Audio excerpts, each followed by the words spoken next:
Fil-politika, nemmen fil-prinċipi. Jiena kif nista' nkun favur l-abort? Inti taf, il-deputati nazzjonalisti għamlu żmien ma jidħlux il-Parlament mis-Central Door, kienu jidħlu minn Merchant Street, ikkissrulhom il-karozzi, isawtuhom barra mbagħad jakreduhom ġewwa l-Parlament. Eddi ma kienx bħal mintof biex jerbaħ argumenti li tisabbat ikkisser joħroġ in-nies fit-toro, jiġġustifika l-vjolenza le. Eddi kien jerbaħlek l-argument bl-argument.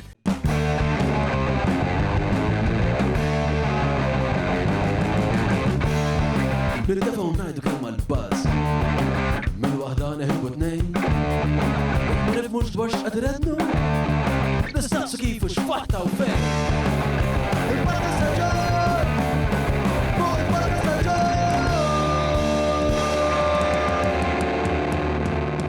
Mela, tlaqna? Mek edha l-kamera, għax edin ġo studio ġdid u s-soltum dor il-kamera tkun edem u kompletament ġej dizorientat. Merba ġo l-studio ġdid Grandius tana, grazzi enormi kbira l-Wejza u l-Mark li kienu miħaj mill-ewel pass li ħadna rasek, għadna ma drajniex fej il-Madonna edin l-affarijiet, ma rasek u l-lens edin emmek, ma importax, huwa parti minn dil-esplorazzjoni di għat namlu fl-imkien. Illum biex eżanżan propju dan il-set għanna maħna l-Dione Borġ. Dione huwa autur kitib li jina nsibu affaxxinanti ħafna li jismu Libertà Medda, pero ma Dione ħadkelmu fuq ħafna affarijiet fossom il-qada prezenti tal-Partit Nazzjonalista, il-Partit Nazzjonalista huwiex wis konservativ, x'inhu konservattivizmu, pero wkoll anka fuq il-qada politika u l-vjolenza politika ta' snin 80. Qabel ma nibda, ovvjament hawn numru ta' azzjendi li baqgħu warajna baqgħu jtuna sosten u baqgħu jiżguraw li dan il-proġett iseħħ. Dawn huma l-ħbib tagħna tal-Browns grazzi lil Business Labs fejn iltqajna anka ma' Dione qed naħdmu minn hemmhekk issa. Nirringrazzja l-Apex Media li jgħinuna bl-SEO, eCabs magħna mill-episode 1, Kutriko, Calypso, kif ukoll il-Garmin li armawni b'dan l-arloġġ sexy li mhux biss hu sexy imma minħabba l-metrika li joffri iżhom lili sexy, ħwejjeġ suġġettivi, naf imma il-mara taqbel. Grazzi wkoll il-Patreons illi huma r-ruħ ta' dan il-proġett, inħossu responsabilità enormi biex namlu x-xogħol tagħna b'reqqa kbira u b'diligenza kbira. Inħeġġitkom tinaqdu ma' din il-komunità, tiġu hawnhekk hawn ambjent vera sabiħ l-atmosfera, għaw sens kbir ta' komunità. Insomma, ejjew fl-studio, ħanam nerġa' nħares li l-kamar li mhux qeddem ġifieri. Għara tlaqna n-naħa l-oħra jien u Dione Borġ.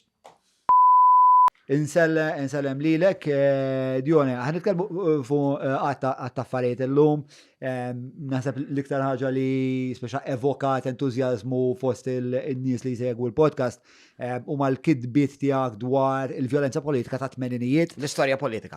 L-istorja politika ma partikolarment kienet pjuttost perturbanti u turbolenti dik li era u l-ktib tiegħek huwa wieħed minn dawk il-kodba li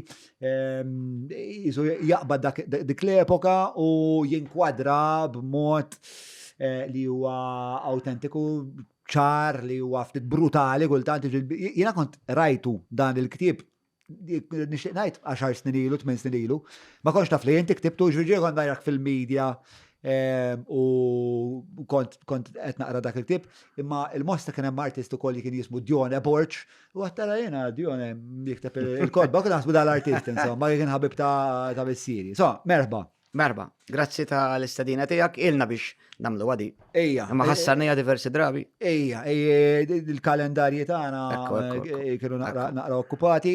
Dal-aħħar ukoll ħabbrikna biex namlu studio ġdid minn hawnhekk nirringrazzja minn qalbi x-xogħol trement li għamel il-Wejza li huwa dak il-bniedem, nofs gorilla tembarra. Kif ukoll Mark. Li għamel ħafna mill-linjam, insomma, dawn huma tim li bdejt magħhom mill-ewwel ġurnata u 160 episodju wara għadna naraw kif sabiħ li kollok timek. Sabiħ li kollok timek. Sabiħ ħafna. Maqut u speċa bl-istess set ta' aspirazzjonijiet. Però għajr il-ktib, nixtieq Nitkellmu fuq affarijiet oħrajn. Affarijiet oħrajn, inti esprimet li nitkellmu fuq affarijiet ideoloġija, nixtieq partiti politiċi li partiti tixtieq. politiċi, li tixtieq, eccetera, li tixtieq. eccetera. Il-beraħ tħaddidna fuq il-konservativizmu, per eżempju, ħatlu fuq dawn l-affarijiet kollha. Mela, Però qabel kollox, nixtieq ninkwadra l-moment, u l-moment għalik huwa wieħed ta' soba. Għadek kif tlift kollega, Karl kien ħabib. Raġun, din l-intervista qed issir vera f'mument diffiċli u vera aċċettajt għaliex diversi drabi ħassarnija, l-appuntament kien fixed u niddejjaq meta kien hemm appuntament jekk ma jaqala xejn. U allura meta tkellimt miegħek ħassejt illi minkejja li fl-aħħar ġranet, fl-aħħar sigħat għadna kif tlifna ħabib tagħna li huwa Karl Guder. Ħassejt li xorta kelli niġi nagħmel l-intervista miegħek u nitkellmu fuq dak li tixtieq inti u dak li nixtieq jiena, imma nixtieq nirrikonoxxu wkoll dal-persuna ħabib tagħna għaliex dan hu verament moment diffiċli. Ifhimni John, illi inti jkollok ħabib tiegħek. Illi inti tkun miegħu l-uffiċċju id-Dar Ċentrali f'Net Television fejn naħdem jiena. Fis-satejt u nofs ta' wara nofsinhar. U l-għada fil-ħodu tirċivi telefonata dwar Karl Guder u inti taħsibha fuq xi ħaġa fuq Segretarju Ġenerali però jgħidulek leta, Karl miet. Anka tajda tħossa u titlef li xi ħadd hekk. Mbagħad meta tkun taf ir-raġunijiet, meta tkun taf kif. Toħloqlok wisq vojt, toħloqlok wisq dbatija u f'daw il-ġranet fid-Dar Ċentrali għaddejna minn dbatija ta' vera.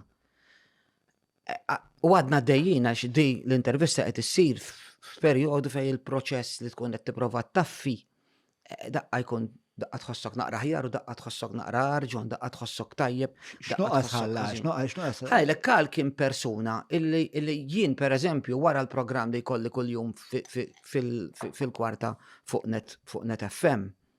Ninżel għandu fis-sija u nofs jiena mmur, insellem lil sħabi l-kollegi, bonġu, hello, right, okay. Però għandu tieqaf. Dak bniedem li jilqak, dak bniedem li jisimak, dak bniedem li jitbissem. U qed ngħidlek mhux għax issa m'għadux magħna, qed ngħidlek għax il-verità. Dak bniedem illi ma jaġixxix fil-konfront tiegħek jekk ma jkunx hemm. Ġifier dak kien jistenna, kien janalizz, kellu daw ċertu kwalitajiet. Fuq kollox kien ħabib li tista' titkellem miegħu fuq l-affarijiet personali tiegħek u kien verament wieħed minna minkejja li kien il-kap ta' l-istazzjon. Imma kien wieħed minna li kien ikun fuq quddiem, però kien ikun fuq wara wkoll biex jagħmel id-dirty work kollu neċessarju. U meta titlef il xi ħadd hekk, titlef verament ħabib. U naħseb minn din l-esperjenza tallimna ħafna. Jiena l-iktar illi tallimt John huwa kemm għandek tirrispett tal-bniedem. Fil-xogħol tagħna aħna jkollna diversi konfronti, u jkollok diversi xi tajt man-nies, u jkollok diversi tagħmel tliet il dak li jkun. Illum jien tallimt li ma taffordjax tagħmel hekk, ma tistax tagħmel hekk. Illum tittara kif se tirranġa relazzjonijiet. Illa għaliex illum hawn u prattikament, u inti ma tistax tħallil xi ħadd imuru u inti jkollok dat tip ta' sitwazzjoni. Għandek xi tip ta' remors. M'għandi xejn, anzi mhux m'għandix remors, anzi jinferħan illi kont ħanuża kelma strument jew mezz biex fejn kien hemm forsi xi nitfa' diżappunt bejn xi ħadd u ieħor, jien kont hemm biex isma' u ma tfisser xejn. U xi kultant tibda tinduna, John, kemm vera ċerti affarijiet li konna kwestjoni fuqhom ma jfissru xejn, imma xejn. Illum aħna ngħaddu minn qudiem l-uffiċċju ta' dal-persuna, ta' Karl Guder, kważi tiddejjaq tgħaddi minn hemm. Għamilna l-fjuri, għamilna simboli, għamilna xema. Illum kważi qastemmi li dar-raġel mhux qiegħed hemm, għax dak kuljum magħna ta' ġifieri mhux kwestjoni ta' politika, mhux kwestjoni għax kuljum magħna u meta tmur l-uffiċċju u ma ssibx il-persuna tibda tħoss apparti li għandna ħafna mistoqsijiet u ħafna li għadhom mhux imwieġba u li forsi jkunu mwieġba. Imma tibda tajt imma forsi stajna nagħmlu xi ħaġa. Kelkom ġieli esprima dwejjaq miegħek? Le, la miegħi. U biex ngħidlek qasma sħabi aħna wara li miet fil-post tax-xogħol tagħna nġibet psikologa sabiex tiddiskuti magħna x'is-sitwazzjoni tagħna l-ħaddiema kienet diffiċli ħafna. Immaġinak dak kien wieħed mill-iktar persuni maħbubin. Tajjeb. U di qaltilna speċi tkellmu dwaru. U kulħadd tkellem dwaru b'mod pożittiv, ħadd ma qal isma' jiena kont qed nissuspetta jew lili qalli xi ħaġa u mbagħad jibda jiġrilek imma tibda tgħid ara dik il-mossa li jagħmel setat imma dik huwa naturali. Però bħala messaġġ b'mod ġenerali aħna ma ndunajna qatt illi dar raġel kellu xi ħaġa straordinarja illi tista' twassal għal xi ħaġa daqshekk traġika u daqshekk gravi. Anzi hu kien il-persuna illi kien iħeġġeġ in-nies biex jitkellmu. U kien iħeġġek jgħidlek isma' għandek problema ejja l-uffiċċju. ċempilli, neħdu kafè. U issa noqogħdu naqraw, issa nitkellmu, u issa insolvuha, u xi trid għadha tidħol daqrek, u issa nirranġaw għall-programm tiddiskuti ħada, u issa jgħada. Jiena u qiegħed ta'. Iġifieri ma nista' għadna ma nistax nifhmu, għadna perplessi kif jista' jkun u dawn l-affarijiet iġaluk taħseb kemm verament tkun viċin il-bniedem u kemm verament tpoġġi l-bniedem fiċ-ċentru ta' dak li tkun qed tagħmel. U kull kollok tgħidilna kif taħseb li Karl jixtieq li jkun biex li niftakruh x'tgħidli. Jien naħseb Karl jixtieqna nkun bħala persuna ġenwina, jien naħseb Karl kien jemmen fil-ġenwinità, kien fil-politika fil-Partit Nazzjonalista. Però anke meta segwi l-attività politika tiegħu, Karl ma kienx politiku tal-konfront. Karl mhux se jagħmel argument bil-konfront b'mod aggressiv. Karl ma kienx aggressiv. Anzi Karl pjuttost kien timidu, kien politiku li jipprova jagħmel rikonċiljazzjoni anke bejn żewġ mewġiet li ma kważi ma jistgħux jingħaqdu, kien jipprova jsib kompromess. It-twemmin politiku tiegħu x'kien? Kien nazzjonalista però. Imma jienu u konna niddiskutu ħafna l-element ta' liberali u konservattiv. U ma' Karl John kien hemm dik ix-xi ħaġa illi tistajt tiċċajta miegħu fuq l-aktar affarijiet li ma konniex naqblu fuqhom. Jiġifieri inti laqqas fuq dak ma konna nagħmlu konfront għax f'partit politiku jkollok ħafna diskussjonijiet. Ara ħadd ma jaħseb li l-partiti politiċi biex jiffurmaw l-ħsieb tagħhom ma jkollhomx il-ħsieb. U sakemm id-diskussjoni politika ikun fuq l-argument politiku jiena lija hija healthy. U ma' Karl kien ikollna diskussjonijiet healthy dwar fejn sejjer il-Partit Nazzjonalista quddiem dik l-ixu. Fejn se mmorru, kif se nitkellmu man-nies, inti u jien li forsi qegħdin naraw din il-mejda b'żewġ kuluri differenti, jien iktar qed nara kannella u inti iktar qed tara gris. Kif nistgħu niddiskutu flimkien? Kif nistgħu nkunu fl-istess partit politiku u mmexxu l qudiem aġenda nazzjonali b'daw it-tip ta' issues? U Karl kien il-persuna li miegħi u ma' sħabi kien jitkellem u konna nitkellmu b'dat tip ta' frankezza fuq issues kbar, ġifieri anke fuq issues li konna nafu li ħanitilqu ma naqblux magħhom. U l-ħarġ ma nħabbux magħhom, imma tersaq Karl dik kellu, John, kien irressaq li xuz le xulxin. Kellu din il-kapaċità li jkun isu moderatur li qarreb l-idejat. Moderatur u kien moderat. Kien moderatur moderat. F'kollox. U għat li fuq naħa tal-spettrum politiku u kien iktar xaqleb lej kien iktar liberali u inti iktar konservattiv. Korretta. Nistgħu ngħidu hekk jekk se nagħtu t-timbri jekk tixtieq nagħtu daw it-tip ta' timbri, daw it-tip ta' Tista' li qed nasal għaliha jekk titmevitaw it-timbri mhux problema. Kien hemm xi issue li intu Karl kontu ilkom tiddibattu u forsi qatt ma qbiltu fuq dwarha. Le mhux ma qbilniex, imma l-iktar issue li konna niddibattu jiena u Karl kif qed tiżviluppa s-soċjetà u fejn sejra s-soċjetà u x'inhu ma l-prioritajiet li politiku għandu jitkellem dwarhom fis-soċjetà. Pereżempju Karl ma kienx jiddejjaq juri l-orjentazzjoni tiegħu, assolutament li le. Però fid-dibattitu tiegħu dik kienet taġobni fih jien. Jekk jiġi biex jitkellem dwar l-ambjent, kien jitkellem dwar l-ambjent. Jekk jiġi biex jitkellem dwar l-edukazzjoni, kien jitkellem dwar l-edukazzjoni. Jekk jiġi biex jitkellem dwar ix-xogħol, kien jitkellem dwar ix-xogħol. Ma kienx jitlaq mill-kunċett bil-fors prioritarju illi forsi għalih kien ifisser imma kien jaraf illi ċerti affarijiet huma tiegħu u ċerti affarijiet huma nazzjonali. U allura ma kienx ipoġġi li xu tiegħu per se bħala punt tatlu f'kull argument u dik naħseb li xi ħaġa importanti ħafna. Qed nifhem il-ġieni qed tgħid li jekk minix qed nifhmek sew korretti. Ġifieri inti qed tgħid li hu ma jitfax l-identità tiegħu bħala l-identità sesswali tiegħu bħala punt tatlu. Bħala l-punt tatlu. Laqqas idea. U dik vera kienet tajba, għax aħna konna niddiskutu dik. Nistaqmur nifhem fuq xiex ma kontux taqblu, ġviri id-divergenti fej kienu. Le, mux divergenzi, diskussjonijiet. Imma per eżempju kif il-Partit Nazzjonalista irrid ikun aktar miftuħ, kif il-partiti jridu jkunu aktar miftuħin, kif is-soċjetà għandha tkun aktar miftuħa, kif l-istess persuni għandhom ikunu iktar tolleranti fis-soċjetà biex jaċċettaw il-kulħadd. Jienu Karl, mhux jienu Karl biss, imma jienu Karl u persuni oħrajn għax ta' fil-Partit Nazzjonalista hemm idejat kif hemm fil-Partit Laburista. Konna nistgħu niddiskutu u li kellu tista' tiddiskuti bil-libertà tiegħu miegħu anke jekk ma taqbilx miegħu, anke jekk taf li dak li qed tgħid inti. Imma ħatajti fuq xiex ma kontux taqblu. Fuq Per eżempju, Karl kellu forsi xewqa għall-abort. Anzi, Karl kien kontra l-abort. U dik li għalina fil-Partit Nazzjonalista hija xi ħaġa importanti ħafna u għalija hija importanti ħafna ukoll jiena kontra l-abort u nemmen fil-ħajja u verament impoġġi l-bniedem fiċ-ċentru tal-politika.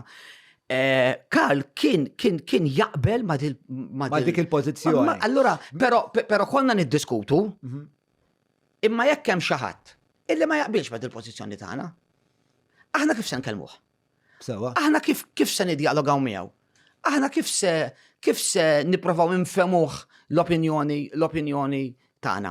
U naħseb hemmhekk li kien ikonna daw it-tip ta' diskussjonijiet, imma jien nassigurak illi toħroġ hemm barra. Sewa. U ma ssib il-ħadd li kellu xi ħadd ma' Karl. Għax minkejja li kellu l-opinjonijiet u kellu. Inkredibbli da. Hekk konna qed nitkellmu ma tistax, probabbilment miegħek naħseb ma tantx tista' taqbel dejjem. Imma ma dar raġel. Kulħadd jaqbel dejjem. U meta tagħmel il-pont fisser ħafna. Imma ma dar raġel. Kont ma taqbilx, imma ma tħossx li hemm konfrontazzjoni u dik hija vera xi ħaġa tajba. Li huwa onboarding. Ħafna tajba. Ma nafx hemm xi ħaġa oħra tixtieq iżid fuq. Le, nżid biss it-talima li kemm jista' jkun għandna verament nifhmu iktar u nkunu tolleranti iktar għal xulxin għaliex persuna tista' titlifha millum għall-għada. Ma nafx hux wis sensitiva għalik, però Julian titella li fuq l-iskrin. Xi ħaġa li kiteb Jeffrey Pulucin Orlando. Fejn qal ma Karl mor taqbad aħda Roosevelt. Jiena rajta? Jiena rajta? Għandek idea x'in ir-referenza? Le, m'għandix idea għal min qed jirreferi. Okay. Qabelha kien hemm post oħra illi tella persuna oħra Sewa. illi kienet diretta lejn Karl. It-tellat propju ftit momenti qabel Karl qabel twettaq dak li sar. Dal-kontest kollu qed ikun investigat mill-pulizija u mill-maġistrat illi f'daw is-sigħat li qed nitkellmu jien u inti għaddejja l-inkjesta maġisterjali. Mhux se nispekulaw, ovvjament nistennew biex naraw l-aħħar momenti dwar Karl. Qiegħda tasal ħafna informazzjoni dwar l-aħħar movimenti tiegħu. Fejn kienu ma kienx ma nitkellimx. Ma tkellimx fuq il-bomba. Per eżempju, jekk ħareġ kmieni jixtri per eżempju ċerti affarijiet. Din kollha informazzjoni, il-familja għamlet tajjeb illi talbet għall-informazzjoni, fl-opinjoni tiegħi il-Partit Nazzjonalista għamel tajjeb ukoll insista li nkunu nafu l-verità kollha u jiena fiduċjuż illi l-inkjesta u anke l-investigazzjoni illi qegħdin isiru jistgħu waslu sabiex inkunu nafu l-verità kollha, ma f'dan il-mument ikun prematur u jkun irresponsabbli li nispekulaw. Li nispekulaw fuq x'ta. Assolutament, għax ma jkunx ġust. Sintendi, għandek raġun. Mela, ħan esploraw naqa din id-definizzjoni tiegħek ta' konservattivizmu. Il-bieraħ konna nitkellmu għat li jiena pjuttost konservattiv. B'xi vuol diri tkun konservattiv? Jiena fil-politika nemmen fil-prinċipi. Jiena nemmen f'soċjetà miftuħa, nemmen f'soċjetà tolleranti, nemmen f'soċjetà fejn verament il-bniedem jitpoġġa fiċ-ċentru ta' kull azzjoni. U jiena nemmen li ċertu valuri li sawru lis-soċjetà anka jekk mhumiex prattikati llum fil-maġġoranza totali mis-soċjetà huma sisien u pilastri importanti tal-istess soċjetà. Ġifieri jiena nemmen ħafna għalhekk. Jiena inħossni moderat fl-issues kollha. Jiena naċċetta s-sitwazzjonijiet ta' kulħadd, però minix les naċċetta impożizzjonijiet tan-nies fuq ħadd ieħor biex jimponu dak li jemnu huma, la jekk tkun liberali u laqqas jekk tkun konservattiv. Naħseb illi flimkien f'soċjetà miftuħa sta diffiċli, ma flimkien f'soċjetà miftuħa nistgħu nsibu l-bilanċ verament. Però nemmen illi il-partiti politiċi m'għandhomx jitbiedu minn dak illi twildu għalih, minn dak li qed iwettqu u minn dak illi jemnu fih. Ġifieri jiena fil-Partit Nazzjonalista meta nanalizza anka il-motto, anka X'inhu l-motto tal-Partit? Religio Patria. Meta tħares leħ u tara f'liema kuntest sar u f'liema kuntest beda. Jista' jiġġedded motto taħseb? Iżgur, u se nfehmek. Għaliex naraħ validu? Meta qed titkellem fuq reliġjon, biex qed titkellem fuq ir-reliġjon tal-Knisja, aħna maħniex il-partiti politiċi mhumiex partiti tal-Knisja, imma huma partiti tas-soċjetà. Issa, ir-reliġjon x'inhi? Ir-reliġjon għandha il-prinċipji tagħha, għandha il-valuri tagħha u għandha it-tolleranza tagħha, l-aċċettazzjoni tagħha, illi inti tkun qed mhux tittollera imma ma tiddiskriminax kontra persuni, anke li mhumiex tal-istess reliġjon tiegħek, u fortunatament ir-reliġjon Kristjana ittik din il-libertà illi inti tkun f'partit politiku anka ma' min ma jaqbilx miegħek, però jirrispetta d-drittijiet fundamentali tal-bniedem u dik fundamentali għax jiena ftit jinteressani inti x'temmen jekk tirrispetta l-bniedem, imma jekk ir-reliġjon tiegħek ma tirrispettax lill-bniedem jien għandi problema. Imma għalfejn taħseb il-żajn batuna l-idea tar-reliġju. Naħseb jista' jkun punti validi xisiru, jew argumenti validi xisiru biex jingħad illi il-ponent naħseb ħafna mill-etika tiegħu, mill-prinċipji tiegħu naħseb tnislu ħafna mill-Kristjaneżmu, jekk mhux interament dipendenti fuqhom.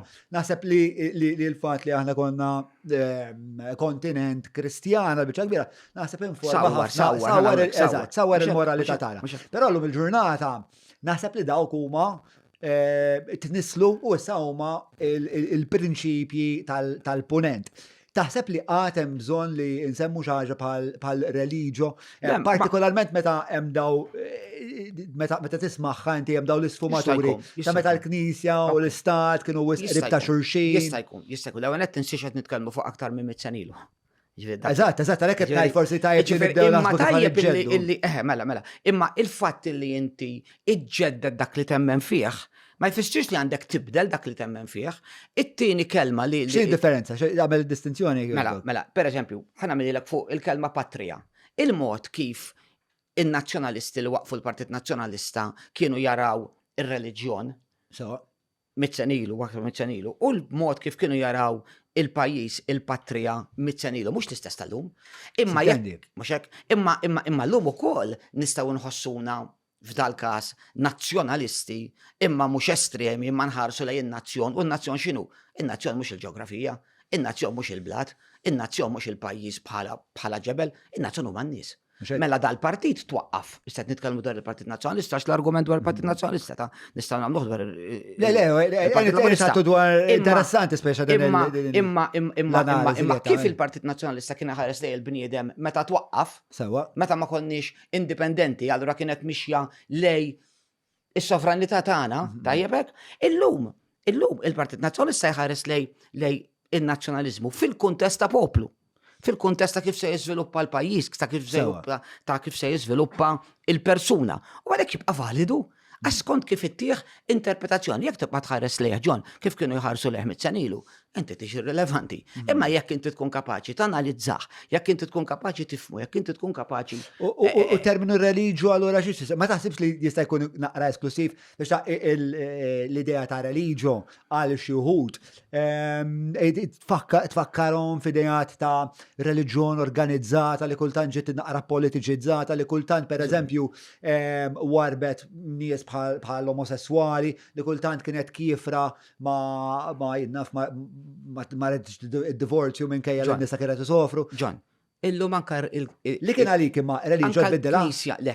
Ma tbiddilx iż-żomma. Ħara taf għaliex għax spjegajtlek li reliġjon tfisser Soċjetà miftuħa tfisser tolleranza, illu manka l-Knisja.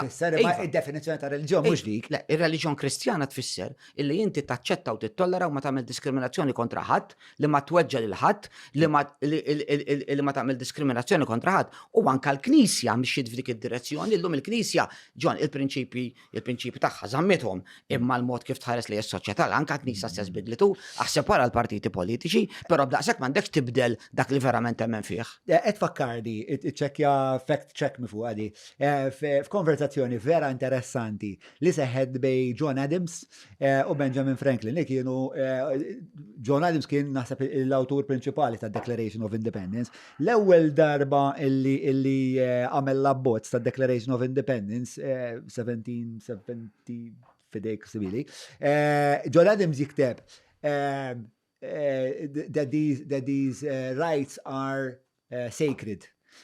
U Benjamin Franklin, le, naqblu, il-reliġjon importanti, eccetera, eccetera. Imma biex ma neskludux il-nies li forsi jħossu li tfakkarhom fit-tiranija tal-istituzzjoni, għamluha self-evident. We hold these truths to be self-evident. Oriġinarjament kienet, we hold these truths to be sacred. U forsi għawak qed nistaqsik mistoqsija kważi tal-marketing li inti meta tisma' religio jaf tinvokalek f'moħħok, tevokalek f'moħħok ċertu idea ta' stringenzi, ta' affarijiet meta l-Knisja tkun esklużjonarja. Biex għalik imma religio għandha tibqa'. Il-ħsieb, dak il-ħsieb, iva għandu jibqa'.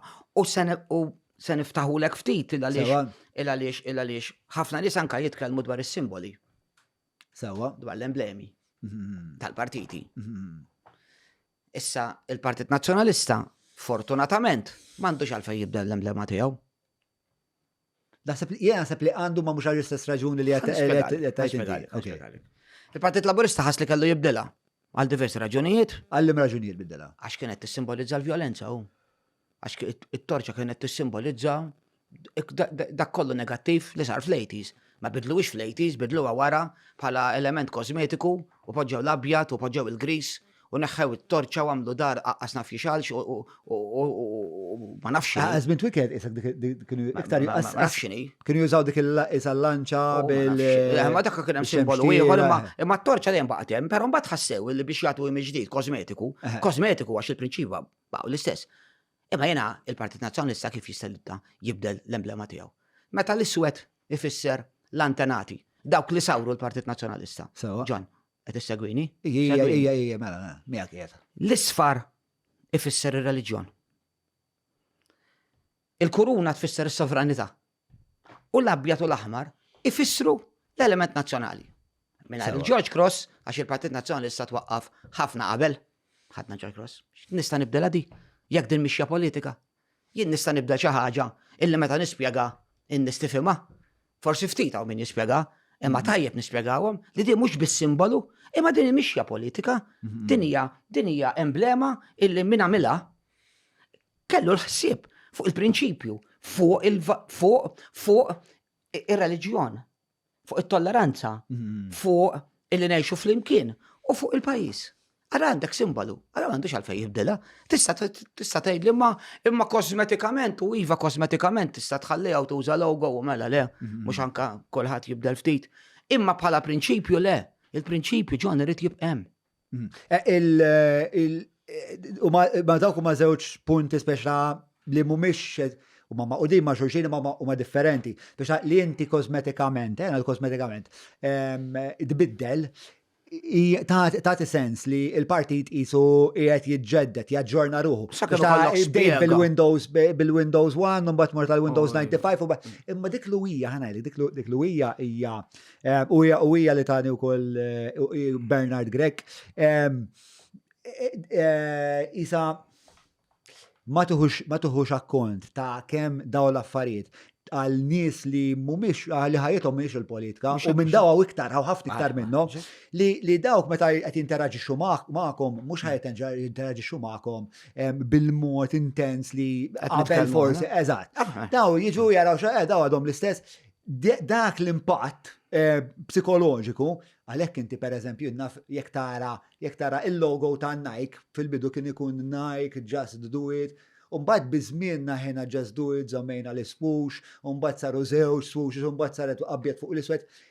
Hemm raġuni għal fejn jagħmilha, u fl-aħħar mill-aħħar intom qed tbigħu, ġifieri intom qed tbigħu l-idea li jisma' aħna il-partit għall-futur. Naqbel miegħek. Imma ċertu prinċipji, ċertu affarijiet trid iżommhom. Naqblu imma magħhom trid tagħmel ukoll. Pereżempju, simboli oħrajn, messaġġi aħjar. Messaġġi aħjar oħrajn illi jirriflettu is-sitwazzjoni preżenti tas-soċjetà. Però ikun żball jekk tibdel waħda mal-oħra, jekk għall-kosmetika tneħħi dak li għandu sinifikat politiku. U l-Partit Nazzjonalista m'għandux għalfejn jagħmel. M'għandux għalfejn ineħħi daw it-tip ta' għax l-istorja tiegħu, John, għax l-istorja tiegħu ma tpoġġiex fil-kontest ta' partiti li għandu bżonn ibidel. Fl-opinjoni tiegħi le m'għandu. Jaħseb simbolikament għandkom bżonn bidluha mhux minħabba xi mistħija jew minħabba xejn minn da. Le għandkom bżonn bidluha għax bħalma tara fid-dinja tal-iktar brands li jafu x'inhu ma jagħmlu f'dak li jiġi li inti tiżra l-emozzjonijiet fin-nies li tinteraġixxi magħhom. Naħseb hemm valur kbir fli il-simboloġija tagħkom tkompli tiġġedded. Mhux għax għandkom tistħu mill-logo jew mill-passat, eċetera, eċetera.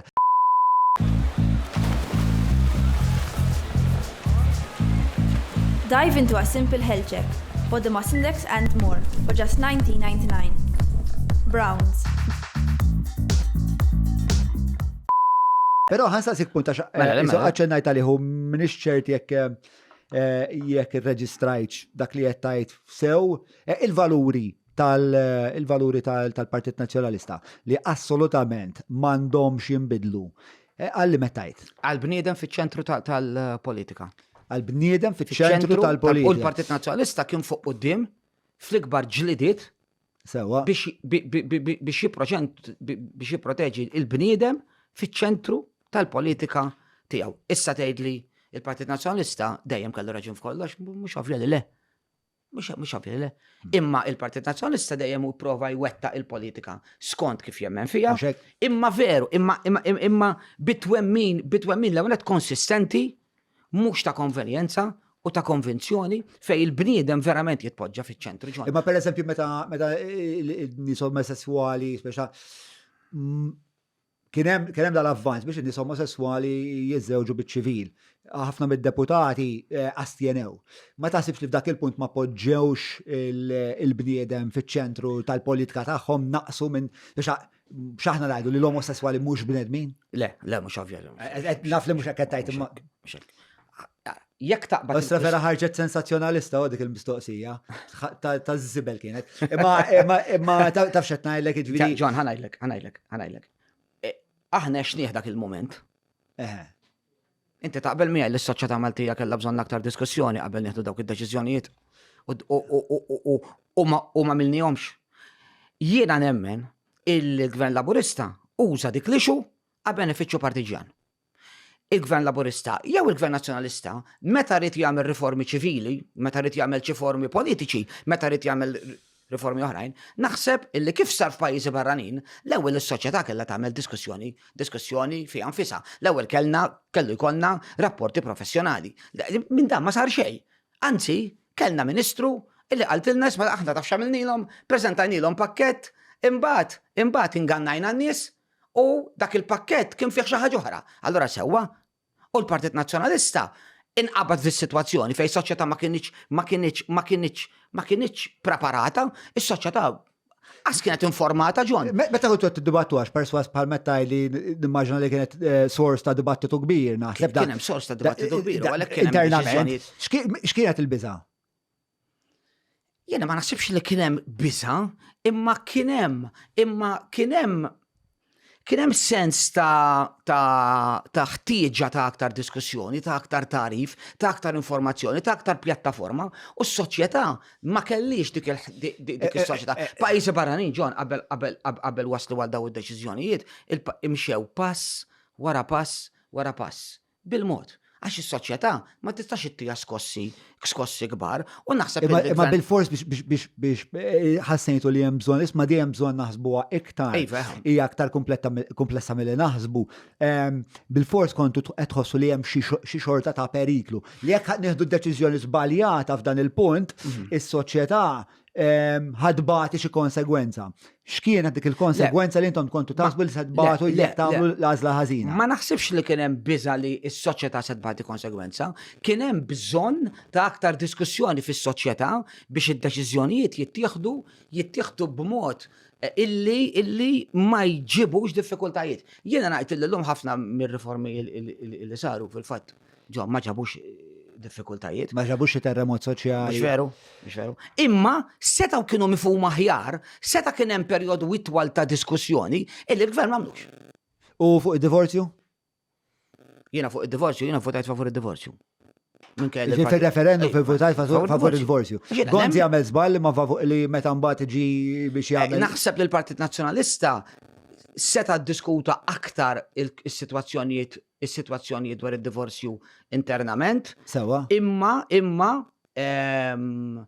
ċertu elementi, ċertu ħsibijiet kienu għadhom preżenti. Illum is-soċjetà aċċettat dik is-sitwazzjoni. Taħseb li dak iż-żmien U ma kienx hemm diffikultajiet, jiġifieri ma kienx hemm xi qasmiet interni, sempliċiment jiena ngħid bħalma kien hemm fil-Partit Laburista fuq kull ixu, kien hemm opinjonijiet differenti.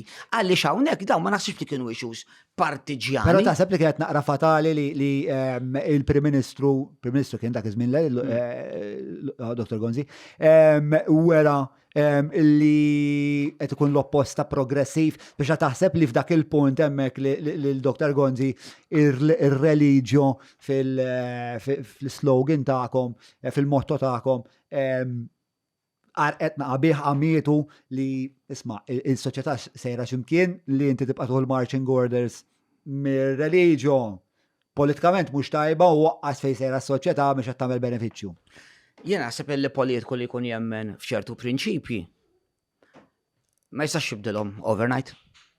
U naħseb hemmhekk kien hemm politiċi kif il-Partit Laburista kellu politiċi li kienu jemnu f'xi oħrajn u għadhom jemnu f'xi oħrajn illi baqgħu jżommu il-pożizzjoni tagħhom. U dwar il-liberalizmu xi tgħidli? Hemm affarijiet dwar il-liberalizmu li tarhom tajbin? Jiddependi għax il-kelma liberalizmu inti ftaħt li inti saħana millek mistoqsija. Inti speċifikali? Jena ħosni ċentrist, ma hemm affarijiet fil-liberalizmu li jogħġbuni. Ġifieri jena naħseb li fondamentalment il-liberalizmu huwa kif iddiskrivih probabbli John Locke, dawk il-ħassieba li ġew qabel l-Enlightenment illi jgħidulek il-bniedem qiegħed fiċ-ċentru tal-ħsieb, għandek the right to property, the right to liberty, ikunu politiċi bħal Rousseau pereżempju li jkunu free thinkers li l-status quo jiċċallenġjawh, li naħseb li jiena nħoss li dik hija xi ħaġa. Ma jekk il-liberalizmu ifisser illi ddaħħal l-abort, aħna mhux naqblu miegħu. Għax jiena kif nista' nkun favur l-abort? U min se jitkellem favur dik it-tarbija? Pereżempju jiena kontra li jsir referendum. Għaliex? Għax kif nista' nivvota fuq il-futur ta' tarbija li mhix imwielda meta m'għandix vot. Dan huwa kif nista' niddeċidi jien fuq tarbija li mhix imwielda? Tajjeb, niddeċidi jien għalija ta' le, inti le ta' jien min jien. U hawnhekk jinkwetani l-argument miftuħ estrem għax jgħidulek niddeċidi jien għax ġismi tiegħi. Le, b'rispett kollu. Meta tikkonsidra li l-abort più o meno madwar id-dinja tal-żviluppata kollha huwa aċċessibbli u f'Malta huwa f'wieħed mill-ftit stati fid-dinja seb aħna l-Filippini li l-abort mhuwiex parti mill-sistema tal-healthcare tagħna. X'tagħmel minnha? Jiena ma narax healthcare. Right, parti mis-sistema soċjali tagħna. Jiena l-ewwel f'kull pajjiż hemm movimenti favur u hemm movimenti kontra. Jiġifieri meta inti qed tgħidi lili għax f'kull pajjiż daħal, imma f'kull pajjiż ukoll hemm miljuni kontrih. Jiġifieri ejja ma nagħtux l-impressjoni illi għax pereżempju f'ċertu pajjiż daħal l-abort mela assolutament il-maġġoranza.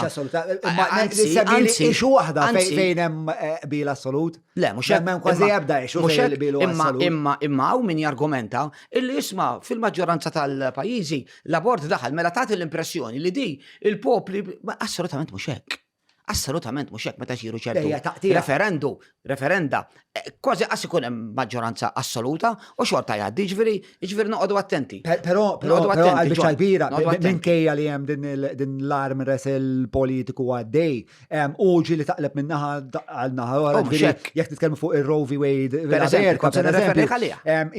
hija ċara li dan huwa pendlu li l-ħin kollu huwa pjuttost merkurjali. Fil-li tgħid li dritt fundamentali, fil-li tgħid li m'intux dritt fundamentali.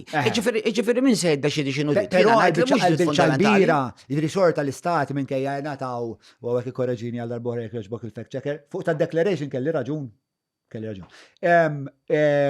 Jidher li minkejja Roe v. Wade biex nagħtu ftit kuntest, Roe v. Wade kienet dan il-każ fejn il-Supreme Court Amerikan kien iddetta illi l-abort huwa dritt fundamentali fuq livell federali.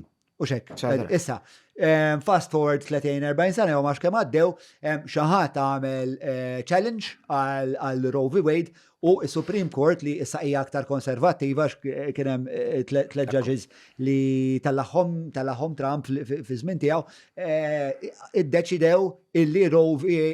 Wade mhijiex kostituzzjonali. Inti taqbel li l-abort għandu jkun dritt fundamentali?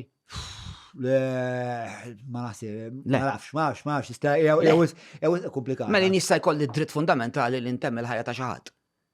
Kif ejd li taħt liema kappa, taħt liema terminu, jien jista' jkolli dritt li ntemm il-ħajja ta' xi ħadd. Sakemm il-ħajja tal-om ma tkunx f'periklu imminenti. U John, il-mediċi Maltin dal-prinċipju attwawh. Iġifieri il-gvern ħoloq problema għal xejn ħoloq għal problema. Jiena żgur li nċert fuqha hija li mara li ssipruha f'din is-sitwazzjoni li eventwalment tażel it-triq tal-abort m'għandix tmur il-ħabs. Inti x'taħseb? Ara, jiena naħseb illi l-abort huwa itil tal-aktar persuna vulnerabbli. Għaliex? Ma tistax tiddefendi ruha. Ma tistax tiddefendi ruha. Ma weġib il-mistoqsija. Iġifier min iwetta din l-att għandu jkollna l-leġiżlazzjonijiet neċessarji u naħseb għandu jkollna ħafna iktar diskussjoni dwar di qabel naqblu ngħidu isma' inti kriminali u teħelek u inti kriminali u teħelek. Imma jiena fl-opinjoni tiegħi huwa għad kriminali għax inti qed toqtol persuna, qed ittemm ħajja toqtol persuna illi flok temmejtlu l-ħajja kif twieled, temmejtlu l-ħajja meta jiena tax mistoqsija nagħmel Ġona għax aħna jiena jkolli ħafna diskussjonijiet ma' persuni. Ngħidulhom ara, ħantik id-dritt li tagħmel abort. Pero għamel abort kif jitwilet il-baby, trid? Sintendi li l-iktar mistoqsija faċli, ovvjament. Hemm raġunijiet validi ħafna. Għatini ċans, John. Mela. Inti tixtieq tagħmel abort. Right? Ok, tixtieq tagħmel abort? Għandek il-kuraġġ tagħmlu meta jitwielet. Le, żgur li le. Għalax differenza tagħmel lili għax għadu ma twilitx. Anzi, iktar rar, taf għaliex, għax qiegħed twetta abort. Fil-momenti fej daqqa si sejċaqlaq. Nasab l-argumenti li siru f'dan ir-rigward huma li hemm fażi fil-tatqala fejn il-fetu tarbija żewġ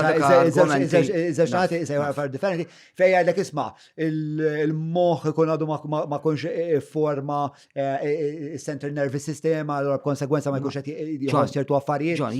Allura til mhuwiex ma fiex daqshekk sofferenza daqs kieku toqtol baby. John, jiena l-ewwel net minix espert f'das-settur u jien noqgħod ħafna fuq l-esperti mediċi, teoloġiċi illi jalmuna mhux hekk.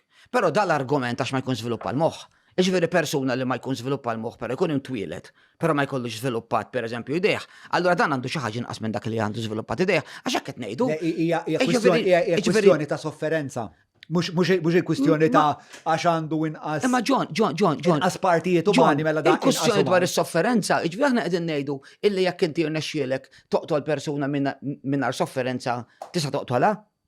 Le, ma tistax. Jien fl-opinjoni tiegħi, issa tgħidli qed tkun imma hekk u għalhekk għamilna l-battalja kontra l-abort u għalhekk konna nistennew li l-Gvern Laburista jaġixxi differenti għax il-mediċi Maltin dejjem aġixxew b'mod responsabbli, jekk kien hemm bżonn fil-liġi illi nirranġaw ċerti affarijiet, kellna nirranġaw ċerti affarijiet, imma bl-approvazzjoni tagħhom. Mhux konna ħandaħlu l-abort kif daħlu l-Ingilterra u minn meta daħallaw saru miljuni. Mela, nipruvaw nagħlqu dil-biċċa insomma fidejk. L-istazzjoni li tixtieq. Rrid insaqsik, illum pistola ma' rasek trid tiddeċiedi jekk fil-liġi ikunx hemm miktub li mara li twetta abort mhux il-ħabs jew le, xtajt. John, ma naħsibx illi se ngħidlek iva jew le, però taf se ngħid naħseb li għandha jkollna leġiżlazzjoni illi tikkriminalizza lil min joqtol persuna. U jiena li l-persuna fil-ġuf hija persuna. U meta tikkriminalizza kif ħadd tikkastiga? Taraħ il-qorti. Ovvjament. U il-politiċi li għandhom l-obbligu li jleġislaw. Eżatt. Mhux hekk. Imma il-partit tiegħek kif tixtiequ jilleġisla fuqha kieku? Jiena l-partit tiegħi nixtiequ jilleġisla billi ħares lej il-persuna. Dik Ma femna, jpoġġix, dik tieni femna. ċans, John. Ma jpoġġix il-kulħadd fl-istess keffa. Nifmu r-realtà. L-ewwel nett X'kategorija għandek f'moħħok? il-Partit Nazzjonalista kien ċar fuq di. Aħna rridu noffru l-aqwa servizzi lill-ommijiet li f'dal pajjiż jien jaffaxxinawni il-Life Network, John. Illi daw, ma nafx hekk għax intervistajt għal-Mirjem, Bleħ il-kelem tamma. di ħolqot, daw taf xamlu John, qabel intik it-tweġiba x'inti eċitat biex intik it-tweġiba, ma ħanamillek preambolu.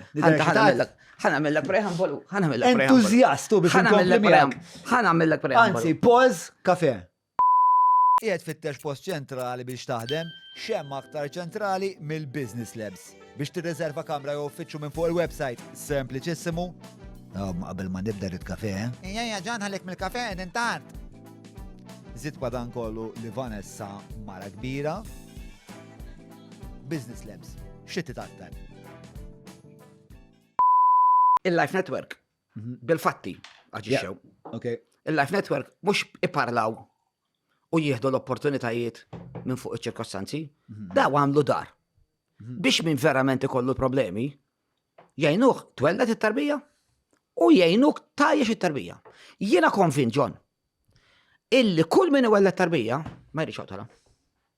Mela allura għandna bżonn nagħtu ħafna iktar assistenza u naħseb di tkun ir-riforma l-kbira. Aħna m'għandniex ikollna leġiżlazzjoni li tinkoraġġixxi l-abort, imma illi tgħin lil persuni illi ikun qed jikkonsidraw l-abort. Tagħmel minn kollox biex tappoġġa l-ommijiet. Bin fuq s'isfel. Però fejn il-mediċi jħossu illi għandu jkun hemm terminazzjoni ta' tqala minħabba ċirkostanzi illi l-mara tkun fil-periklu, hemmhekk allura hemmhekk jiddeċidu l-mediċi x'għandhom jagħmlu. Il-Partit Nazzjonalista qatt ma qal ismaħna dejjem poġġejna l-bniedem, dejjem poġġejna l-om. Issa fejn ikun hemm imbagħad persuni illi assolutament iridu jibqgħu għaddejjin u joqtlu dik il-persuna, għalija jiena għandu jkun hemm il-pin neċessarji. F'każ li l-istat ma jkollux programm jew ma jkollux ir-riżorsi. Biex joħloq dan il-permetti. Ma jkollux dan ir-riżorsi biex itaffi dawn il-problemi soċjo-ekonomiċi illi inti qed timmaġna dan il-programm bħalma għandha Mirjam. F'dak il-każ, jekk l-affarijiet essenzjalment jibqgħu kif huma. Kif tħares lejn persuna illi forsi ġeja minn background fqir, forsi m'għandix edukazzjoni, forsi m'għandix opportunitajiet fid-dinja, din għadha żgħira, għamlet ċuċata, għamlet baby, u tagħżel li tagħmel abort. Le. Imma naf li ma tixtieqx li tagħmel abort. tara kriminali, Hija tara kriminali, kriminali. ok, tara Għax kriminali, m'hemmx aspett mediku. opponibli biex. Jena, Għalik. ponibli, skont kif tiddeċid il-qorti, ġon, għaliex il-qorti tista' tiddeċidi b'diversi forum, ponibli tiddeċid il-qorti. Ma naħsibx tan il-partit tijak, kif tixtiq il-leġizla. Le, jiena nixtieq li l-partit tiegħi wara li jagħmel diskussjoni tkun il-qorti ikun l-ewwel qasad diskutejnihom sewwa. Mhux di l-problema li hawn. Aħna ma diskutejnihom, niddiskutu daw, però ġon, però dal-pajjiż sab riżorsi fis-settur mediku ta'. Tgħidlix li dal-pajjiż ma jaffordi għax mhux se ngħidlek. Mhux se ngħidlek li se jonfoq 400 miljun ta' imma jissa jonfoq 4 miljuni biex jappoġġja daw in-nies. Tajjebek, mhux 400 miljun u fimtni. Ma seplu darba qbilna hija. Mela, il-PN użazax. Ma, konet nitkellmu l-ewwel fuq il-konservativizmu, reliġjo, patra, l-maduma. Kif taħseb li ħarsu lejkom il-żazax? Il-Partit Nazzjonalista hija id-dar progressiva li xi darba kienet twedhom l-Unjoni Ewropea u li ħaddihom daw l-opportunitajiet kollha. Kienet ġieli niftakar epoka fejn il-Partit Nazzjonalista kien vera kapaċi ibieħlek il-ħolma ta' progress tal-futur. Kont tista' tara fil-partit il-futur. Għax hekk kienu. Illum Għax hekk kien. illum fil-fema tiegħi m'għadux. Il-Partit Nazzjonalista kif qed tgħid inti, Ġon, naqblu. Illi kien il-partit illi għal snin twal, partikolarment l-aħħar tas-sebgħinijiet, tmeninijiet, il-Partit Nazzjonalista kien il-partit taż-żgħażagħ, kien il-partit tal-ħaddiema, neħħa dik il-klixe li kien taħ il-Partit Laburista li huwa l-Partit tal-Avukati, dik Edifen Akadami, kissera mill-ewwel bl-ewwel diskors tiegħu, qalbna mal-ħaddiema u kissera, għax verament kien jemmen hekk. Issa, ir-riformi li saru wara l-87, jiġifieri riformi fix-xandi, riformi fl-ekonomija, riformi fl-edukazzjoni, riformi fl-università, riformi fis-saħħa, riformi fil-ġurnaliżmu, riformi fil-rule of law, riforma fil-politika barranija. Jiġifieri, inti tiftakar qabel 87? Ftit. Se jkolli noqgħod nispjegalek imma tittemminni għax ċerti affarijiet. Ejwa, ħanajdlek għaliex, għax ċerti affarijiet tant huma kbar li ma jitwemmnux. Għalhekk. Inti taħdem fil-medja. Għalhekk. Għajdilha. Għax se nispjegalek. Mela, il-Partit Nazzjonalista dejjem kellu din il-viżjoni. Veru. U l-Unjoni Ewropea kienet wieħed, jiġifieri il-Partit Nazzjonalista Ġon, iddikjara li hu favur Malta fl-Ewropa fis-77 ta' fis-79, skużani, fis-79. U l-Partit Laburista kien kontra dal-konċett għax kien ħares lejn l-Ewropa Komunista, għax kien ħares lejn il-Vant, għax kien ħares lejn dak iż-żmien ma kienx għadu għal Berlin Wall, kien ħares lejn dak il-mudell ta' Abel u ta' Kajin. Tajjeb, illi aħna dak il-pajjiż għandna dak il-mudell. Inkredibbli hu. Meta tajt Abel u Kajin, l-analogija ma nafx. Għaliex Mintoff kien jgħid illi għandek l-Ewropa l-ħażina u l-Ewropa tajba. L-Ewropa tajba taf x'kienet? Ceausescu daw. L-Ewropa ta' Ceausescu, l-Ewropa ta' Honecker, l-Ewropa ta' Tito, l-Ewropa ta' Brezhnev, l-Ewropa ta' hekk kienu jgħidu. Inkredibbli hu. Le, hija inkredibbli. Issa il-Partit Nazzjonalista kien jgħid, isma' l-Ewropa demokratika tal-punent hekk kienet tissejjaħ għax kien hemm għadu l-be. Hija l-Ewropa li aħna rridu nħarsu lejha. Sewa. U dik bdiet fis-79. Wara meta ntemm il-bażi militari. Tajjeb, il-Partit Nazzjonalista hemmhekk qal isma' aħna postna fl-Ewropa. Konna nwaħħlu l-posters, postna fl-Ewropa. Il-Partit Laburista kien kontra. Min dak iż-żmien kien kontra għax kien ħares lejn il-Libja, kien ħares lejn il-Korea ta' fuq. Iġbi dawn huma relazzjonijiet tali kellu dan minn hemm tlaqna biex illum qegħdin hawn. U minix tikkontesta li hija interament viżjoni ideoloġika. Mhux ideoloġika, biss imma hija fantastika u sabiħa u dawk huma tip ta' narrattivi li nazzjon vera taqdu biex jimxi warajk. Sewa għax tispiraħ, hija aspirazzjonali. Li inti tajt nazzjon żgħir bħal tagħna li żgħar fiċ-ċokon, żgħar fl-età, żgħar fis-setat tiegħu, żgħar fir-riżorsi, tajlu isma' inti tista' tkun parti minn dik il-komunità l-ikbar blokk ekonomiku. Ġonna ma kienx faċli ta'. Hija xi ħaġa kbira u sabiħa. U ma kienx faċli, tinsix il-Makka u l-Balena, tinsix li da il-Partit Laburista kien ibeżża n-nies li fl-Unjoni Ewropea aħna Makku u huma Balena u se jibelawna. Kellu minn dal-poeżiji u Makku Balena. Belawniex, mhux hekk. Qabel, anzi, parteċipi magħhom f'dak li huma deċiżjoni tista' apparti il-fondi apparti. Għanna l-presidenza. Apparti il-presidenza, apparti kollha, xi menti għamlet mistoqsija u rrid inwieġbek fuq iż-żgħażagħ għax. Eżatt, illum il-ġurnata, Illum il-Partit Jien niktibhom Nazzjonalista dawk kolli. irid jagħmel aktar biex jolqot liż-żgħażagħ. X'mhux jagħmel? Naħseb illi il-politika llum ma dix tattira biżejjed liż-żgħażagħ. Jien naħseb illi l-ewwel net, huwa naturali illi ma jibqgħux in-nies tipparteċipa kif kienet fl-80s fil-politika, mhux naturali. Aħna ħdimna biex ikollna soċjetà li ma tkunx daqshekk polarizzata. Aħna ħdimna wara l-87 biex in-nies ma tqumx filgħodu titkellem, tmur tiġi tixxi n-nazzjon, tmur tiġi tixxi l-orizzont. Aħna ħdimna biex ikollna xandir li ma jibdix minn filgħodu u sa filgħaxija u jkissirlek moħħok dwar il-politika. Aħna ħdimna u biddilna. Issa dik konna naf il-konsekwenzi tagħha, x'kienu l-konsekwenzi tagħha, se jkollna soċjetà illi se tkun naqra distakkata, se jkollna soċjetà li mhux se tieħu, imma kif hemm pajjiżi barranin. Jiġifieri jien ma niddejjaq xejn illi jkollna żgħażagħ li ma jaħdux sem, jien ma niddejjaq xejn li jkollna żgħażagħ illi jgħidulek jiena isma' ta' ma jinteressanix dak li qed tgħid. Għandek il-libertà u jiena nara. Ma ddejjekx, kif ma Le, ddejjekx? ħanajlek għaliex ma ddejjaqni, x'in ninkwieta jekk f'dal pajjiż nibqgħu b'dil polarizzazzjoni straordinarja. Illi kollox politika. Qed tkun monokромatiku, il-binarju m'għandux ikun jew tkun tribalist jew ma jinteressakx mill-politika. L-ideali huwa l-estradjoni kemm għandek policy interessanti fuq il-qasam tiegħi Imma John, imma jekk illum is-soċjetà fl-Ewropa kważi kullum kien anka fl-Amerika qiegħda tiżviluppa illi n-nies partikolarment iż-żgħażagħ forsi jħossuhom ftit distakkati. Għandna nibqgħu bis-soċjetà kif konna meta kont żagħżugħ jien, illi l-politika tiddetermina lek kollox, illi l-politika le. Jiena ma naqbilx magħha. U mhux hekk hu fil-verità. Illi kolli żgħażagħ jgħidu li jiena ma nafx ta' id-dibattitu parlamentari. Ma tħoss li qed tirrassenja naqaruhek biex ngħidu hemm din il-prevalenza madwar id-dinja li iż-żgħażagħ aktar ma jmorru forsi iktar qed jitilfu interess fil-politika. Però da m'għandux ikun biex ta' fejn tieqaf. Fejn tieqaf għandha tkun forsi isma' għaw din it-tendenza, però aħna biex intejbu speċa din id-downward trend li qed nagħmlu huwa XYZ. Iva. Fil-fatt, ikolli ngħid l-aħħar elezzjoni tal-MPs nasib l-istennija kienet li ħajvutaw ħafna inqas żgħażagħ u l-effett Mezzola. L-effett Mezzola. Naħseb waqfet il-hemorrhage.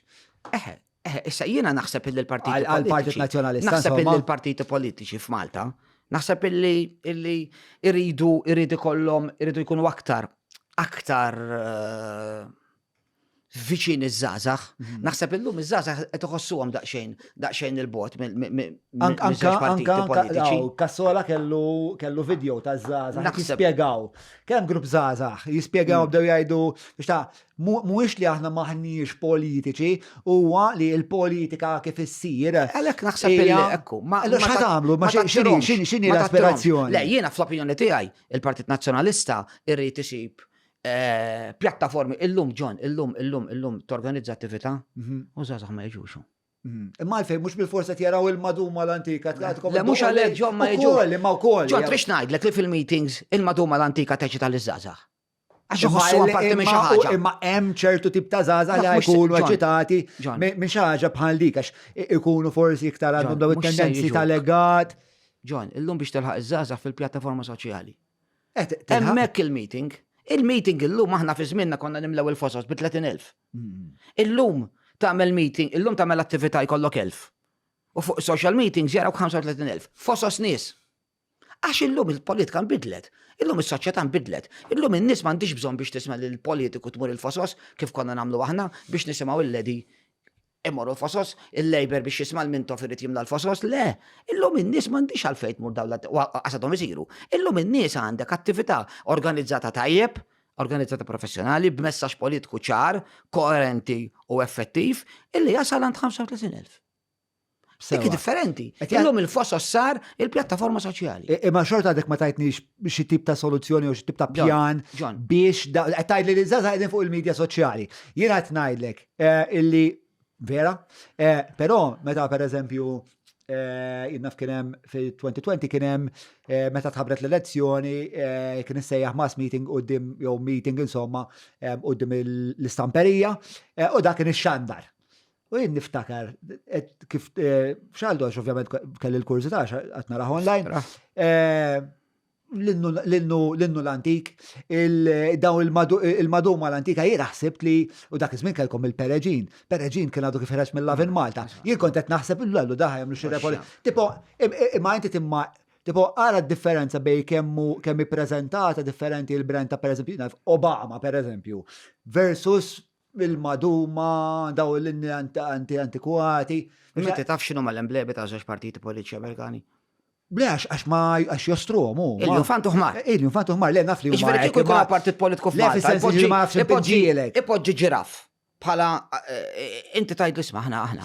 Imma inti mbagħad Iġveri vera organizzati. Iġveri xorta n-nies jivvotaw għall l-infant u għal. Imma s-simboloġija miex edha miex kważi mkien hija apparenti u minn ta' jekk tara mass meeting ta' Obama, inti li tara ħafna nies iżommu dal-placards ta' Yes We Can, u mbagħad dal-wiċċ ta' Obama impinġi mill-artist li bħalissa Shepard Fairey, impinġi minn Shepard Fairey li huwa vera parti mill-kultura pop li apposta għazzaza ħamlu. Ara il-konferenza li kollhom id-demokratiċi jew ir-repubblikani tal-lum. Ara l-Obama, tissemmi l-Obama. U ara Nixon, u ara l-Carter. L-istess konferenza kien ikollhom, bl-istess placards, bl-istess lokalitajiet, bl-istess bżiżaq nizlin, bl-istess struttura, zammewa u n-nisbaqgħu imorru. Mela n-nies illum mhumiex interessati fil-kosmetika u fil-klixez, il-nies illum interessati John. Fil-kontenut. U jiena naħseb li l-partit politiċi jridu jarfu li xus ta' żgħażagħ. X'inti qed tkellimni dwar iż-żgħażagħ. U tajjeb nitkellmu dwar iż-żgħażagħ, però tajjeb nitkellmu dwar il-middle aged, u tajjeb nitkellmu dwar il-familji u kollha imma naħseb John, partit politiku jrid jidentifika x'inhu huma l-prijoritajiet taż-żgħażagħ. U jiena fl-opinjoni tiegħi għandek l-ambjent, għandek it-traffiku, għandek l-edukazzjoni, għandek is-saħħa, għandek il-korruzzjoni, għandek il-governanza, modell ekonomiku ġdid. Daw, jekk inti jkollok policies tajbin u twassalhom tajjeb għand in-nies, jiena konvint li żgħażagħ jappoġġjawk. Jiena perswas illi hija tnejn. Li jekk kollok policies tajbin u kollok ideja tajbin li meta tpoġġu tispjegom u kollkom nies li huma komunikaturi tajbin li kollhom l-ħakma tal-lingwa, li kollhom l-ħakma tal-komunikazzjoni u daw jirnexxielhom meta jindirizzaw televiżjoni, jipperswaduk. Naħseb fundamentali. Però xorta il-branding u r-rebranding, jekk tara naf Obama u anka Clinton, ikun hemm varjazzjonijiet, pereżempju. Inti kollok dak l-image fundamental madwar u torbi tal-bqija tal-kampanja. Fil-kas ta' Obama kien, tiftakru dak il-pinġija ta' wiċċ Obama ta' ħamra bajda u blu li kien pinġija Shepard Fairey. Shepard Fairey kien xaħat, kien artist illi iż-żgħażagħ kienu jafu minnu, iż-żgħażagħ cool, iż-żgħażagħ kalt, kienu jafu minnu Shepard Fairey u għalhekk għażlu l-dak. Irrid tkun iż-żewġ affarijiet. Kellek komunikatur tal-blieħ li kien Obama. Kellek Obama li kien jitkellem fuq l-ekwità u li s-soċjetà tisir iktar ġusta, imma mbagħad ukoll kellek l-artisti li kienu qed jagħmlu l-almu tagħhom biex il-marketing jaħdem tajjeb. U ħanmellek l-ħar punt. Dissara mill-argument għax ma tajtix ċans tagħmel argument. L-ħar punt u tagħmel l-argument kollu ċajta. Hemm film nissuġġerih il-kull min jaħdem fil-politika. Ma nafx kemm minnkom rajtu. Il-film jismu No. Huwa film Peruvjan. Naħseb li jekk żgur ħa interessak. Huwa film Peruvjan ta' dan il-grupp ta' nies li kienu speċa qishom ir-Repubblika, imma kienu partit politiku li kienu qed ippruvaw iwarbu lil Pinochet li kien bħalma taf dittatur mill-lar. U da daħal u qed jippruvaw insomma u kienu ħajamlu referendum. U qabdu insomma il-xi nies biex jagħtuhom l-idejat u hekk, u mbagħad qabdu wkoll biex xagħti ieħor biex tihom proposal. U dak li Ġol. jaħdem mal-Pepsi. Da daħal fil-kamra. U l-ewwel ħaġa li għamilhom, ramilhom il-logo, għallhom daqshekk jekk tara r-reklam li għamlilhom, ma tarax persuna waħda li mhix bjonda bajnejha blu issaj li inti fil-Peru jekk hemmx persuna hiex prevalenti. John, inti qed tittini eżempju tajbin fuq l-Amerika. Tajb. Ħantik eżempju Malta. Qabel l-elezzjoni ta' 2013, il-Partit Laburista għamel Rebrand tal-bliħ. tal-qaddisin. U perswada u kaxkarkom. Mela, mhux għalhekk, imma insomma. Għalhekk ukoll. U hija, mela neħħejna l-ingravata homoru. Xek lew sirna blu. Sirna blu. Neħħejna l-aħmar għamil dak iċ-ċelesti, sabiħ. Issa jekk mhux sattejni ċans. Inqum. Jaqleb il-mejda. Jekk mhux sattejni ċans. U għamilna rebranding. U ma daqqewx tik tal-linnu. U għamlu flokki kantaw tema 79, ġabu laqwa kantanti. U għamilna. U rabħu l-elezzjoni. Correct. U x'fisser ejli? Dizastru. Bir-rispett kollu. Fil-governanza, fil-rule of law, fil-politiku, fil-modell ekonomiku, x'ri branding sar? Mela biddilna il-kappell, mela biddilna il-make-up, billi morna għamilna il- Ma taf li naqbel miegħek? Taf li naqbel miegħek Ma xorta rrit nagħmlu l-argument. Għaxxalla biebu. Iġveri jemma rriġ dal-elementi kosmetiċi, jiena l-politika li. Ma inti għandek bżonn kollha għalfejn tirresistu Kollha, ma x'qed nirresistihom. Intom mażżenin u ma tidux bidlu mela. Kif tajjini. Mhux qed ngħidlek li ma rridx nagħmilhom, anzi rrid nagħmilhom, però ma rridx naqafhem. Jien nippreferi kolli politika tajba illi jista' jkun preżentata, mhux preżentata bl-aħjar mod, però naf li hija l-aħjar politika. Jiena nippreferi illi kolli programm elettorali illi kollu kontenut. Illi jkun preżentat fil-limiti li jista' jippreżenta partit politika mill-karta, mill-kuluri u minn dal-ħmerijiet kollha. Imma jkollu kontenut. Milli jkolli l-aqwa programm elettorali illi jkun paraventu għal dak li sar fl-aħħar 11 sena. Ok, imma il-problema li Jekk okej bilna. Mela suġġetti. Mela, il-problema hija li inti terbaħ trid. Issa biex terbaħ hemm fatturi, hemm ħafna nies bħalma kont qed ngħidlek l-ewwel li daw mhux se jaqraw il-manifest elettorali mill-bidu sal-aħħar. Jiena biex nerbaħ. Ismani, jiena biex nerbaħ u nagħmel kif għamel. Le, mhux qed terbaħ. Ma nagħmel xejn. U tagħmel xi ħaġa tajba. Ma nagħmel xejn. Tkun monokromatiku. Mhux ħaġa jew l-oħra, ma tistax tagħmelhom it-tnejn. Il-kontenut ta' dan il-podcast huwa naħseb sissa pjuttost deċenti. Le tajjeb, sejrin naħseb in-nies huma pjuttost qed ikunu informati. Fl-istess ħin jiena nagħmel għadni kif biddilt l-istudio. Sewa għalfejn biddilt l-istudio għax ħassejt li hemm bżonn li il-punt huwa li iż-żewġ affarijiet jistgħu għandhom jikkoeżistu. Ma jiena ma nafx li xettejt inti li l-Partit Nazzjonalista għandu xi branding ħażin li jidher dil-fissazzjoni. Pereżempju, ħantik fissazzjoni. Ħanibda nresqek li inti probabbli il-Partit Nazzjonalista ħafna nies jakkużaw inti probabbilment ħad tkun ġejbi għadi. Illi jitkellem biss dwar il-passat, probabbilment. Mu veru xejn. Mu veru ġon. Asna fuq xiex jitkellem il-Partit Nazzjonalista. Issa nispjegali, jekk trid istaqsili ngħidlek. Mhux għalhekk qiegħda. Ħanejlek. Mhux vera jitkellem fuq il-passat il-Partit Nazzjonalista. Il-Partit mhux vera jitkellem. Di l-impressjoni żbaljata u parti mill-kunċett. Tafx titjellhom dik l-impressjoni żbaljata. Ħallek f'moħħok. Ħanejlek x'tajjelhom. Is-simboloġija xi ħaġa b'saħħitha ħafna fil-marketing. Il-Partit Laburista għandu kapaċità illi jittimbrak waħlek u tibqa' biha. U jekk trid intik sistemi imma forsi nitwalihom iktar tard. Mela, il-Partit Nazzjonalista mhux vera jitkellem dwar il-passat. Għaża fakkar il-passat. Il-Partit Nazzjonalista kull ma jfakkar avveniment wieħed minn tal-passat u ma jfakkar xejn aktar. U għandu xi fakkar jekk u għamel kisbiet il-Partit Nazzjonalista ta' u għadda minn avvenimenti ta' u għadda minn traċedji politiċi ta' il-Partit u ma jfakkar xejn. U dan il-pajjiż ma jfakkar xejn. U għalhekk ġara dak li ġara, u nistgħu niddiskutuh, il-Partit Nazzjonalista mhux veru marbut mal-passat, mhux veru imma dil fissa. Ma xiex marbut mal-preżent u ma' programm elettorali. X'inhu l-programm elettorali? Issa l-programm elettorali huwa fuq kollox. Bidla fil-modell jiena ngħid politiku. Ġifieri il-mod kif issir politika fis-sistema parlamentari.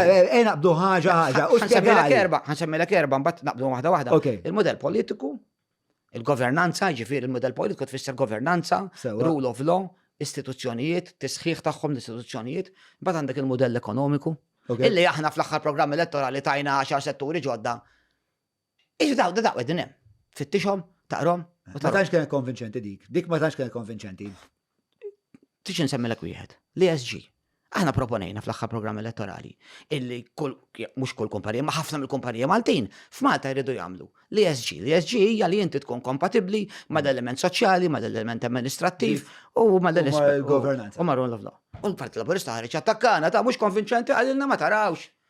Rebħa l-elezzjoni, imbagħad qalu isma' dik kienet policy tagħna ta' mela kienet tajba. Mela l-argument. Nista' ngħidlek għalfejn ma kienx konvinċenti imma. Għaliex ma kienx konvinċenti. Toħadni fuq dem id-dar sisak djoni. Le, għasċi għanzi. Kont saqsik biex it-tini ċans namel l-axra. Għanni ribat il-raġuni li nħos li dik ma kienx konvinċenti kienet isa tħalt fuq ChatGPT. U għatlu sma ChatGPT xinu ma l-10 industri li ekonomija li tixtieq tiġġedded u ssir moderna tixtieq għandha tinvesti fihom. U ChatGPT tik dawk l-10 ismijiet. Però l-Partit Nazzjonalista għandu track record. U għawek naħseb Pereġin daħal fiha l-istorja. Għax Pereġin kellu ħabta daw il-top 10 things to. Naħseb il-bniedem wara daw. Naħseb il-bniedem il-żewġ persuni wara daw il-proposti kienu Claudio Grek u Ivan Bartolo. Issa, it-tini punti, għax inti jgħet li xaxċet toffru. Għana għedin noffru politika. Għax ma kienx hemm politika warajhom, ma dawk il-problema kienet li kull meta saqsejt il-ġaħat, isma' xi ġifieri tinvesti fil-metaverse. Ejja, veru. Xiex U naħseb illi. Metaverse kelma sabiħa, cool, trendy. Setaw kienu sostnuti u spjegati, Iva. Ma kienx hemm il-politika ta' kif ħatamela, tifhimni? Issa ħaddieħor ma jippreżenta l-ebda l-ebda proposta, l-ebda modell ekonomiku differenti. Ma mhux il-punt. L-ebda settur ekonomiku ġdid. U xorta rebħilkom kif? Jien nixtieq li kull darba li jkollok esponent laburista hawn tistaqsih qabel jibda biex ittieħ ċans inti mejjek dejjem għandek sija u nofsu mhux hekk. Nasib Ismani, tistaqsih hu tgħidlu qabel nibdew. Ibbat li Tini settur ekonomiku ġdid. Ta' u mbagħad staqsilu fl-aħħar. Ħatarajti elekx. Tajbek? Imma jekk istaqsija lili, ngħidlek il-Partit Nazzjonalista wara l-87 faqa' Malta bis-settur ekonomiċi ġodda. Tibda titkellem fuq il-passat. Il-passat. Jiena tinsaqsik fuq il-futur. Il-futur, għajdu il-futur. Ħana jdek xinu il-futur. Il-futur huma servizzi finanzjarji li twaqqfu wara l-87. Il-futur huwa l-iGaming li twaqqaf wara l-87. Il-futur huwa il-farmaceutika. Partit Nazzjonalista fil-gvern l-ekonomija hija li nkomplu nindukraw industri li intom iffundajtu. Li nikkonċedi li intom iffundajtu. L-lum huma għadhom il-pilastri ekonomiċi ta' dal-pajjiż. Ġifieri hemmhekk mhux biss għandna daw il-pilastri. Issa mhux biss. U ħankomplu neħdu ħsieb. Ħanilek x'inhu jagħmel bħalissa il-Partit Nazzjonalista. Il-Partit Nazzjonalista bħalissa beda proċess li jitkellem mal-korpi kostitwiti u mal-laqdiet. Tajjebek b'tim illi finalment irid jifforma l-programm elettorali. Għax l-elezzjoni tista' ssir 20 xahar ieħor, 22 xahar ieħor. Tajjeb, bdew il-proposti mas-soċjetà, mal-korpi kostitwiti u daw il-laqgħat qed isiru diġà, Ġon ta'. Tajjebek, se tkun iffurmata politika. Tajjebek, fi żmien sena u nofs. Tajjebek, biex ant il-poplu, il-Partit Nazzjonalista jmur bi programm elettorali kompost, effettiv, kif għamel fil-passat, u ma niddejjaqx nsemmi il-passat, għax il-passat fit-turizmu ta' ċertu kwalità, fil-proġetti infrastrutturali. Ġon, semmi li l-ekonomiji li għaw vibranti f'dan il-pajis. Tajjebek, u tajd li daw kienu kollha ġew taħt gvern nazzjonalista. Il-Partit Laburista kellu viżjoni waħda li jagħmel blockchain. U la għamel blok, u laqqas għamel chain, għaliex qabel bdiet kien spiċċat. U ma semmilix settur ekonomiku wieħed ħlief iċ-cheap labor. Lonely fence. Semmi l-cheap labor. Taħt il-labor, qabad. Daħqa, mela jafx mill-lonely fence. Mux id-dinja kollha ta' mux id-dinja kollha ta' konservativi marbin iktar mill-li jidru. Għax aħna nagħmlu battalja kontra dak l-affarijiet. Għalek nafu bijom. Kruċata. Ok, mela, għandek ma tista' tgħidli kemm ħarġet sabiħ di. Għandek xi policies li tixtieq taqsam magħna li taħseb illi jekk jismaw iż-żgħażagħ u għandna aħna parti mid-demografika tagħna. Żgħażagħ. Naħseb, nistanalik li b'madwar 15% ta' segwaċi huma bej l-21 u l-31. Veru. Ximkien Għax jitkellmu miegħi Le? u jarawh. ħafna iktar. Iktar minn 15%? Yes. Ok. Mm, Insomma, closer. għanna. Għandek sektor b'saħħtu ta' Daw iżazah li qed jisimgħu bħalissa. Hemm set ta' policies. Fl-opinjoni tiegħi dawn huma żgħażagħ l-ewwel nett li ma nistax naħallhom jitilqu minn dal-pajjiż. Kull survey qed juri daw irdu jitilqu. Aħna fi żmienna konna rridna nibqgħu biex inbidlu aħna wkoll konna żgħażagħ. Tajjeb hekk. U bqajnaw u biddilna pajjiż. Bin-nuqqasijiet ukoll ta' biex ma taħsibx il-konsa perfetta ta' għax nkunu raġonet. Però m'hawnx bżonn bidla fil-mudell politiku. Għajdilna kif jsir Il-Parlament jista' jibqa' jopera kif inhu. Għanna nimxu lej sistema ta' parlamentari full-time, mux biex najdu full-time ta' imma biex jinvestigaw, jiskrutinaw il-leġislazzjonijiet Ewropej. Imma biex il-Public Accounts Committee u senti jomlok, biex il-Public Accounts Committee kun jista' jaħdem regolarment, mux jintaqa darba kull ġimgħatej, u biex jinvestiga kas ta' l-electrogas. Ilu għaddej ma nafx kemm il-sena. Tajjeb hekk, id-dibattitu parlamentari effettiv. Jien insegwi l-Parlament kollu ta' mhux effettiv, le. Il-question time effettiv? Le. Għalfej, xandu li mux effettiv. Għax il-ministri ma jkunu l-Parlament? Ġviri tkun tistaqsi mistoqsija. Inti tagħmel mistoqsija, flok il-John il-Ministru tal-Komunikazzjoni. U mill-Ministru jgħid il-Ministru bħalissa ma jistax hawnhekk, allura dil-mistoqsija titwieġeb mistoqsija oħra. Il-Parliamentary questions illum jalternaw. Mela tagħmel mistoqsija l-Oppożizzjoni. Imbagħad ikun imissu l-Gvern. Il-Gvern tqum il-backbencher taqra minn fuq il-mobile li jkunu batula. ħana xan repetija taqra minn fuq il-mobile li kunu batula. Ministru, inti l-lum kalla konferenza tal-ħabaj, tista' tgħidilna x'kien il-messaġġ tiegħek u dak jagħmel 5 minuti, 10 minuti, jaħli l-ħin. Hekk riduh il-Parlament. Il-question time tagħna huwa dak. Jurtak dan it-teatru fil-politika. Jurtani, jirvillani jien, u qed tismani nitkellem dwaru għax insegwih. Tajjeb, id-diskors hemm bżonn jibqgħu ta' 45 minuta. L-iskrutinju parlamentari, jsir skrutinju parlamentari, meta l-gvern mar il-kontratti ma' Vitals u ma' Stewart. Għasar saqom il-Parlament. Tlabniħ biex rassaqom u jtik il-kontratti isom il-Juventus, bl-abjat u l-iswed. Kollox motti. Tajjebek, iġveri, di sistema parlamentari għandu jkonna parlamentari illi fil-ħodu ikunu qegħdin jagħmlu ċertu xogħol li jista' ma jkunx kompatibbli mal-professjoni politika tagħhom. Per eżempju, għandna naraw jekk hux kompatibbli illi inti jkollok politiku illi jiddefendi ċertu persuni u fil-għaxija jkun qed jilleġisla? Għal-min qed ngħid? Le mhux għal-min qed ngħid għall-prinċipju. Jien jista' jkolli politiku illi fil-għodu jiddefendi li traffikant ta' droga u fil-għaxija jilleġisla dwar id-droga. Kif nista? Tara problema, ġviri li għanna parlament mizawt avukati fil-verità. Le, mux hekk. Per eżempju, John, is-sistema tan-nisa fil-parlament, li żidna n-nisa fil-parlament biex qed ngħidu jirrappreżentaw iktar is-soċjetà ħadmet.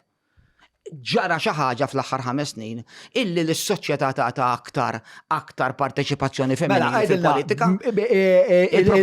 Il-Parlament skont Dione Bush. Skont jien. Irrid ikun hemm sistema ta' full-time parliamentarians. Jitħallsu iktar? Mela, mhux hekk. Kemm? Le, ma nafx kemm. Għalfej tibżaw minna daqshekk. Le, għax ma nafx. Ma qatt maħsib dwarha. Ġan, tkellimx dwar flus lili. Għax mhux tajjeb biex nitkellem dwar flus u dwar mhux tajjeb hu. Jiena qasta fil-pagi, mhux se nidħolin fil-pagi. Kollox kellimni, fuq flus kellimniex, għax mhux tajjeb għalihom. Tajjebek. Jew għax hot potato politika. Le, John, mhix hot potato, imma l-problema qiegħda. Il-problema qiegħda illi jekk jagħmel gvern laburista se joħorġu kontra il-nazzjonalisti, u jekk jagħmel gvern nazzjonalista ħajħorġu kontra il-Partit Laburista. Allura jien naħseb li rridu konsensus. Illi rridu nimxu lem, u l-poplu jrid jifhimha. Aħna l-uniku parlament fl-Ewropa. Illi aħna part-timers ta' fiċi ħissawa ta' aħna jkollna leġislazzjoni Ewropea dwar l-ambjent, leġislazzjoni Ewropea dwar il-Freeport, leġislazzjoni Ewropea dwar l-agrikoltura. U biex tiskrutinawa. Tajjeb, biex tiskrutina bil-fors. Il-gvern bil-detja. L-oppozizjoni għasanda rizorsi ta' xej biex tiskrutinja, nistgħu nibqgħu naħdmu hekk. Dax parlamentu. Mela dik riforma politika. Full-timers li jitħallsu, jiena naħseb li għandhom bżonn jitħallsu ħafna iktar biex taxxiraw talent aħjar. Mhux biss, John. Imma illi għall-ewwel perjodu nagħtu l-opportunità li min irid jibqa' part-time jista' jibqa' part-time, għax jiena nemmen li r-riformi għandhom isiru gradwalment. Jiġifieri mhux naqta għax jiena Min għada full-time jew le? għax jiena nifhem li ċertu leġiżlazzjonijiet l-avukati jridu jgħadduhom ta' għax huma jagħtu kontribut il-Parlament jien insegwih. Jiġifieri nirrikonoxxi. Imma ma jistax ikollok konsulent Ma legali. jistax ikoll, mhux għalhekk li tkun hemm bidla. Tista' tkun ekonomist jew tabib. Il-bidla politika l-oħra x'inhi? L-istituzzjonijiet. Jista' jkun ikollna istituzzjonijiet illi jirrapportaw lill-Ministru. Jiġifieri il-Kummissarju għandu jibqa' jirrapporta l-Ministru. Jiġifieri aħna ma jistax ikollna kummissarju bħal awditur ġenerali illi huwa illi jirrapporta l-Parlament. L-Awditur Ġenerali jagħmel tant investigazzjonijiet b'riżorsi limitati. Hemmhekk mistu investihom l-400 miljun. Ant l-Awditur Ġenerali ma mhux se investihom l għax inkella il-Bambin L-Awditur Ġenerali ma jagħmel xogħol eċċezzjonali. L-Ombudsman. Mir-riċerka li nagħmel jiena dejjem l-aqwa rapporti ġenerali ġejjin. Inkredibbli. Il-problema li mbagħad isu m'hemmx din il-ħajra biex kun hemm prosekuzzjonijiet. John. Dik hija Mela, l-problema. l-Awditur Ġenerali ma ir-rapporti tiegħu ma jwaslux għal Għal-prosekuzzjoni, naf, legali. Imorru qoddim il-Public Accounts Committee. Mhux hekk. Imma il-Public Accounts Committee għandu r-riżorsi biex jinvestiga. Għandu r-riżorsi biex jinvestiga għax inta darba f'ġimgħa tajjeb u jkollok il-Xi Konrad Mizzi joħodlok 9 sigħat. Hekk ridu naħdmu. Imbagħad tispiċċa l-investigazzjoni dwar l-elettrogas u taf xiġri xejn. Għas rapport ma jsir xejn. Ħela taħin. Mux ħamil, mux ħela taħin. Imma hemm bżonn. Jekk mhux ħela taħin, x'inhu l-outcome li ħadna? Illi għandek l-informazzjoni fis-soċjetà. Li għalaqas is-soċjetà għandha naqra iktar idea u hemm rekord tagħha nista' morru fl-istorja u naraw. Ma sar xejn. Però ma sarx termi ta' Ġifieri jiena qed ngħid u din il-Partit Nazzjonalista da propona riforma parlamentari. X'taħseb mill-proposta ta' l-ħarba kellna lil Borġ Bartej hawnhekk li kien l-iktar AG li serva. U waħda mill-idea tiegħu kienet li l-ministri m'għandhomx ikunu fil-Parlament. Ħanajdlek dina ġifieri daħlu teknokratiċi. Li ma kienx eżatt preċiż jidhirli li inti tista' tiġi elett. Imma mbagħad la darba ġejt elett fil-Parlament u tingħażel biex tkun Ministru, f'dak il-każ inti ma tabqax tilleġisla imma tibda tamministra. Pereżempju, jew nkella jitlu teknokratiċi u naħseb hija waħda minn dawk iż-żewġ teknokratiċi tat-teknokratiċi titriforma kostituzzjonali u titriforma politika. Jiena ma niddejjaqx li kollok ġifieri dan il-Prim Ministru għamel diversi għażliet li jikkopja persuni illi ma kinux eletti u daħħalhom fil-Parlament u naħseb jista' jkun qed jagħti kontribut ukoll. Ħanajdlek John, jiena is-sistema politika tagħna, is-sistema tal-leġġi tagħna hija l-iktar waħda komplikati. L-Ingliżi għamluha biex minna li jom ifattu l-poplu Malti biex jitfixkel kif għandu jivvota. Fir-realtà, dis-sistema hija l-iktar waħda effettiva għaliex inti tivvota mill-1 sa 21 jew sa 7 jew sa 9 tepek u l-vot tiegħek jibqa' dej. Issa jiena ma naqbilx ma' sistema presidenzjali fejn teleġġi l-President u l-President jasel il-kulħadd. Għax hawn min jgħidilna isma' nivvotaw għall-President, imbagħad da jasel il-kulħadd. Le, jiena naqbel ma' sistema fejn il-poplu jażel lil min irid jirrappreżentah, però nixtieq naslu f'kompromiss illi jien għadni forsi minix narah. Illi jekk grupp parlamentari fis-settur finanzjarju iħoss illi jista' il-Ministru ikollu b'ċertu poteri għajnuna illi kollu konsulenzi illi għandhom imma jkollhom aktar forsi poteri fis-sistema politika. Ejja, imma di mhux tkun diskussa ġan. Xejn. U di l-problema. Il-problema li kienet jipprova jsolvi Borġ Bartej għajr daw il-kompetenzi li tissemmijiet ukoll hija l-idea tan-nepotizmu. Le inti jkollok Ministru minn ċertu distret u f'daqqa waħda it-trasport Malta f'għajni nies minn ċertu distret. Ikollok Ministru minn distret ieħor u mbagħad dik l-istituzzjoni f'għajni għad nies minn dik id-distret. Il-mument illi tneħħi il-Ministru minn dik it-taqtija biex jiġbor il-voti biex ta' m'għandux għalfejn jagħmel dak ix-xorta ta' imma min se jeleġġi ġan il-Ministru. Naħseb id-deputati jibqgħu fil-pjan tiegħu sewwa. Din naħseb prima faċċa naqbel naqra miegħu. Ikollok id-deputati li qegħdin hemmhekk biex jilleġislaw. Le, id-deputati qegħdin hemmhekk biex jilleġislaw biex jiddeċidu l-liġi se tkun u hemm dak il-kumbattiment ta' idejat ta' fejn se mmorru bis-soċjetà. Mbagħad inti jkollok min qed jamministra r-riżorsi, jkollok il-Ministru fuq il-Ministeru tiegħu, fuq id-Dekasteru tiegħu u hemmhekk qed isir l-amministrazzjoni. modelli li jistgħu jkunu hemm pajjiżi barranin li jaħdmu modelli l-Ingilterra għandhom sistemi differenti minn tagħna, l-Amerika sistema differenti. L-Amerika qas tkun taf minnu l-kap tiegħu il-partit fl-aħħar tkun taf min huwa il-kandidat. Naħseb imma hemm bżonn żgur diskussjoni għax kif inhi biex taħdem is-sistema, jiġifieri dik tkun waħda. L-istituzzjonijiet ma tfarkux l-istituzzjonijiet, il-pulizija, l-Avukat Ġenerali, in-nies hemm barra għandha l-fiduċja li għandu jkollha f'dak li hija kummissarju li jiġi jkollha kummissarju li jiena m'iniex qed ninvestigata Stewart Vitals ta' l-ikbar korruzzjoni fl-istorja li jien ngħid l-ikbar korruzzjoni fl-Ewropa għax l-aqwa fl-Ewropa, tajjeb. Iġifieri tajjeb li jkolli kummissarju ma jinvestigax l-ikbar korruzzjoni u with a straight face, isu xejn. Iġifieri dis-soċjetà tista' tibqa' taċċetta daw is-sitwazzjonijiet. U l-politiku billi inti jkollok kummissarju maqbul minn ġiex naħat, aħna proponejniha. Kif għandna l-Awditur Ġenerali jkollok il-kummissarju maqbul minn ġiex naħat, mhux għax hemm bżonn ta' ħanejlek għaliex m'hemm bżonn. Għax Gvern Nazzjonalista għamel kummissarji u semmulek wieħed illi baqa' il-Kummissarju Rizzo. Illi ma kienx ta' xi orjentazzjoni da nazzjonalista, mhux kif għamlu daw, neħħew il-John Rizzo poġġew 7 jew 6 qasnaf kemm tajjeb u kollha jitilqu ishom qed jilagħbu qasnaf xiex u inkonsistenza u instabilta kbira, imma Gvern Nazzjonalista poġġa kummissarju illi kellu l-fiduċja ta' żewġ naħat finalment. Għaliex m'aħniex kapaċi, għaliex bil-forsi rrid ikollna leġislazzjoni, għaliex m'għandniex fiduċja. Taħseb li hija problema li titkellem f'termini ta' żewġ naħat meta għandek ħafna iktar mill-popolazzjoni li m'għaddix tħoss li tissottoskrivi. Le, ma naħsibx li huwa hekk. Għaliex fil-Parlament hemm ġiex naħat li huma eletti, jiġifieri qed ngħid ġiex naħat għax ġiex naħat eleġġu. Kif dawk jiġu rappreżentati? Nistgħu ndaħlu. Hemm mod li mela threshold li inti tdaħħal threshold li inti tajt isma' pereżempju partit politiku biex jkun rappreżentat irid iġib ammont, tistabbilixxi ammont u jekk iġib dak l-ammont overall jirrappreżentaw tnej il-Parlament. Tajt national threshold. Jista' jkun mela le kienet diskussa diversi drabi. David Aġus meta intervistajtu hekk inqal jista' jkun mela le. Qabel fil-run-up tal-MPs kien qal anzi li wasal iż-żmien illi jsir din il-kwota nazzjonali. Basta ħadd ma jiġi ostaġġ ta' ħadd. Basta xiex? Ħadd ma jiġi ostaġġ ta' ħadd. X'vuol jiri? Jiġifieri ma jkollokx inti rappreżentant illi mbagħad ikollu l-aġenda tiegħu illi ma jkunx matur biżejjed u jibda iżomm ostaġġ lill-gvern. Tajjeb billi jgħidlek le jiena di bil-fors titgħaddi din kellha nwaqqa l-gvern.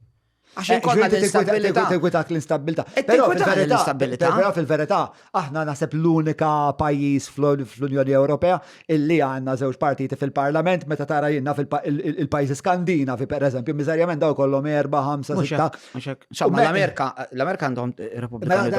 Dak huma bestja totalment differenti. L-istess prinċipju. U l-Ingilterra damu ħafna b'żewġ partiti politiċi. Sewa, l-istatement tiegħi x'kien fl-Unjoni Ewropea. Naqblu? Għax inti l-inkwatru tifissa. L-Unjoni Ewropea, mux aħna, mux fil-familja Ewropea, mux hemm daħħaltuna intom. Ma titkellem fuq l-Amerika. 53 stat tal-Amerika, l-Unjoni Ewropea. Issa, meta inti tħares li madwarna fl-Unjoni Ewropea, tara illi aħna l-unika stat illi għanna żewġ partiti fil-Parlament. U kien hawn tentattivi, John. U għajr l-Italja ma nistax. John, ma kien hawn tentattivi, kien hawn perjodu l-alternattiva kienet qed tikber, qed tiżviluppa. Imma mbagħad donnu ma kienx hemm il-konsistenza neċessarja, forsi ma kienx hemm l-appoġġ neċessarju. U ma kellhomx aċċess għall-magni tal-propaganda li għandkom intom ukoll. Dik kienet fattur kbir li naħseb għal żmien twil li lkom ippermettilkom biex ikollkom dan id-duopolju ta' żewġ il-ħna. U mbagħad fil-fatt jekk naraw speċa kif l-avvent tal-internet, isu meta daħal l-internet u daħal bejn daw iż-żewġ il-ħna u l-internet saret ħafna iktar kritika ta'kom, kien ħafna iktar ħna indipendenti. Isu minn hemmhekk li beda jitnawwar. Poġġilix lill-Partit Nazzjonalista fil-livell ta' riżorsi tal-Partit Laburista ta' għax hemm naqra baħar ta' u nista' nispjegalek ta'. Aħna ngħidu, imma iġifieri poġġihom mhix tista' skeffa. Ġeħ sewwa. Ir-riżorsi li kellhom l-alternattiva u il-resorsi li kelkom intom. Kienu differenti. Mhumiex komparabbli. Tifhimha wieħed partit li ilu mit-sena u l-ieħor partit li għadu jibda u meta beda l-Partit Nazzjonalista ma kellux ir-riżorsi li kellu l-partit ieħor. Tinkwitak li fej qegħdin bil-risorsi tagħkom bħalissa li daw id-djun kollha lil media li għandu mal-VAT, mal-arms, ma' CR u ma' kwetanti għalik. Raġun. Il-Partit Nazzjonalista illum għandu situazzjoni finanzjarja tiegħu illi hija in-nies jafu li hemm situazzjoni diffiċli. U partit politiku jien diffiċli jkun sostenibbli għax minn fejn ħaġġib il-flus. Issa tittamel separazzjoni. Nistgħu nagħmlu distinzjoni eżatt, separazzjoni bejn il-media il-media tal-partiti politiċi kif inhi bħalissa mhix sostenibbli, il-Partit Laburista jista' jiġi bħali irid jargumenta x'hekk għax aħna mhux bħalhom naħdmu. Il-partiti politiċi min fejn tiġib, jiġifieri jekk mhux donazzjoni. Mela naqdu il-media, għax jiena naħseb jiena il-teżi tiegħi hija li r-raġuni li għal żmien daqshekk twil ma l-ebda grupp jew organizzazzjoni oħra ma rnexxiela tippenetra id-dialogu nazzjonali politiku minħabba li ma kellhomx aċċess għall media li kellkom intom. L-ewwel net John, jiena ma naqbilx ma' min jgħid li mill-partiti m'għandux ikollhom stazzjonijiet privati politiċi. Le, jiena fuq s'isfel. Ma taqbilx. Le. Okay, kulħadd għandu dritt ikollu television station tiegħu. Però jekk triduh dak id-dritt, tridu tonoraw. Tridu tonoraw għand, tħallsulna l-VAT, tħallsulna l-arms, tħallsulna s-CIA, toħorġu l-accounts. Għax hija perikoluża ħafna. Iġifieri, mela, sekonda xawek, ma nafx ngħid mistejt naqas source point. Hemm din il-problema. Intom ma il-media link ma tippubblikax l-accounts, ilhom tippubblika l-accounts ma hija mid-2005 nixtieq ngħid. Din hija problema kbira, għax jekk intom qed tipproponu lilkom infuskom bħala din l-organizzazzjoni li tixtieq tilleġisla, jien irid inkun naf minn qed titik il-flus. Dik it-trasparenza hija kardinali għal-demokrazija, speċa tridu l-kejk u tikluħ ukoll. Però John, jiena konvint illi kieku il-ġiex partiti ineħħu l-mita tagħhom. Sewa. Jien naħseb illi il-messaġġ xorta jibqa' jasal. Imma dik hija ipotezi magħha. Però b'riforma magħha. U riforma tkun? Fix-xandir pubbliku. Mela aħna jista' jkollna xandir kif inhu dominat mill-Partit Laburista sfaċċatament fil-linja editorjali għax aħna nafu kif jinkitbu l-istejjer, aħna nafu kif jingħaslu l-headings, aħna nafu x'għandu jiġi rapportaġġ jitħalla barra ma jitħallix barra. Lej niftakar meta kien Cambridge ġie arrestat, kienet xi 7 news item wara l-aħbarijiet. Naqblu. Issa ħana mal-punt ieħor. Però rridu wkoll inkunu nafu għax inti qed titkellem dwar il-medja indipendenti, aħna rridu nkunu nafu min qed jissostanzja ċertu medja indipendenti hu. Aħna rridu nkunu nafu kif pereżempju ċertu riklamar mill-gvern ikun infiltrat. Anka jiena rrid nkun nafa dik il-ħaġa. Jiena naqbel interament miegħek. Jiġifieri ejja nkun nafu. Irrid trasparenza. U se nagħmel punt ieħor ta' naqbel. U se nagħmel punt ieħor ta'. Però ħaġa ma teżonorax l-oħra. Bħalissa tinħol. Mela, naqblu fuq ir-riforma tal-PBS. Tajjeb, imma qed naqblu li hija gravi li partit politiku li qed jaspira li l-leġisla ma jgħidlix min qed jiffinanzjalu il-propaganda, il-magna ta' propaganda tiegħu. Ara, il-Partit Nazzjonalista, il-finanzjament tiegħu huwa ġej mill-maratoni u minn donazzjonijiet skont il-liġi. U jidru, kif tgħid jidru? Mill-kampanja li jagħmel il-Partit Nazzjonalista. Inti tista' tispjegali. Mela, tieni ċans. Għax inti jiena naħseb li jekk tikkontesta u tmur parlament, naħseb li tagħmel deputat imma tispiċċa daqsxejn barra. Naqa' timidu. L-speaker ikollu problema bik, Ismani. Ejju ismani li trid. Għax inti orejt niddeba u qabbis lil-felu. Mela, jiena għatlek. Aħna nitkellmu għek fuq il-media links issa, ġviri għek għet nitkellmu fuq il-parti kummerċali, fuq il-parti kummerċali. Minkejja li hija parti kummerċali, xorta l-ultimate beneficiary owner u għal-Partit Nazzjonalista. Għet naqblu li hija gravi. Jiena naħseb li il-media tal-partiti politiċi għandhom ikunu trasparenti, għatini ċans, għandhom ikunu trasparenti u naħseb li jekk se jibqgħu sejrin fid-direzzjoni li sejrin se jkollhom problema ta' operat.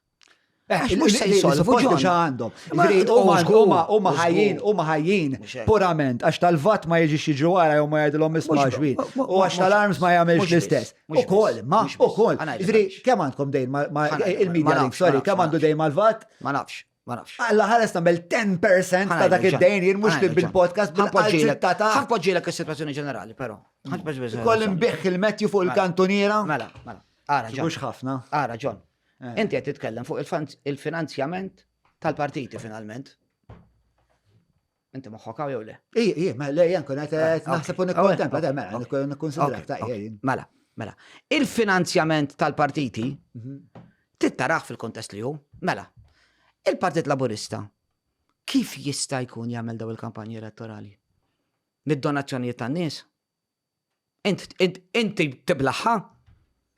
Inti tiblaħħa li tagħmel konsert li jiswa mijiet teluf fl-aħħar tal-kampanja elettorali isek Taylor Swift. Tajjeb hekk bħala politiku.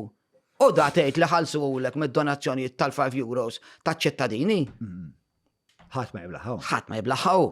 Aħna x'għamilna fl-aħħar kampanja? Meeting is-siġġiewi. Ħadd ieħor għamel qas bdejt ngħid il-Madonna bdejt ngħid jien. Qas meta ġittina Turner. Tal-lajt sodwal minn kollhom kien ġejjin u nies fuq xulxin u kanzunetti u kantanti u kulħadd jitħallas, Kif jista' jkun? Kif jista' jkun? Kif jista' jkun? Kif Iżgur li ma jistax ikun. Kif isir? Min ma nafx, jispjega huwa mhux nispjega jien. Aħna żgur. U ma tispekula. Le mhux qed nispekula, qed Le, nistaqsi. le, Kif jista' jkun? Min qed itihom jagħti daw il-flus? Ġon, min qed itihom daw il-flus? Min qed itihom daw il-flus? Ma jistax ikun, issa punt ieħor dan. U fundamentali ta' teorija. il-Partit Nazzjonalista nefaq il-miljuni fil-każini tiegħu. Fil-każini tiegħu. Aħna għandna każini kollhom kien. Ma Malta kollha tal-Partit Nazzjonalista. Taf ta' min huma l-każini tal-Partit Laburista? Taf? Tal-partitari minn għalija. Tal-Partit Laburista. Il-każini tal-Partit Laburista. Huma proprjetà tal-partitari. Tagħna iva. Tal-Partit Laburista taf ta' min huma? Proprjetà tiegħek għax meħodin minn il-gvern. Dawk fil-maġġoranza tagħhom għandhom iktar minn 22 proprjetà. 22 proprjetà. Illi huma meħodin Meta rnexxilhom jaħdu. fis-sebgħiniet. Illi huma dawk kien ikollok dar inti, Santa Venera, nsemmuhom ta' Spinola, ir-Rabat. Jiġi fuqek il-gvern jagħmellek requisition joħodilek u jtijak il-Partit Laburista. Birżabuġa. Issa daw is-sidien qed ifittxu l-gvernu, U x'inhu jiġri? Tieni ċans Ġon. Il-gvern qed jinstabħati li kiser ir-regoli u jienu int qed ikonna nħallsu l-multa, qed ikonna nħallsu l-kumpens lil dawk il-familji. Il-Partit Laburista. Ħażin, ħafna ħażin. Tieni ċans, ħanamel challenge għax inti qed tgħid li jaraw keluf. Ħanamel challenge, mela se jarawna luf. Mela ħanamel challenge żgħir il-Partit Laburista. Ara jrix nitkellmu dwar il-finanzjament tal-partiti politiċi. Però l-ewwel jirritorna l-każini li ħamminant in-nies, li ħamminant il-gvern lura lill-ċittadini. Ejja, nibdew minn hemm imma ħalli niġġelha fil-playing field. Mela tieni ċans. Nista' nara x'qed tifmek sew. Mela l-ewwel mela aħna biex trajna l-każini tagħna kellna nixbru minn in-nies. U d-djar jiswew il-flus. Aħna għandna każini r-Rabat li huwa enormi pereżempju. Tajbek, il-Partit Laburista mhux hekk, il-Partit Laburista kien hemm dar ir-Rabat ċentrali ħada u flok għamilha librerija għamilha każin. Itti allura l-gvern, il-Partit Laburista. U iċ-ċirkostanza issa allura x'inhi? Li n-nies mant min ittieħdu dawn id-djar. Qed ifittxu l-gvern. Mela, kemm hemm minnhom daw il-każijiet? Hemm ħafna minnhom dak każijiet. Qed jerbħu u mbagħad jħallas iċ-ċittadin. U jienu inti inħallsu t-taxxi, tajjeb hekk, iżgolli kera, inħallsu t-taxxi. L-Australia Hall.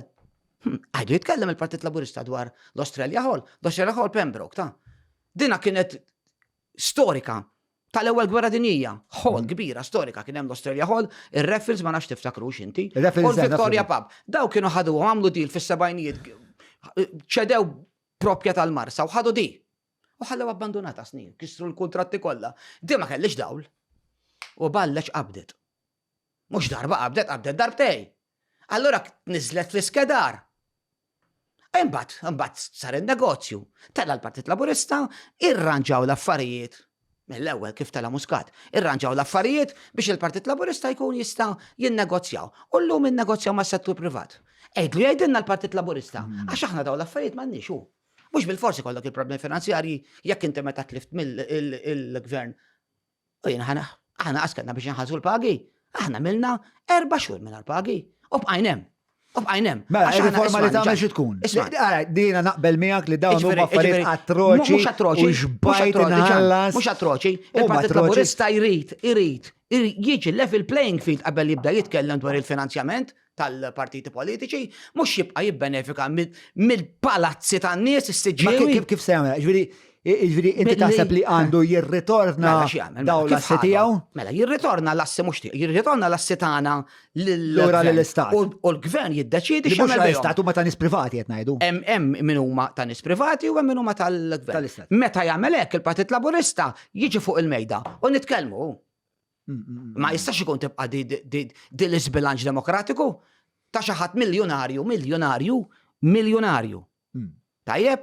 U partit illi jonfoq il-flus kollha biex iżomm daw il-kazini, illi trid inti trid issa l-eluf biex iżommhom, xtrajna l-miljuni biex nofquhom. Allura aħna jkollna nkomplu nitqanna u speċa b'sistema ħażina sama daw il-ġigwazi, kif se jsir, kif ħassir? Jiena ngħid illi għandu jkun hemm riforma u l-riforma dwar il-finanzjament tal-partiti illi bdiet niftakar il-Dolores Kristina, ara kemm ilha illi bdiet. Però naħseb illi il-Partit Laburista jrid jagħti l-akbar eżempju hija il-proprjetà. Għax aħna fuq partiti qed nitkellmu mhux fuq spekulaturi tal-artijiet. Imma ma taħsibx li partit li suppost biex li jadvoka għal governanza tajba għandu tal-inqas jippubblika l-accounts u jgħidilna li jisma'. Għax kollha iva tajdu li għatma il-Partit Nazzjonalista twet u dak li tajdu f'dan ir-rigward. L-aħħar li tkellem is-Segretarju Ġenerali kien li jinsabu fl-istadju li jkunu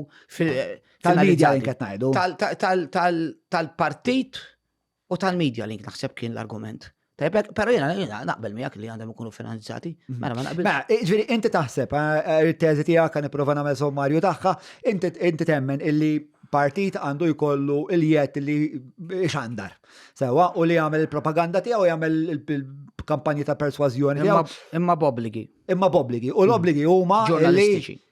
B'obbligi Ebdew kummerċali, b'obbligi kummerċali. Għax għalija daw qed jippervertu s-suq, jiena li qiegħed jiena essenzjalment jiena kompetitur tal-medja li nkax jiena qed imur nikkompeti għar-reklami, nikkompeti għall-attenzjoni ta' telespettaturi.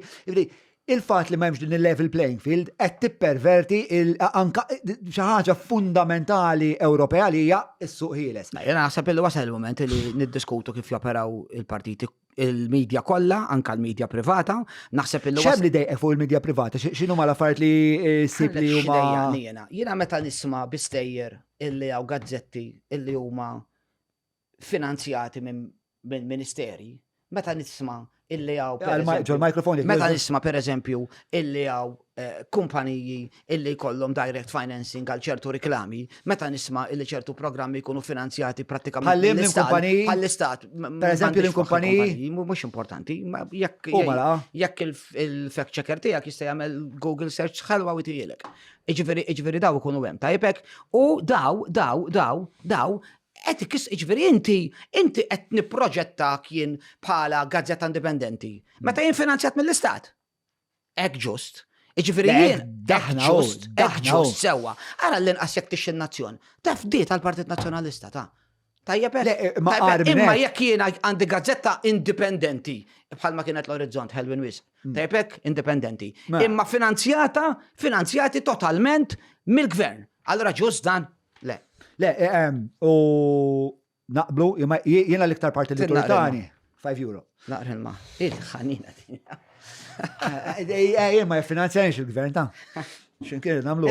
Ismani. Laqqas l-inna ta' ħanajlek, ġast li rritin ma dik hija li tamela vera diffiċli għalina li nikkompetu ma dawk it-tip ta' aziende li jiġu sussidjati b'dan il-mod. Għax fl-aħħar mill-aħħar jiena qiegħed fis-suq biex nikkompeti biex nixtri teknoloġija, daw jkollhom iktar flus minni biex għad dispożizzjoni tagħhom biex jixtru teknoloġija, daw jkollhom iktar flus minni biex jimpjegaw iktar nies, iktar flus minni biex jekk jridu jagħmlu boost. Aħna d-dumu naħsbu ma din boost. Speċa hemm dak l-element ta' unfair competition li mbagħad jipperverti il-landscape medjatiku kollu li wasal għal.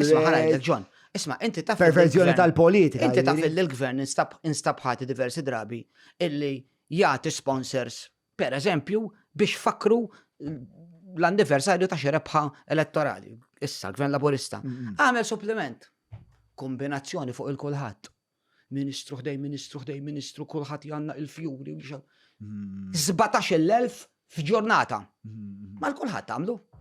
Imma għallunna Il-kulħadd ta' minni, sorry, ma nix daqsek ġurnat bin ta' min ta' xiex. Tal-Labor? Il-kulħadd mhux id-daily, is-Sunday. Il-kulħadd hija d-daily tal-Partit Laburista.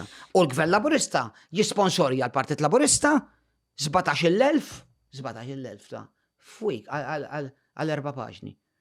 Aħna m'għandniex minn daw. Ġifieri id-diskriminazzjoni qiegħda fil-livelli kollha kullhom kien. Grazzi tal-li tissegwu din it-taħdida tiegħi fl-imkien Madjone Borċ, nfakkar li hemm numru ta' kumpanija li l-lina ġimgħa wara ġimgħa ituna s-sosten tagħhom biex aħna nkunu nistgħu inwasslukom dan il-proġett tant tal-qalbna. Dawn l-azzjendi sintendi huma ħbib tagħna tal-Browns, il-Business Labs minn fejn naħdmu, grazzi l-Apex Media, il-Garmin, il-Kutriko, il-Calypso u l-ħbib tagħna tal-Ikebs li ilhom ma nasam il-bidunet, imprenditori aħwa li kellhom dal-pjan wet u huma wkoll l-unika kumpanija ta' ride hailing illi wkoll joffru skema, joffru insomma l-Cabs Circles. Jekk ma nkomx, jekk intom segwaċi ta' dan il-podcast u ma nkomx l-app ta' l-Cabs, x'qed tagħmlu bħajtkom.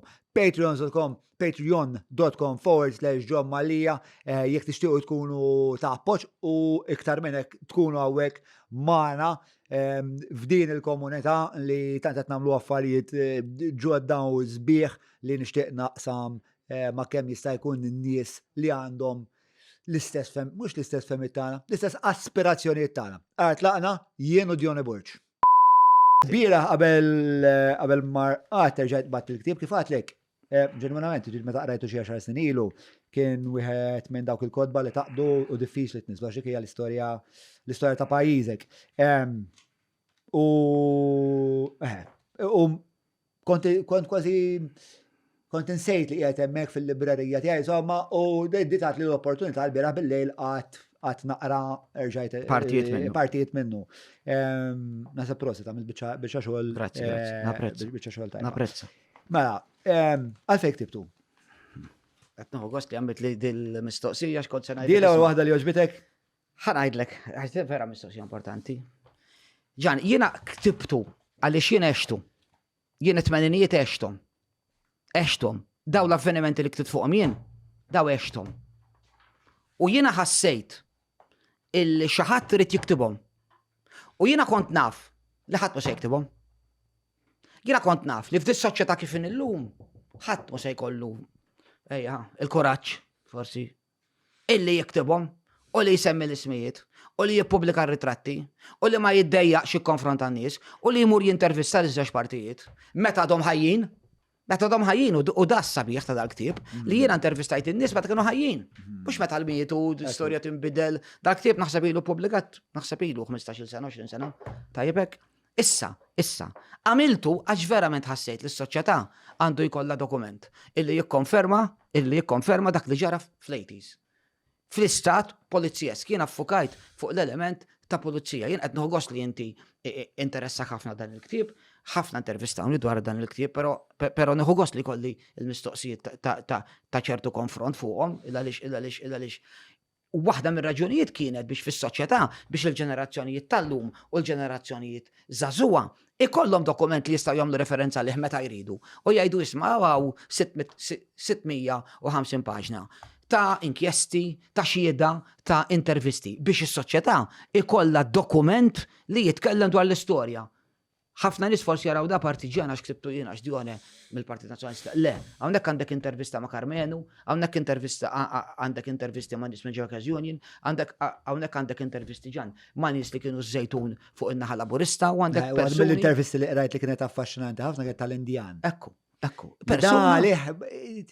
Isu u dik li l-istess esperjenza meta ltqajt ma' Semmi Mejla illi għalih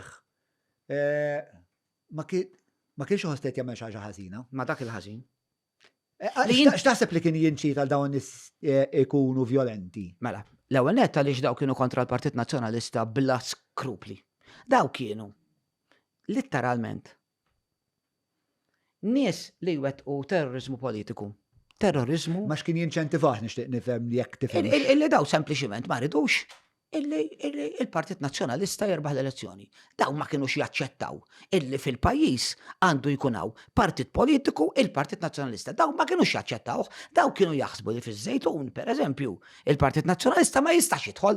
Ma jistax ikollu każin, jistgħux jaċċettaw. Tini ċans, Ġon, daw ma kienux jaċċettaw illi d-deputati nazzjonalisti jidħlu l-Parlament ta' inti taf illi d-deputati nazzjonalisti għamlu żmien ma jidħlux il-Parlament mis-Central Bib, mis-Central Door, kienu jidħlu minn Merchant Street.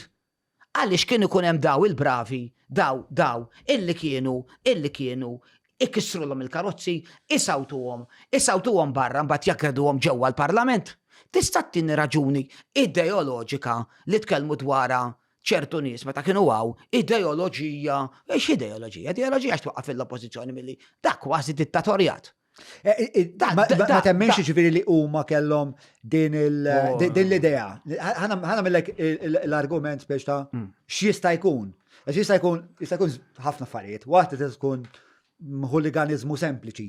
Biex ta' bħal Millwall u l-West Ham. Aħna l-Millwall tom il-West Ham ġejjin hawnhekk biex nkissru biex ta' nimminaċċawkom. U mbagħad hemm l-idea ta' l-ideoloġija li forsi jgħidulek storikament il-Knisja u l-business class u l-aristokrazija f'konfofa ma' Ġurġin dejjem oppressat il-parti iktar fqira, aktar deprivata tas-soċjetà u f'dak il-każ il-politika tax-xelluk bħal mablet f'ħafna postijiet fid-dinja kienet tadvoka, xellugin qatlu l-Aldomoro per eżempju, kienet tadvoka for armed struggle. Huma kienu jħossu rezonanza li huma kienu qed ikunu ideoloġikament kongruenti mal-bqija tax-xelluk. Qed insaqsi lilek, x'taħseb li? Nassigurak li ma kienux jagħmlu dawn l-argumenti profondi. Daw sempliċement fis-sebgħinijiet ma kienux jaċċettaw li f'dar partit f'dar pajjiż kienaw il-Partit Nazzjonalista li kien għadu kif l-elezzjoni ta' 71. U mis-sebgħinijiet bdew jattakkaw bl-aktar mod violenti u kattiv. Daw ġest nis perversi qed tgħid?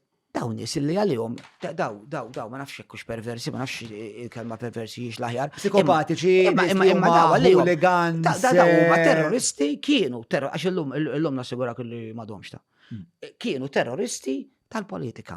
Ġifier min kien il-belt stradarjali attakka lil George Bolċolovier bin fuq il-bejt tal-Bank of Valletta, ħdej il-Każil Laburista, bit-tappieri u bil-patata minn li xfafar, John, qed tifhimni? Jew inkella l-pulizija li fis-sebgħinijiet kienu jisparaw fuq in-nazzjonalisti u kienu jitfaw id-drenaġġ fuq in-nazzjonalisti. Il-belt, għax qed jagħmlu dimostrazzjoni, tista' tispjegali x'raġuni ideoloġika hemm warajha di, sempliċement nuqqas ta' tolleranza, nuqqas ta' aċċettazzjoni politika u mibeda. Però daw l-affarijiet jistgħu jingħadu, fis-sens pereżempju jingħadu t-Taliban, l-ISIS, sewa, daw jagħmlu ħafna affarijiet bħal daw u għar ħafna.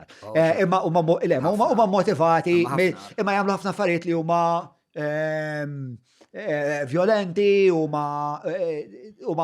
Ġan, taf li ma nafx huma motivati mill-ideoloġija ġifieri. Jien ma nafx inwieġbek ta'.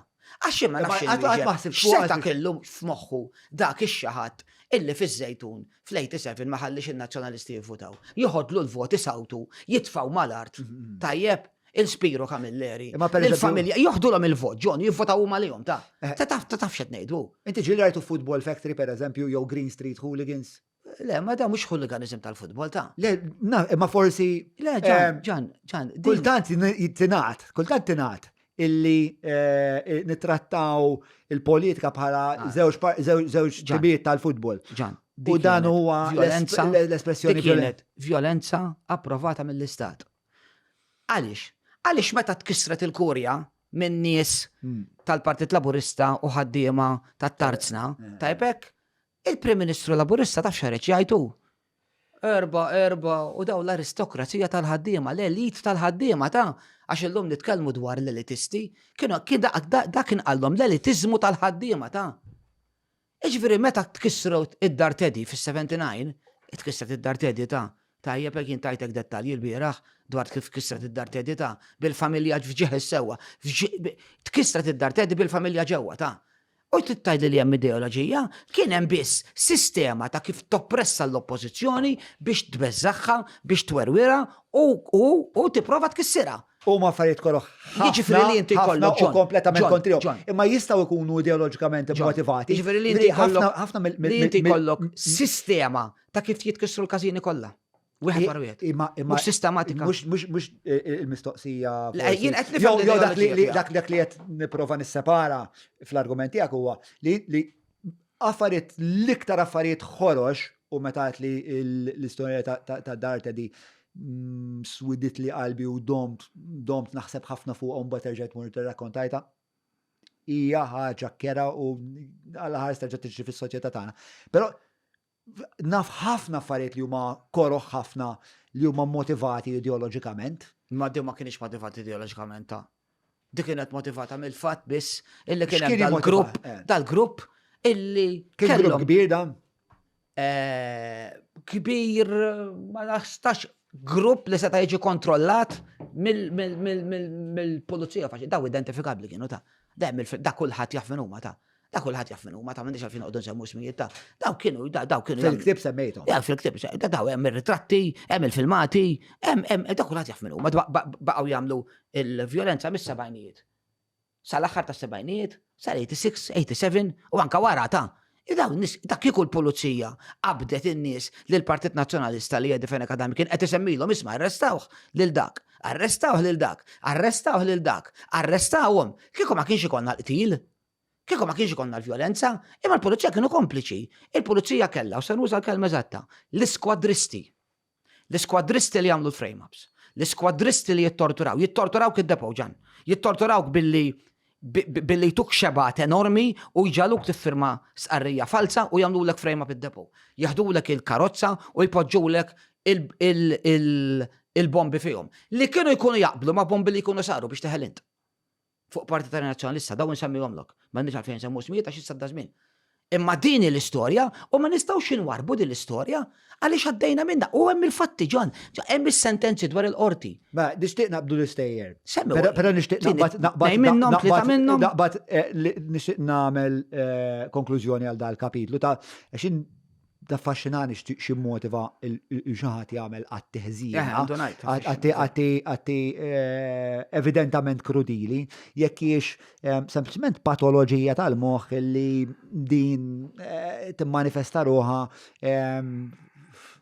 finġiba soċjopatika.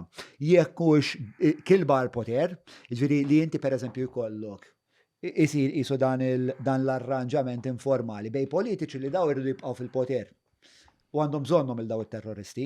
U jafu li daw il-terroristi huma naqra tafna hooligans jieħdu gost li kieku kienu Ingliżi kif qed ngħidlek imorru l-ground u jgħodu jaqlaw l-inkwiet.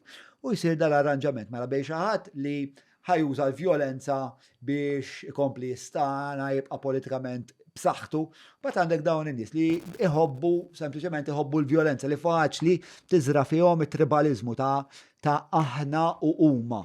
U di li forsi jekk tixtieq tagħtini konklużjoni għax taħseb li motiva. Jien naħseb il-Partit Laburista ħalla fih tikber faxxa li mhux żgħira ta' nies li kienu jemnu illi il-vjolenza hija aċċettabbli biex tasal fejn trid.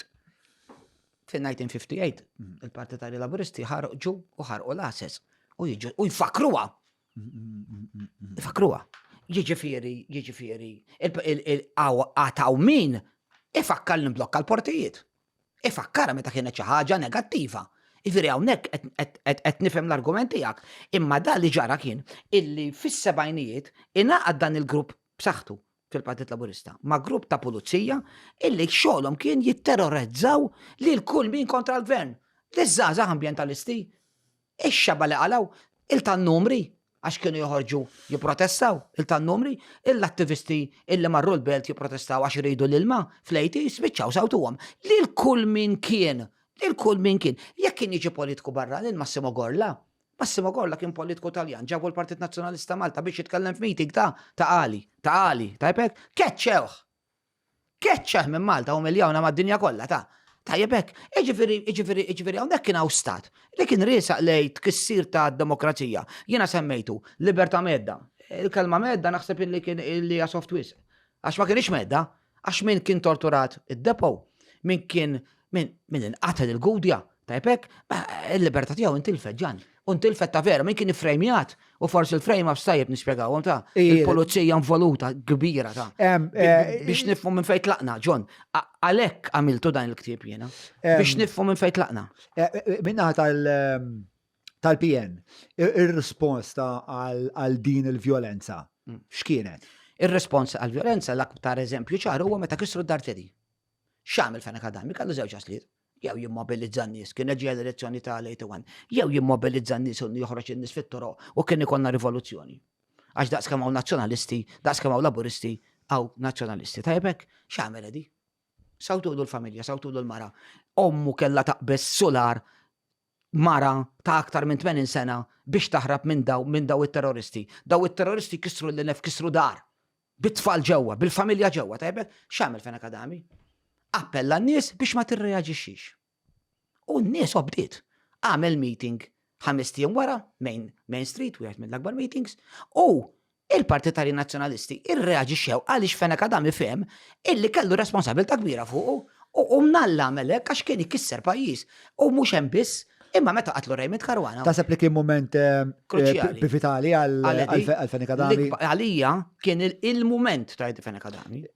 Kellu żewġ momenti kbar. Kien laqwa leader li kellu l-partit? Kbira ta' dadi, kbira, ħanajlek għaliex. Jiena irreċerkajt il-Nerik Mizzi. Nerik Mizzi ikkumbatta gvern Ingliż. Nerik Mizzi kien eżiljat l-Uganda ta' Nerik Mizzi kienet jikkumbatti lill-gvern Ingliż fl-aqwa tiegħu lill-Imperu Ingliż. Mexxej tal-Partit Nazzjonalista jikkumbatti l-gvern Ingliż ġan u daw marru għalih id-dar u flimkien ma' numru ieħor ħaduh l-ewwel ħaduh ir-Rabat internawh u mbagħad ħaduh is-Salvatur u mbagħad eżiljaħ l-Uganda. Da iġġielet il-gvern Ingliż. Kbir ħafna. George Bartholomew mhux mexxej kbir ġab indipendenza meta dal-pajjiż ma kellu l-ebda riżorsi. Qed issemmi mexxejja tal-passat. Wara Fejn Akademi. Ma ħankellmek tfit dwar Fejn Akademi biss. Fejn Akademi kellu diversi momenti, però naħseb kellu tnejn li kienu kbar. Kellu t-kissiet tad-dar tiegħu u meta qatlu Raymond Caruana u l-elezzjoni fl-81. Illi dawk kienu momenti kruċjali fejn il-pajjiż kien fix-xifer. Konna. Meta qatlu Raymond Caruana l-pajjiż kien fix-xifer. X'għamel? Laqqana l-istamperija u fakkarna. Inti kont hemm ġifieri kont. Ejja. U fakkarna illi Missir Raymond ħafrilhom. U jekk ħafrilhom Missir Raymond lil min qatillu t-tifel. Jien min. Kien hemm ma jaqbilx imma ma jadi. Mhux kien hemm min rid jagħmel iż-żgħażagħ. Iż-żgħażagħ dejjem ikunu ribellużi. Imma kien jikkontrollhom għax kien jifhem li dal-pajjiż ma setax jgħaddi. Inti xrid. Jien dak iż-żmien.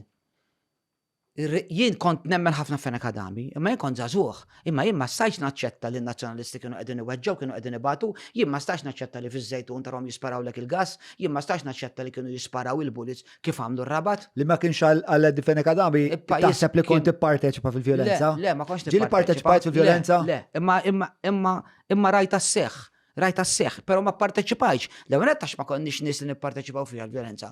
Imma konna nippruvaw naraw jew kif se tiskappa minna l-vjolenza, jew kif se tipprova tiddefendi l-sħabek, jew kif se tipprova tara biex taħrab.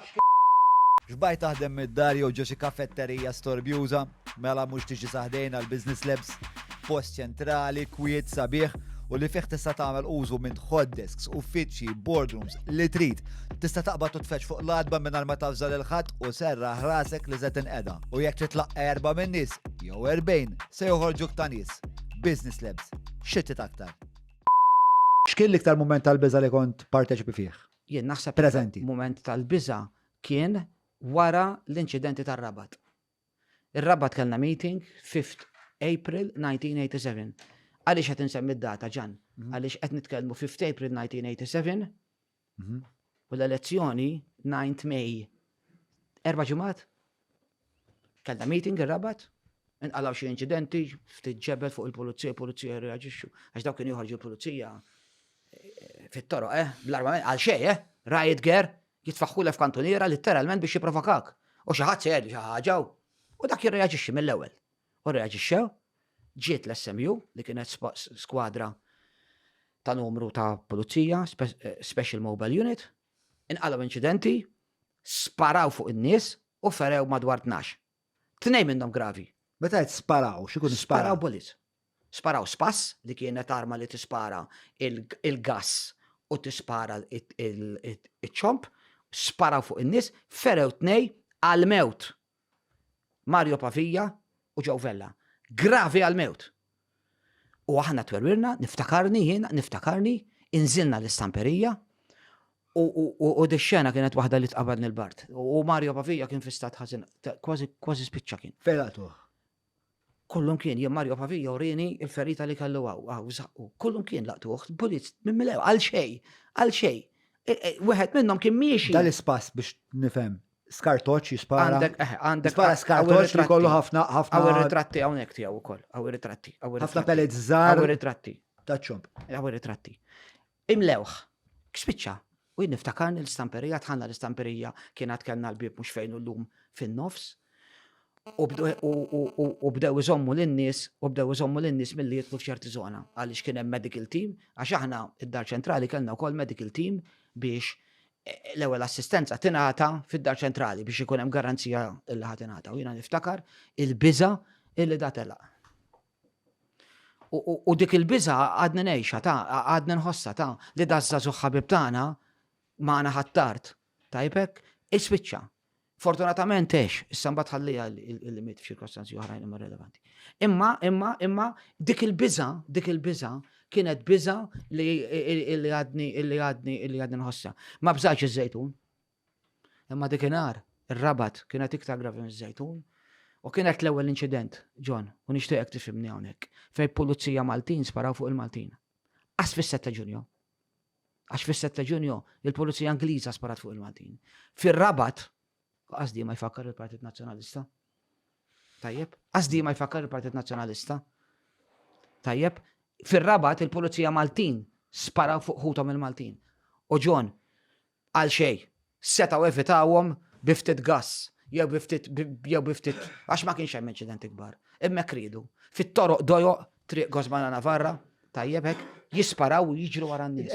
Din il-violenza li kienet qed issir fuqkom mill-SMU, energizzatkom, jew Żgur, mela xiex, mela. immobilizzatkom iktar? Żgur, kienet tittina kuraġġ, però kienet tisselbiżaw. Żgur li tinselbiża, jekk inti taf li daw għandek nies quddiemek li jitlu fid-djar ikissru lek id-djar, id-dar ta' Canvasser ta' Michael Bonnici ħażabbuċ. X'max, kullhom kien kisrulhom. Id-djar, meta daħlu d-dar ċentrali,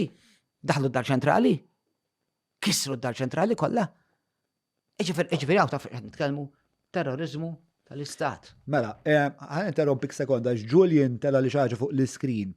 Li huwa parti minn artiklu ta' Times of Malta. Ma nafx, jiena ħanaqra un bat tina kuntest ġu, tina naqra spiega, mela, Professor Fenech, nasum li huwa Dominic Fenech. Dominic Fenech, kien segretarju ġenerali tal-Partit Laburista. Okay, then later the Labour Party General Secretary argues that the thugs who went on a violent rampage did more in that one evening to build the stature of Dr. Eddie Fenech Adami than Louis Gallia and his team had succeeded in doing in the preceding 2 years. Ġri għat jgħajt li kien moment vitali, ġri fuq dik. Zbaljat. Minti għat li kien moment kruċali u importanti. Imma dix. Imma ġabruħu kif ġabruħu Eddie Fenech Adami, mux għax it-tags laboristi għamlu li, it-tags li għamlu laboristi. Mux hekk, ma tarax, kien Eddie Fenech Adami li bena l-istatura tijaw madwar, u mux għax tibnija, għax ħad deċiżjonijiet taqlin importanti mux għal-Partit Nazzjonalista, għax forsi il-Partit Nazzjonalista dak iż-żmien kallu bżonn ikun iktar aggressiv. Isma' konna nitkellmu fuq l-istatura ta' Eddie Fenech Adami u għasi konkludejni, u jgħat l għed kellimtni dwar mexxejja ta' qabel Eddie Fenech Adami. Mexxejja wara Eddie Fenech Adami kienu tal-istess toffa. Ħanajdlek kull mexxej ikollu il-karatteristiċi uniċi tiegħu. Mela, semmejtlek diġà Eddie jibqa' rinomata għal mixja politika għal-libertà, demokrazija, għal-parteċipazzjoni ta' Malta fil-European Union, għal dal-vizjonijiet, pero naħseb li għedi jibqa l-iktar marbut mal-ġlieda għal-libertà, mal-ġlieda għal-demokrazija u mal-mod kif fl-81 minn kell il-Partit Nazzjonalista rebaħ l-elezzjoni tajpek u ma ġibnix maġġoranza, id-defena flok rebaħ l-elezzjoni. Sfortunatament, Iva. biex għadib bħal istess storja bħal Trump u Hillary spiex. Ma il-Partit Nazzjonalista ġab l-akbar ammont ta' voti Ta' voti u ma f'demokrazija loġika jerbaħ dak li ġib l-aktar ammont ta' voti. Però appat, għax id-distretti saru kif saru. Punt legali. Le, għax id-distretti saru kif saru. Maħbal ġerimendri. Għax il-Kostituzzjoni tajba kienet, għaliex il-Kostituzzjoni kienet taħseb biex ikun hemm distretti ġusti. Min għamilhom ħażin. Minti tara xaġa illegali f'dak Immorali. Immorali ma mhux illegali, eżatt. Immorali. Issa, id-defena kadam jibqa' jiena li jibqa' sinonimu ma' kif salva pajjiż.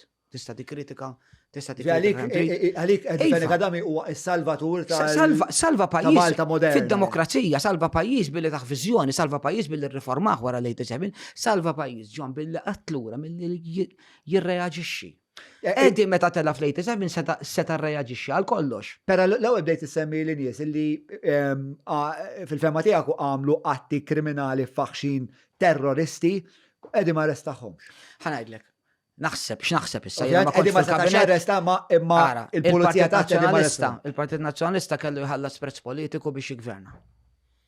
Kieku l-Partit Nazzjonalista mexa għajna lajnu sinna l-sinna kif kien jimxi il-Partit Laburista. L-ġustizzja hu. Issa Il-ġustizzja. Ismani.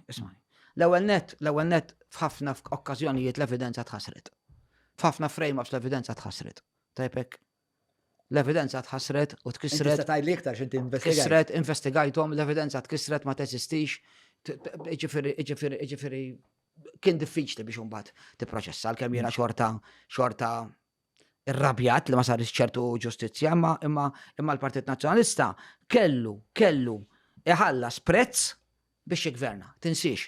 Illi meta l-Partit Nazzjonalista ressaq lill-partitarji Laburisti Żwieden bil-corrupt practice wara l-elezzjoni tan-1987, daw in-nies li kienu jmorru jaħdu lek il-voti jivvotaw isawtuk, ikollok ittihom il-voti jivvotaw għalik fiż-żejtun u jtik xeba sewwa, intu dieħed mhux wieħed ta' ammonti.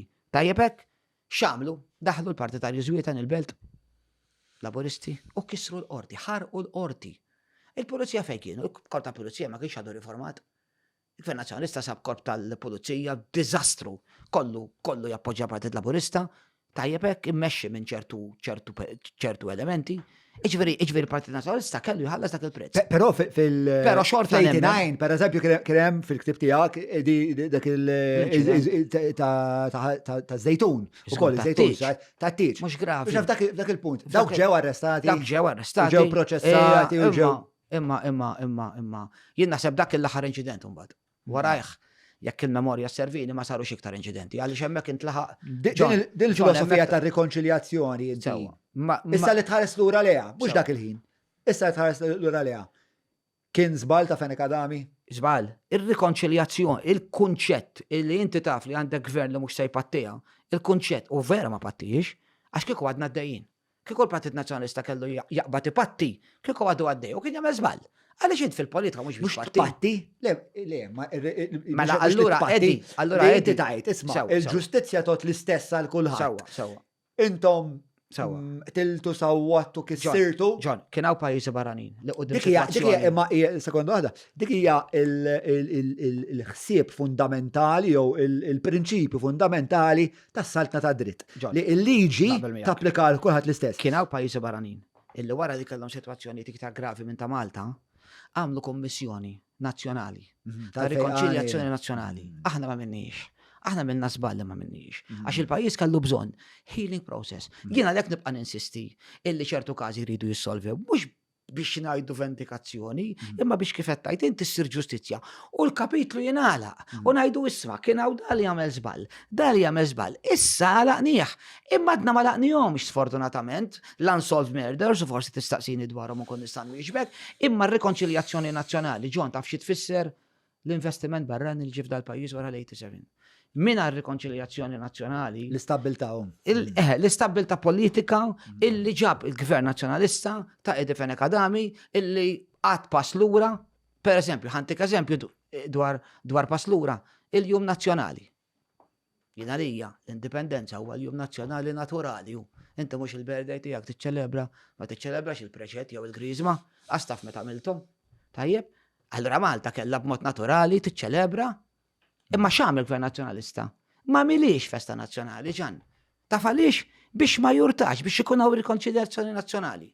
Wara il-Partit Laburista kien neħħi anka minn festa pubblika ta' Iġveri, ed-defena kada mis-setaw, jina najt illi ma sarx sewa, għax l-indipendenza kiku saret festa nazzjonali fl-88, kiku l-lum aċċettata festa nazzjonali.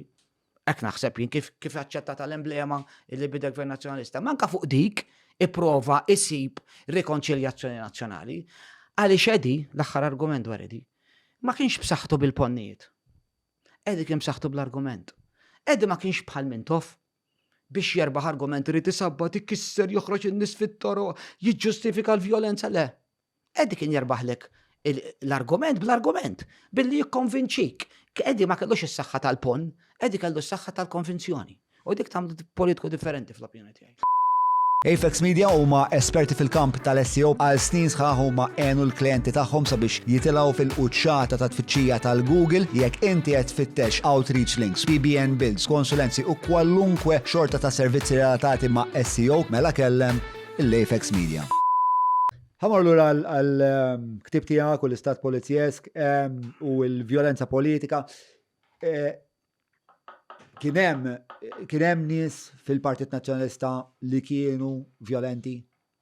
Ħana reġan dim mistoqsija miftuħa ħafna. Għaliex inti jista' jkollok persuni violenti kollhom kien.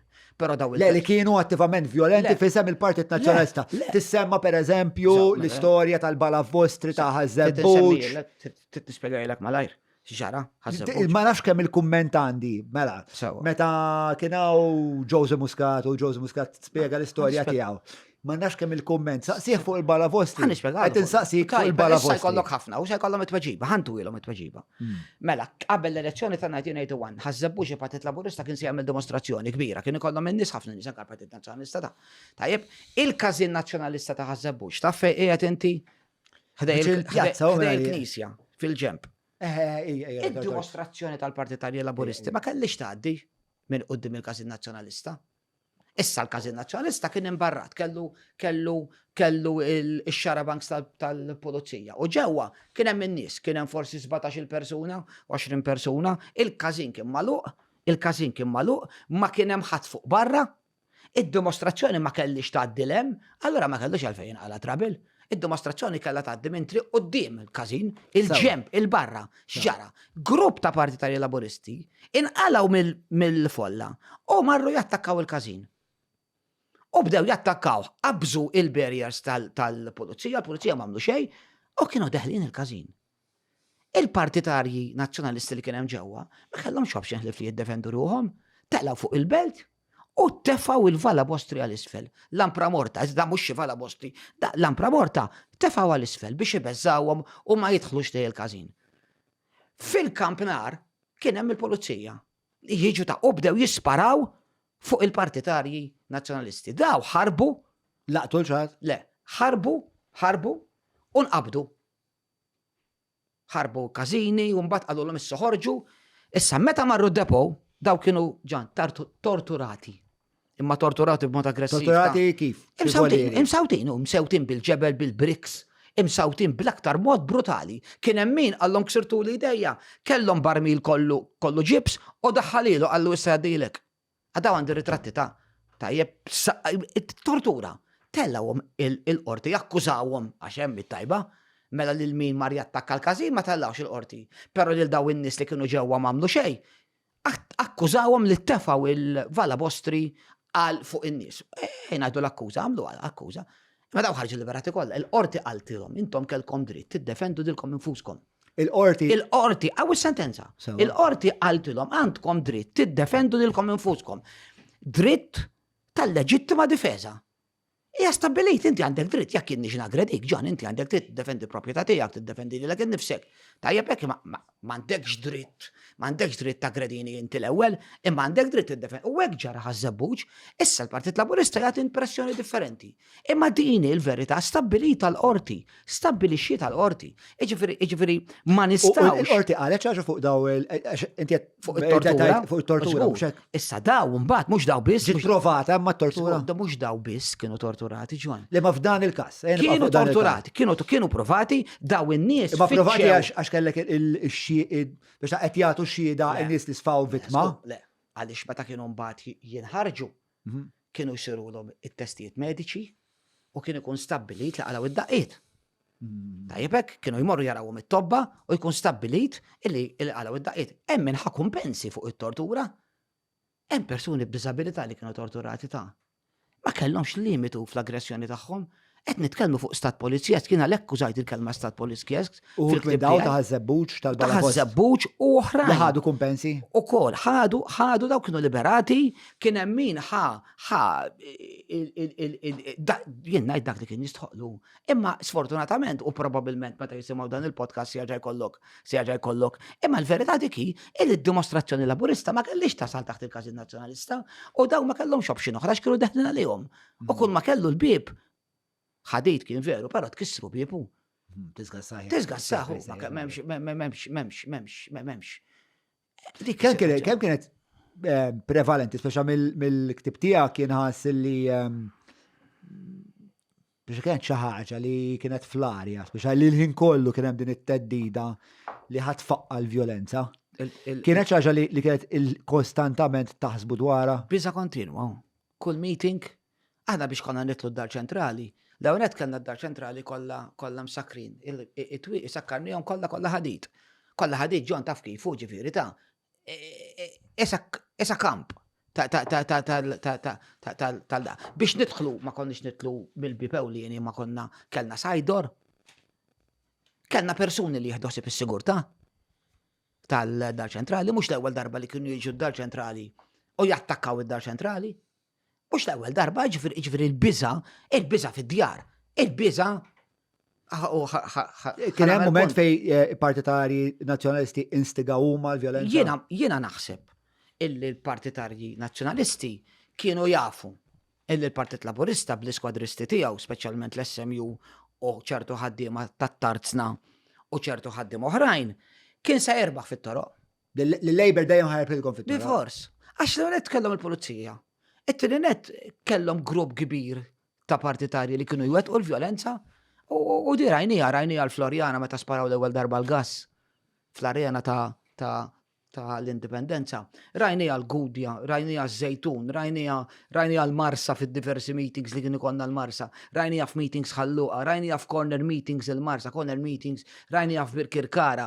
Jiena l-Partit Laburista nisfidaħ biex isemmili okkażjoni waħda fejn ġie attakkat minn xi partitarju nazzjonalist meeting. Isemmili okkażjoni fej partitarji nazzjonalisti, isemmili ħarbtu meeting laburista u jiena għal kull waħda tiegħu nsemmilu 15. Għax dik ir-realtà Ġon. Ma ħalek, s'issa għaddew satejn mill-konversazzjoni tagħna, tinsab komdu? Tajjeb jien. Nixtieq speċ ta' nagħti carte blanche f'dan il-punt. Fejn nistaqsik, isma' mill-istejjer kollha li studjajt, ktib dwarhom, investigajt, li mill-iktar storja li waħxetek u baqgħet miegħek? Diffiċli kollok waħda. U niddejja nsemmi waħda, u tpoġġinix f'pożizzjoni nsemmi waħda, għax mhux fair. Taf għaliex? Għaliex kollha huma importanti. Jien ma nistax insemmi r-Rabat u nħalli ż-Żejtun, jien ma nistax insemmi r-Raymond u nħalli l-Kerin, jien ma nistax insemmi l-Kerin u nħalli l-Wilfred, jien ma nistax insemmi l-Wilfred u nħalli l-Lino Kawki, l-lum qasadna nfak, jekk ngħidilkom hawn inti u probabbilment in-nies li jisimgħuna minnu Lino Kawki. La naf minnu Lino Kawki. Intu taf. Imma probabbilment qas nafu minnu illi dana qattaw ħutefgħu ġobir. Ta' fuq xat nitkellmu għaw. Le, fil-fat kien fuq il-podcast ta' wek, għabela medici u tħadded dwar. Mela, kriminalità, ħabba l-korruzzjoni, bħalta defni. U jina konċert. Xinu ma il-paragoni. Is-similaritajiet, eżatt. Fil-80s kellna hawnhekk kellna korruzzjoni tal-proprjetà. Inti kollok proprjetà, kollok art. Ħan semmilek il-lokalitajiet taħalli kulħadd jifil f'Gura pereżempju, għad proprjetà, u dak iż-żmien il-Ministru joħroġ, kemm kienet ħelwa, il-Ministru joħroġ il-permess. Dal-Ministru kellu rappreżentanti tiegħu. Illi kienu biex toħrodhom biex jidentifikaw l-art tiegħek, biex inti toħroġ il-permess, tittihom pereżempju 6 plots, 7 plots minna, u inti tispiċċa biex xejn, art tiegħek ta'. Tajjeb? Lina Kawki kien accountant. Lina Kawki kien involut jagħmel daw il-kontratti. Fumet minnhom ġara xi ħaġa li ma nafuhiex għax ma nqabadx għadu. Kien jagħmel il-kontratti. Il-kontratti bejn daw il-partijiet. F'mument minnhom. U kienu involut f'daw Kien qabdu wieħed minnhom qabdu biex jagħmel il-kontratti illi għalih probabbilment kienu legali u ma kienx jaf li qed joħdulek l-art. F'mument minnhom induna. Tajjeb, daw kienu jafu li ġejja l-elezzjoni tal-1981.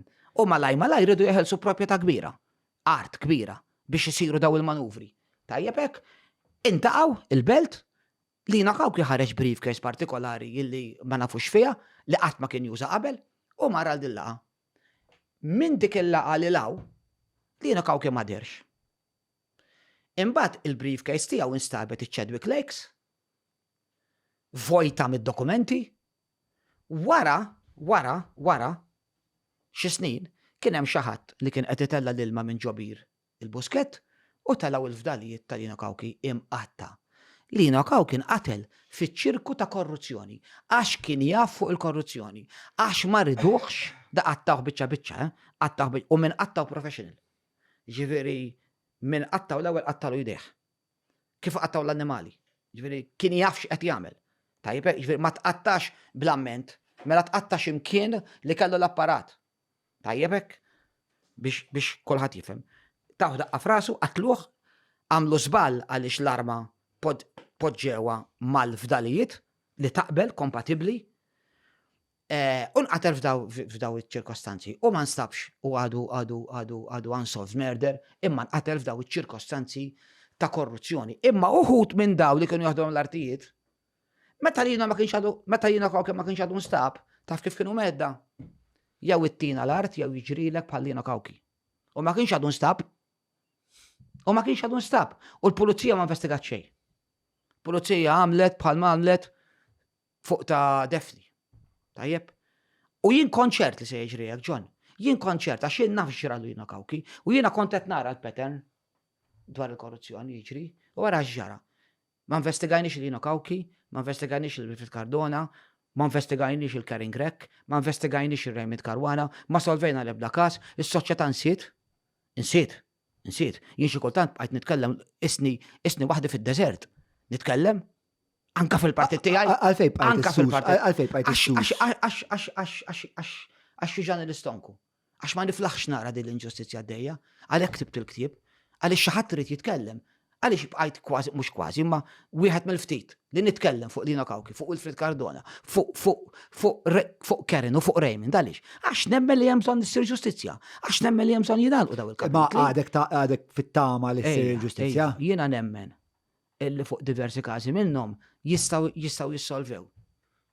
Jiena nemmen. Li huma l-aktar każi li qegħdin viċin fl-opinjoni tiegħek. Fl-opinjoni tiegħek li mill-investigazzjonijiet li għamilt jien. Il-kas ta' Raymond Caruana huwa l-iktar wieħed li jista' jissolva. L-iktar wieħed li jista' jissolva. Fis-sens naf li il-kas ta' Raymond Caruana. possibilità kbira. L-iktar wieħed li jista' jissolva. Ta' Karin Grek għandu Ta' tispjega għalfejn taħsebek? Nagħti spjega lix naħsebek. Għaliex. L-ewwel il-kas ta' Raymond Caruana għandek element importanti fuq li hija l-arma di. Din hija l-arma li qatlet Raymond Caruana. Dak huwa Stenga, no? Dak huwa Sterling submachine gun. Din hija l-arma li qatlet Raymond Caruana. Għalhekk poġġejta quddiem għax dik kważi bidlet l-istorja tagħna bħala pajjiż. Issa, din l-arma huwa ippruvat forensikament li ntużat f'postijiet oħrajn. Fosthom f'attakk li sar fuq il-Kasin Nazzjonalista ta' Ħaltarxid, Raymond Caruana nqatel on the 5th Dik December. l-arma żgur, ġifieri sar. Forensika stabilita.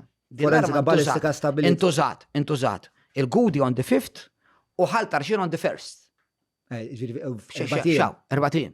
Ok. Mhux hekk. Issa, hemm xieda li tista' tindika l-persuni li setgħu sparaw Ħaltarxin. Issa, hemm informazzjoni oħra illi tispeċifika fej kienet l-arma, għand min kienet l-arma ftit sigħat qabel inqatel. Tresqek viċinu. Mhux hekk. Xarbek u għedam. Mhux qed ngħidlek għax tista' tkun tajta li għamilta jien, imma tresqek viċinu. Fuq dik l-evidenza, fuq dik il-prova, fuq da suġġeriment kriminali, il-pulizija naħseb li għandha biex taħdem ħafna. Ħafna għandha biex taħdem. Imma matul is-snin, għal raġunijiet li jien mhux dejjem fimt, dal-każ baqa' ma solvix. U jiena Anka taħt amministrazzjoni nazzjonalista. ċek, jien nistħim il-familja Karwana ta' jiena familja Karwana ħbib tiegħi. Jiena nħares fajnejhom u nistħi f'meħutu minn naputi tiegħu. Tħoss li l-partit tiegħek naqsu. La jiena naħseb li mhux ma nagħmilx politika jiena, imma jiena naħseb li. Ma taħseb li partit li nazzjonalisti 25 sena fil-gvern. Kellhom jagħmlu kellu jissolva. Għażdu bju għandi li kellu jissolva mhux hekk. Kellu jissolva. U jiena jien qed ngħidlek li jekk issir investigazzjoni issa bis-saħħa kruċjali, fundamentali u tajba, issejb mhux minn tal-pulizija.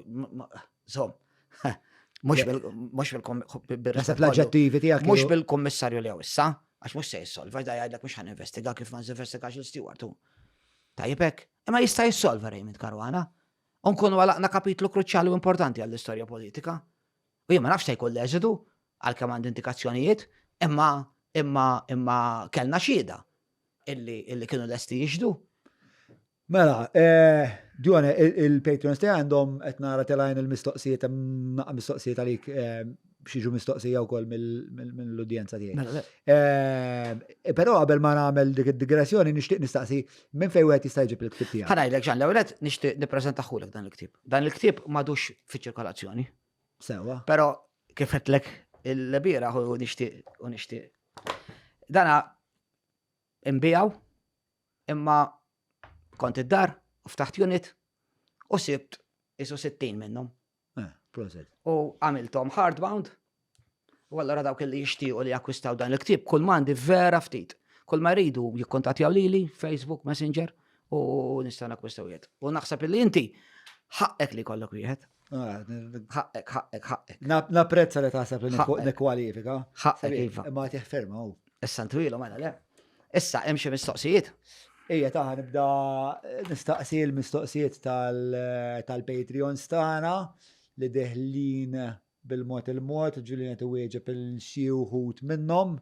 X'derlek mill-format? Inti dal-ewwel podcast hekk dat tip ta' konverzazzjoni li għamilt?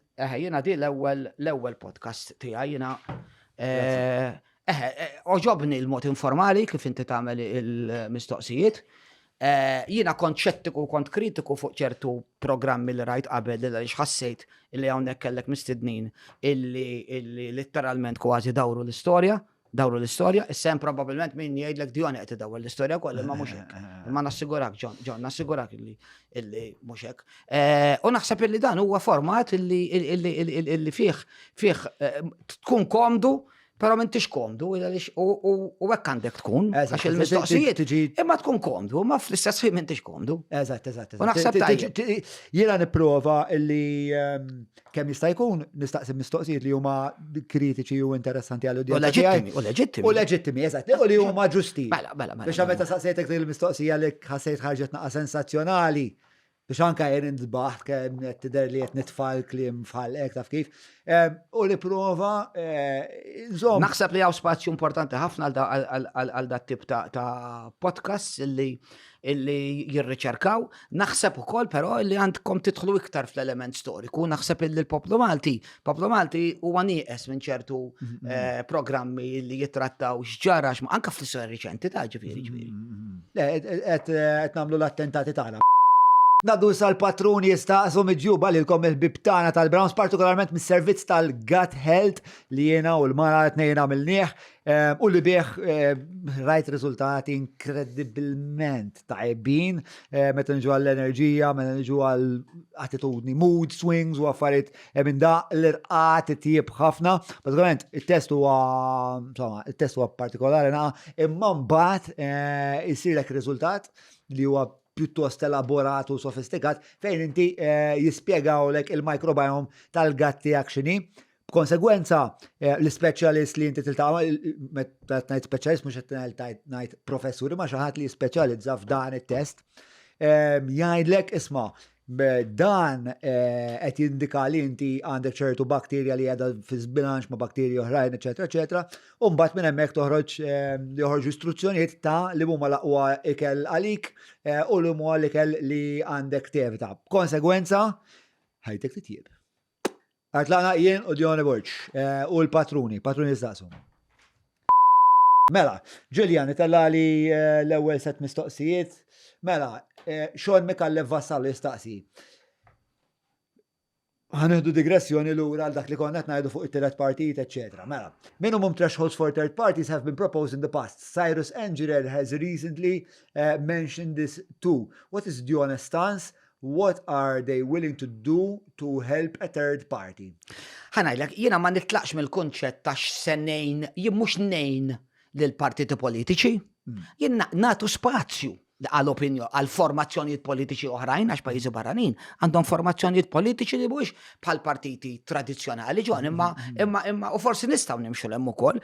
Jien naħseb illi ir-riforma politika li trid issir trid tirrikonoxxi illi f'dan il-pajjiż irid ikun hawn jista' jkun hawn partit ieħor, però tiġi wkoll mis-soċjetà. Jiġifieri s-soċjetà kell opportunità illi ssaħħaħ it-tielet partit, però finalment ma saħħetux it-tielet partit.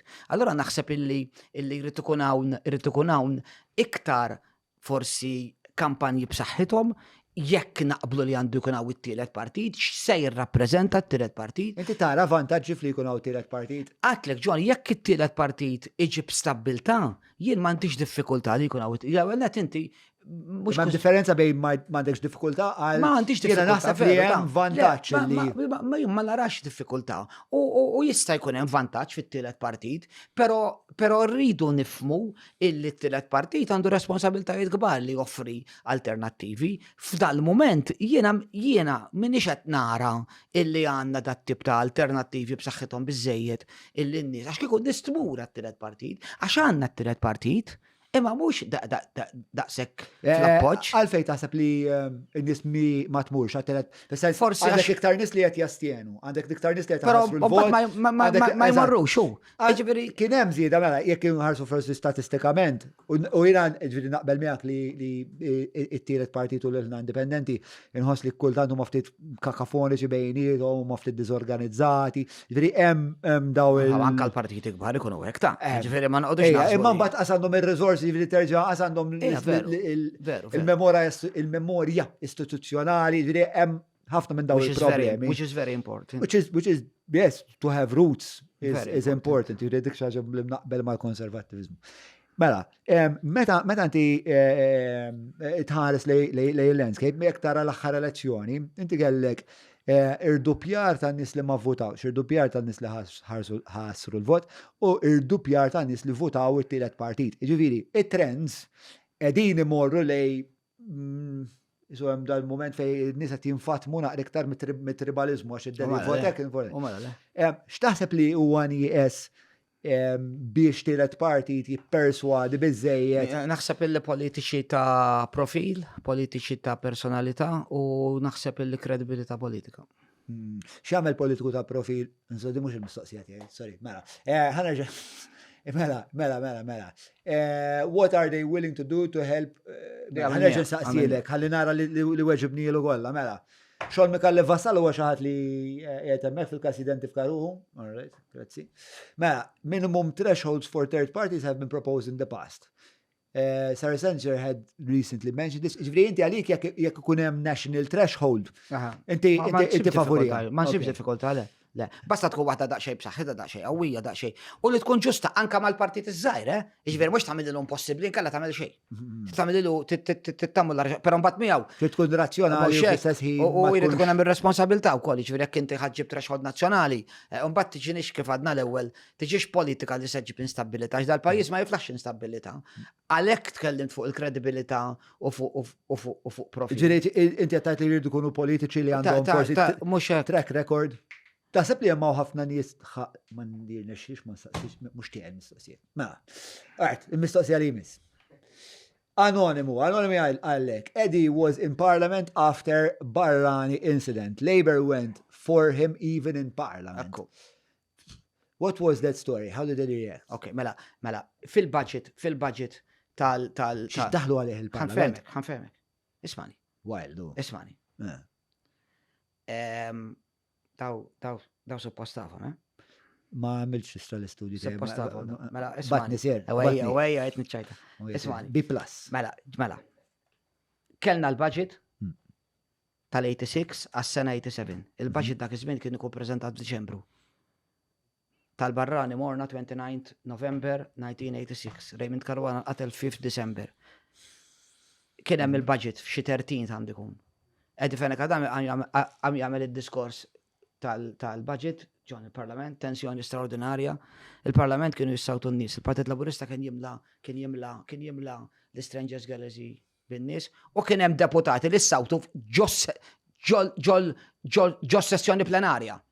Issawtu f'dis seduta Edi Fenek Adami għamu għal dal-budget irrelevanti qudiem dil-kriżi li għandna, irrelevanti u tkellem fuq dak li ġara żejtun. U l-qtil ta' Raymond, ġara. F'moment minnhom, meta Edi Fenek Adami kien qed jispjega l-involviment tal-pulizija, numru ta' deputati laburisti fosthom, għax ma xten id-dejja nsemmihom Lori Sant, Wistina Bela u oħrajn, għamu mis-sit tal-oppożizzjoni, aggredew il-ledi, ħadulu id-diskors u għattawulu minn id-deħ u tafawulu fl-art. Tajjeb? U għal dik qed jirreferi, meta daħlu għalih, kien hemm okkażjonijiet, Ir-reazzjoni ta' Eddie? kompla bid-diskorsu. Għaxtek Edi, dak u Edi, kompla bid-diskorsu. Kien hemm okkażjonijiet fej deputati U nazzjonali. ħallew ikompli bid-diskors? Le, xek, mbagħad wara xar minuti kompla bid-diskorsu. Ma xorta kien hemm tensjoni kbira, imma xorta barra kien kont issib il-folla, jagreduk. Fuq hekk qed jistaqsi. Tajjeb?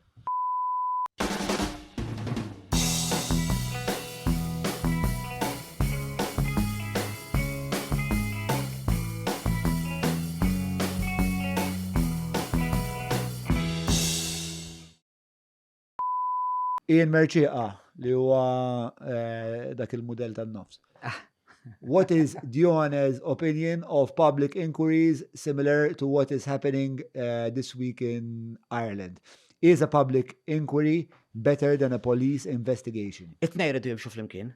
Per eżempju, fuq il-każi kollha li għamilna llum, li semmejna llum, qatt ma saret inkjesta pubblika, ma kellix issir inkjesta pubblika dwar dik li ġara fiż-Żejtun, ma kellix issir inkjesta pubblika dwar il-qtil ta' Raymond Caruana, dwar il-qtil ta' pereżempju persuni oħrajn. Saret inkjesta maġisterjali li qiegħda pubblikat hemmhekk ukoll kollha pubblikajthom. Imma ma saritx inkjesta pubblika, ma kienx hawn il-kunċett ta' inkjesta pubblika, jiena ma naqbilx ma li jgħid il-Prim Ministru l-inkjesta maġisterjali tfixkel l-inkjesta pubblika għandhom jimxu flimkien, però fit-tmeninijiet ma kienx hawn l-idea ta' kunċett. Ara, jiena ftit li xejn saru inkjesti pubbliċi f'Malta, Defni Caruana Galizja, jiġifieri issa u Jean Paul u l-Bambini jaf biex għamilna l-inkjesta, it-nej li huma minn xi xaddejna, dak iż-żmien ma kienx hawn dil-mentalità ta' qasin talbet inkjesta pubblika, għax bl-inkjesta maġisterjali, jiġifieri kien hawn kunċett politiku differenti, għadu mhux żviluppat biżejjed, imma l-inkjesta pubblika tista' tgħin biex inti ssolvi elementi kriminali, però finalment l-inkjesta maġisterjali għandha poteri li tressaq kriminalment, qed tifhem, però iva jistgħu jsiru inkjesti pubbliċi, imma tittimxi parallela ma' inkjesta maġisterjali. Mela, Julian nasab testendi xaġa ma dal-għadna. An earlier public inquiry took place in February 1996, following allegations made by then opposition leader Alfred Sant into irregularities in the procurement process of a bus ticketing system. Mandu xejn xaqsam mal-violenza politika, imma ġieli saret inkjesta pubblika fuq il-bus ticketing. Fuq il-bus ticketing. Qed ninduna kemm tfajni ħażin mill-monetax biex taraħ inti. Bżax.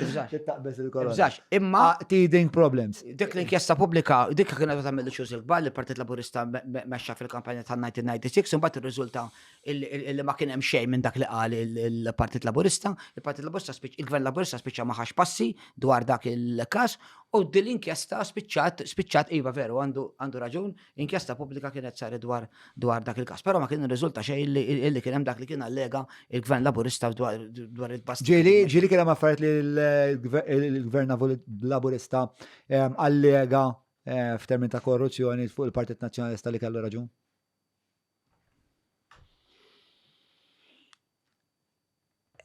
John, ħan semmu każ. Il-każ tax-xiri taż-żejt, tajjeb għax naħseb f'moħħok ħafna nies jissemma dal-każ tax-xiri. Jiena blank page qed nistenna li tikteb. Kriżi, storja kbira li naħseb kienet fattur importanti illi telfet l-elezzjoni fi-2013, mhux hekk. X'għamel Gvern Nazzjonalista? X'għamel? Investiga kulħadd, jiena intervistajt il-Kummissarju Rizzo. Kommissarju Rizzo għalli jena għabat ninvestiga għax informajt il-Prim Ministru Gonzi. Dr. Gonzi ċempillu għallu jena diġa bdejt investigata. Tresqu, għatem minnis il-orti, memx politiċi, imma hemm nis il-orti. Vera jillom minn dak iż-żmien imbassa l-orti għandha l-proċess tagħha. Imma hemm nis il-orti uħut minnhom ħarġu liberati, uħut minnhom instabu ħatja. Kien hemm politiċi korrotti fil-Partit. Le, mhux dan. Ġenna mistoqsija li Hija mistoqsija antipatika u skomda u. Le, mhux skomda, illi ma tistax titwieġeb għaliex, però ma kienx ipprovata li kien hemm korruzzjoni, jiġifieri jekk saru inkjesti, ma kienx ipprovati li kien hemm korruzzjoni. Issa inti se tgħidli illi hawn xi ħadd imma le ma kienx ipprovata li kien hemm korruzzjoni. Imma pereżempju, korreġini jekk għandi żball. L-ewwel bdejt tgħid meta Lino Kawki kien involut f'dawn l-affarijiet kien hemm il-korruzzjoni. Ma jidhirlix li dik kienet korruzzjoni li l-qorti f'xi punt qalet li dik hija korruzzjoni. Jekk ma trassaqħat. Eżatt. Ġifieri ma ġiex provata. Però inti qed tagħmel dik ix-xilja li dik kienet korruzzjoni. Probabbli naqblu li għandek raġun. Hemm momenti inti bħala ġurnalist investigattiv, bniedem li dak involut mal-Partit Nazzjonalista mill-80s, kien hemm momenti fej il-Partit Nazzjonalista jew elementi fil-Partit Nazzjonalista kienu korrotti. Raġun. Jiena mhux qed nagħmel allegazzjoni illi il-każ madwar Lino Kawki huwa korruzzjoni, hemm xhieda l-qorti f'diversi kawżi għax imbagħad daw in-nies bdew ifittxu xulxin. Mela inti ħadd li l-art, mela jien fittex lilek, mela jien tlajt nixxet u bdejt ngħid isma' tafx qal il-Ministru dejjem hemm dak każ kbir ta' jiġifieri l-iskandlu tal-Lino Kawki u l-iskandlu tal-Mid-Med Bank. Dak iż-żmien kellna l-Mid-Med Bank, John. Daw kienu jmorru l-Mid-Med Bank. Jieħdu 50,000 lira li dak iż-żmien kienu enormi. Tajjeb hekk. Jietu għamlam isu xej, da skandlu enormi l-Mid-Med Bank, ta' ġifiri da skandlu illi anki għawnek ma ħareċ xej. Pero tini ċans, ħan biex bil-mistoqsijiet. Le, mux san id-davjalek. Le, imma rrit tinwiġbek, għax inti jett li daw kienu allegazzjonijiet, ma kienux allegazzjonijiet, imma kien hemm xhieda l-qorti. Fil-kas ta' Gvern Nazzjonalista, kien hemm nuqqasijiet. Iva, kien hemm nuqqasijiet. Per eżempju, jiena kont nistenna illi per eżempju il-kas ta' Mater Dei ma jdumx imbena daqshekk. Għalfej taħseb li dawn daqshekk. Għaliex kien hemm tender kontra tender. Mhux xi ħadd li ma kienx hemm intenzjoni ta' Però ma kienx hemm, però ma jirriżultax, ħanamel hekk għax ħajnamel ma jirriżultax illi kien hemm korruzzjoni istituzzjonalizzata b'involviment ta' ministri tal-Gvern Nazzjonalista f'daw il-każ. Vejti taħseb li dak l-istorja tal-konkos di Vettus, kulħadd jafa, u l-waiver li jenata. Dawk huma nuqqasijiet leġittimi, żbalji leġittimi ta' forsi ftit inkompetenza. L-ewwel nett, il-konkos di Vettus, għax nixtieq nitkellem ftit fuq għadin. Kieku kien hemm il-konkos di Vettus, hija faxar snin il-Gvern Laburista ħallih di Vettus. Ma xi ħadd tagħmel taqla jekk hemm bżonn inneħħi n-nies minn fuq il-konkos minn taħt il-konkos di Vettus. Jekk għadun da sejjaqa, suppost waqa. Le naħseb il-problema ma kienx li sejjaqa l-konkos li ma sajx tibni fuq. Ma kienx hemm pjan li timbena fuq, John. Ija, ma l-popolazzjoni qed tikber se forsi għandha bżonn nespandu. Le, l-isptar sar għal 400 pazjent minn għalija. 400,000. Le, għal 400 pazjent. Tieni ċans. Għaliex sar daqshekk? Għaliex il-pjan oriġinali kien li jinżamm St. Luke's biex ikonna żewġ sptarijiet, tella Alfred Sant fil-96 u estenda Mater Dei.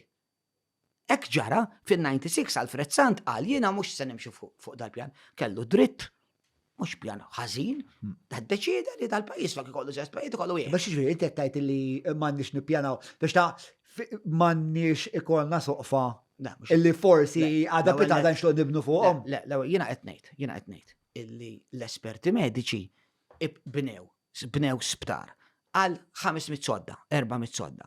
Issa dak l-isptar ikun mibni bl-specifications illi fuq ċertu postijiet inti tista' tibni kemm hemm bżonn, però fuq ċertu postijiet oħrajn inti mhux se jkollok għal bżonn tibni. Issa Ma forsi l-futur ikollok hu. Ma jiena x'qed jgħidu l-esperti, jiena ma kontx involut, x'qed jgħidu l-esperti. Imma dik kienet ir-realtà, kien il-Gvern Laburista fin-96 illi kabru l-isptar. Deċiżjoni li tista' tkun mhux qed nikkritikata. Leġittima. Jista' tkun leġittima. But Imma- li tibni Imma anki hemmhekk- state of the imma art, anki tonfoq dak hemmhekk, il-flus John, kollha. imma hemmhekk- U tagħmel John. soqfa li ma tistax Għanna- fil-futur tibni fuqhom. Ġon, ma inti, imma xed ngħidu hekk, mela l-isptar Mater Dei solar wieħed għandu. L-isptar Mater Dei hemm minnhom b'ħames solarju. Of Għandek course, żewġ bid-darba postijiet, welf. għandek żewġ postijiet li kienu disinjati biex jibqgħu b'solar wieħed, jew forsi bit-tnej. Imma ma jfissirx blaqsek li hemm il-konkos. U kieku vera hemm il-konkos difettus, jien verament nistennaw li dal-gvern, issa jiena kont attendejt konferenza darba ta' fuq il-konkos difettus. U rewulna l-konkos difettus u għamlulna press conference fuq il-konkos difettus. Taf minn għamilna l-konferenza? Konrad Mizzi. Se nemnu fuq il-konkos difettus fġieħis. Ma żomm sekond. L-Auditor Ġenerali temnu. L-Auditor Ġenerali sab il-nuqqasijiet, jiena lek sibt il-nuqqasijiet. La, kemm għamiltu jgħajat il-mikrofon tiegħek jabbastit li Ma missejtux.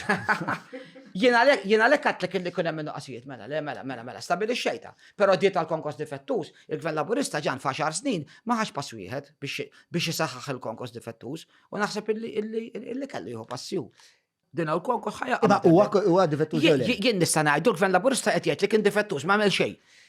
Il-men ħanemmen, illi ma teżi ħanemmen ġon jien. Ma waqax żgur. U baqa jinbena żgur.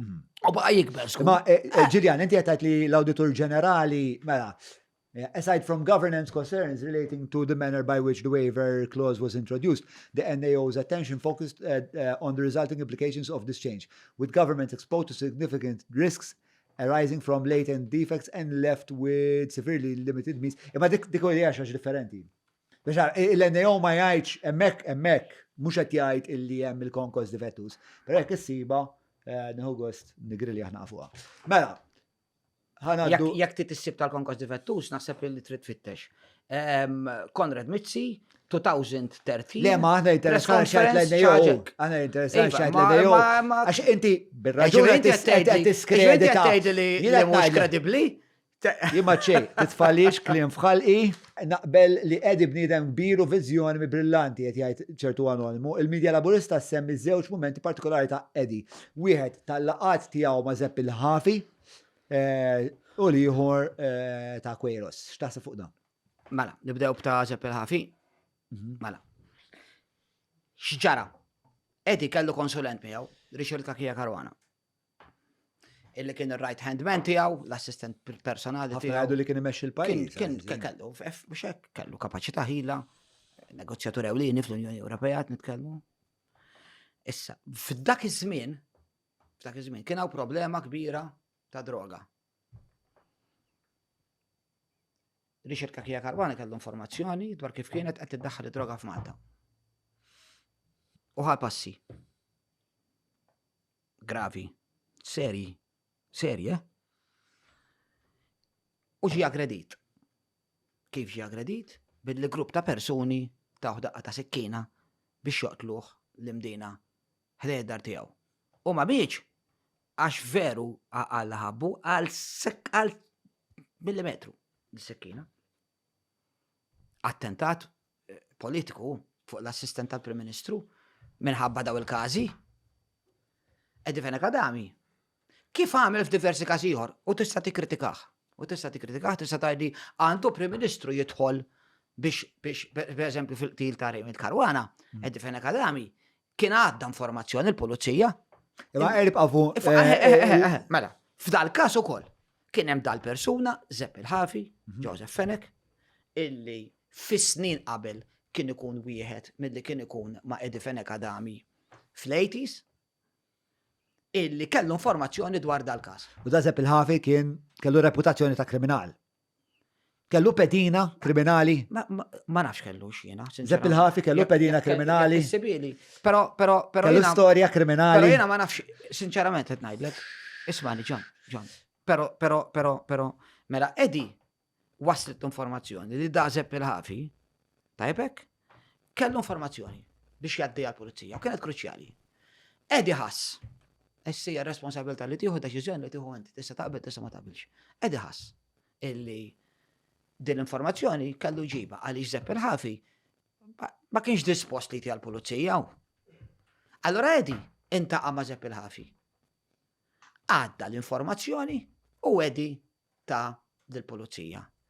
U għamel passjoni. Għalfej ma reċiti għal-pulizija. Għax pesa mill-pulizija, ma reċiti, l-għamu mux u Ma kien jaħseb li Zeppi il-ħafi kien jaħseb li l-pulizija kienet involuta.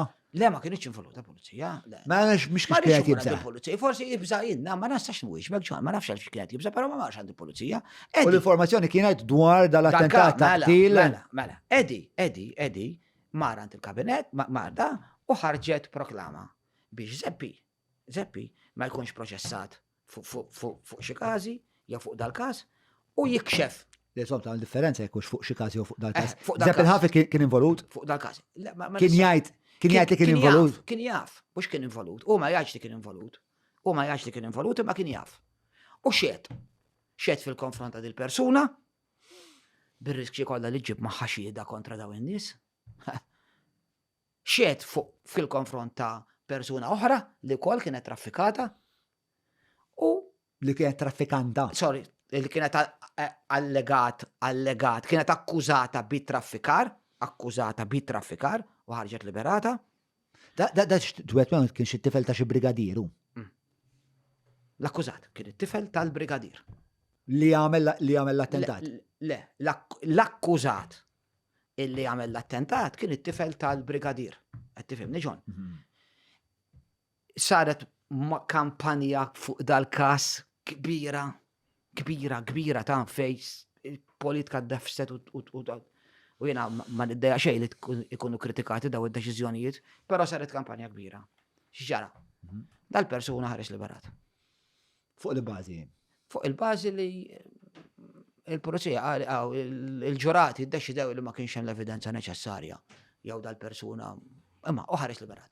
Juri dik kienet l-istorja ta' Zepp il-ħafi. U ntaqa' miegħu u qed intaqa' ma' tal-persuna ma' Fenek biex jieħu l-informazzjoni u hekk għamel u għaddija lill-pulizija u l-pulizija kellha l-informazzjoni illi mingħajr din l-informazzjoni ma kienx tkun tista' tressaq issa fuq il-każ ta' Queiroz għax għandek każ ieħor. Imma sekondu għada, Zepp il-ħafi kien qabad li gideb l-informazzjoni li tal l Fedek Alami kienet tajba, nafu. Le, ma nistax ngħidu kien għaliex il-ġurati m'hemmnuhiex. Ma memnuix kien hemm raġuni tajba għalfej Jien segwejtu l-ġuri, Joseph Fenek xiet ta' l-informazzjoni kollha, imma kien hemm persuna illi l-ewwel qal li jaraf persuna, u mbagħad qal li ma rafx persuna, u mbagħad qal li jaraf oħra, u kien hemm konfużjoni kbira f'dan il-ġuri. Taħseb li kienu kriminali qed jaħdmu bejniethom biex Ma nistax inwixbek għax ma noqgħod nispekola ndejja, imma kien hemm affarijiet li ma nftehmu li jien ma fimthomx jiena rrapportajtu kollu għadna qed naraħ quddiem għajnejja. Imma ġifieri biex ngħidlek il-verità naħseb il-Partit Laburista seta' baqa' barra minn dal-ġuri, il-Partit Laburista kien kważi ġurat. Tajjeb, jitkellmu fuq immanipulaw l-opinjoni pubblika kuljum. U x'kienet in-narrattiva tal-Partit Laburista? Illi Edi Fenek Adami taħ proklama x'kien ħabib tiegħu għax ma kien veru xejn, anzi il-proklama il-Joseph Fenek esponietu għal perikli kbar fis-soċjetà u għax damar kixef dettalji dwar kriminalità. Ma rriżulta xejn, ma kienx hemm frott. Le, mhux ma rriżulta xejn, il-ġurati sabu illi dak il-persuna kellu jiġi liberat, l-akkużat, jiġi liberat. Issa nitkellmu. Ovvjament immaġna li hemm proċessi f'demokrazija moderna li jiddettaw li l-Prim Ministru ma jiltaqax ma' kriminal taħt pont f'nofs tal-lejl. Naħseb li kellha il-pressjoni differenti jekk dar xtaq proklama. Ek naħseb. Kellu jmur. Qed nitkellmu snin Fej epoka twalilu. fej forsi Qed ma nitkellmu tret- snin twalilu fejn. Ara, Edi kellu anka dwar Raymond Karwana, x'kont se ngħidlek l-ewwel. Edi dwar Raymond Karwana dwar Petru Pawl. Edi kellu informazzjoni, ġabba l-informazzjoni u għaddi għall-pulizija. Issa huwa tajjeb huwa nuqqas. Yes. Diskutibli, jena jekk qed tagħmlu biskop ġenwin, John, jena konvint li għamlu biskop ġenwin, imma mhux kulħadd jara mill-istess angolu, imma l-iskop kien wieħed ġenwinu. Issa, inti għandi mistoqsija oħra tara. Fuq Queiroz, fuq Queiroz. Malaj. Dana kien hemm każ ta' persuna, Queiroz, illi kien. Traffikant ukoll kien Queiroz. Arġentin minn għalija. Brażiljan. Kien traffikant illi kien instab l-autoritajiet mediċi kienu għadu li kellu xi kondizzjoni medika, kelli xi kondizzjoni medika. Min ta' din iċ-ċertifikazzjoni? L-autoritajiet mediċi. Maltin. U bat l-autoritajiet mediċi Maltin ir-riżultat. X'kienet il-kondizzjoni Xi medika? hepatitis xi ħaġa ma nafx illum tal. Xi hepatitis C li jekk jista' jikkonfermalna il-kollega. U dan bat ir-riżulta illi da ingħatatlu maħfra biex jitlaq minn l-pajjiż minħabba li kien hemm xi ħaġa xi oġġezzjonijiet minħabba ħabs mbagħad qamet l-istorja politika. Il-Queiroz kien instab ħati li trafika ħafna droga Malta. Mar il-ħabs, qed nifhem sew. Ħareġ li dan għandu kellu xi hepatitis C. Kienet għandu ikun jekk jista' jispjegana kienet għandu ikun tittieħed tipprolifera malaj ma ridnex fil-ħabs tagħna. Xi ħaġa hekk u ttieħed u ntbagħat. Tadina għall-istorja għalfejn tbagħat. Jekk għandna mistoqsijiet oħra naħduhom bat narġgħu marru għalija ta'. Okay. Imma ġifieri anke hawnhekk. Ġifieri Ġifieri ma kienx hemm prova li xi ħadd tagħmel apposta biex dal-persuna li ma mbagħad ir-riżultat ma kellux hepatitis C? Ma nafx nsejt. Ħasbuha. Għax ilu ftit. Mela, ħamorru lura għal dak li stqar l-NAO fil-konfront tal-konkrit. Mela, referring to the extent of the defective concrete found on site, the inquiry board further concluded that the inquiry board minuma tal-NAO, okay, that such defect could not be a result of genuine mistake or failure of oversight, but must have been the result of a concerted effort from the contractor, SMJV, dak huwa l-isem ta' kontrattur, ġifieri, suppliers and possibly third parties benefited. Jidra li kif għadna kien hemm nuqqasijiet, sabi li xejnejhom mhux hekk. Ma kienux nuqqasijiet, ġifieri u l-NAO li qed li aħna qed naqblu ġeneralment taf xettajt, this is not the result of a genuine mistake or failure of oversight, but a concerted effort, ġifieri da kien hemm b'xi mod kienu jafu x'qed jagħmlu. Però li mhux speċifikat kemm kien kbir hu. Ġifieri inti tista' jkollok problema f'da s-sit. Tajjeb li l-awtoritajiet jgħidu l isma' hawnhekk għandek problema ta' li tidher li saret. Imma li ma kienx oversight u li ma kienx żball ġenwin. Ma nistgħu ngħidu ġan illi l-isptar b'mod ġenerali, l-isptar kollu m'għandux problema ta' konkos difettus, għaliex da ma rriżultax li għandu problema. Ma ħaġa tiskuża l-oħra? Le, ma niskużax, ma tarax, mux se niskuża l-oħra, imma ma nistax impoġġi. Iżommu żewġ argumenti separati. Imma ma nistax impoġġi ċirkostanza partikolari bħala eżempju ġenerali fuq sptar enormi, għax l-isptar enormi m'għandux problema ta' konkos difettus. Fl-ebda punt maħnet ngħidu. Imma l-impressjoni ngħidu li l-Mater Dei huwa kollu b'xi mod difettus. Imma l-impressjoni jekk hu. Le, imma li dan kien hemm dawn iċ-ċirkostanzi. L-finanzjarju. L-awditur ġenerali kien hemm qed jgħid li kien hemm dawn iċ-ċirkostanzi mhux hekk. Ekku. Li mhumiex ġifieri ċirkostanzi ta' żball. Mela, il-mistoqsija li misjek jogħġbok, Dylan Abela. Mhux hekk, Dylan Abela. Il-PL ġifieri għamel kollox ħażin u tista' spjega x'ġifieri li t-torċa bandiera faxxista? Jiena maċċ it-torċa bandiera faxxista. Dylan Abela minnu? Okay. Jiena maċċ it-torċa bandiera faxxista, mużajt qatt il-kelma faxxista. Mela, pero jiena indirizzaw l-idea ta' tista' spjega xi ġifieri li t-torċa bandiera faxxista. Le, jien ma tix ġifieri ma sax niġġustifika xi ħaġa li maċina qatt li l-Partit Laburista neħħa t-torċa minħabba Minħabba illi dik kienet assoċjata ma' diversi atti, ma' diversi violenza, ma' diversi periodu negattiv, partikolarment bej 71 u l-87, kienet assoċjata ma' dik il-negattività. Ma jiena maċ illi it-torċa hija bandera faxxista. Li it-torċa tfakkar Imma li t-torċa tfakkar f'dawk l-atroċitajiet, f'dik il-violenza, hija naħseb jikkonferma John. Naħseb jikkonferma l-Partit Laburista illi neħħija. Bella, biex nkunu ċari, fl-ebda punt inti ma tajx li kelma faxxista, imma ċertu azzjonijiet illi saru fl-80s u fis-70s irresquk lejn elementi illi ikkisru d-demokrazija, issa jekk trix tatribihom għal faxxista kelma id-dejjaqni jien. Però terrorizmu, ġifieri terrorizmu politiku. Imma terrorizmu nuża, imma faxxiżmu xi aġġettiv. Imma terrorizmu terrur tbeżza n-nies u hekk kien. Tifhem? Il-PL ġifieri ma għamel kollox ħażin? Leta. X'għamel tajjeb il-Partit Laburista? Skont fiex, imma tittejt. Ejka kolli ngħidlek. Ġifieri fid-demokrazija. Fuq żewġ saqaj x'inhu numru ta' affarijiet, tliet affarijiet tajbin li għamel il-Partit Laburista. M'hemmx dubju li fis-sebgħinijiet għamel diversi riformi soċjali illi fil-waqt li l-Partit Nazzjonalista kien qed jagħmel riformi soċjali imma l-Partit Laburista għamilhom b'aktar speditezza u b'aktar mod effettiv illi ġabu bidla għal dawk in-nies illi kienu qegħdin hemmhekk ibatu fl-iktar parti diffiċli ta' soċjali. Bla dubju illi riformi dwar id-drittijiet ċivili li jagħmel issa jiena ngħid kieku saret diskussjoni ikbar dwarhom kien ikunu jsiru aħjar, imma xorta taw ċertu drittijiet illi kienu tajbin. Qed nipprova insib x'għamel tajjeb fuq il-governanza, qed insib diffikultà, fuq ir-rule of law qed insib diffikultà, fuq il-korruzzjoni qed insib diffikultà, fuq il-ħidma parlamentari qed insib diffikultà, fuq id-demokrazija diffikultà, fuq il-libertà diffikultà, fuq il-modell ekonomiku għandi diffikultà, u allura ħjar nafhem. Iba fuq il-modell ekonomiku per eżempju li wiret wara l-indipendenza Malta li kienet fuq arkub teja essenzjalment. Leta. Fis-71 Malta ma kienx arkub teja ġan. Fis-71 Malta. Jien jidher li kien hemm eżodu kbir ħafna ta' popolazzjoni Maltija illi kienu il-faqar u kellhom imorru lejn il-Kanada u l-Awstralja. Mhux wara 71. Wara 71, mhux wara 71, l-immigrazzjoni.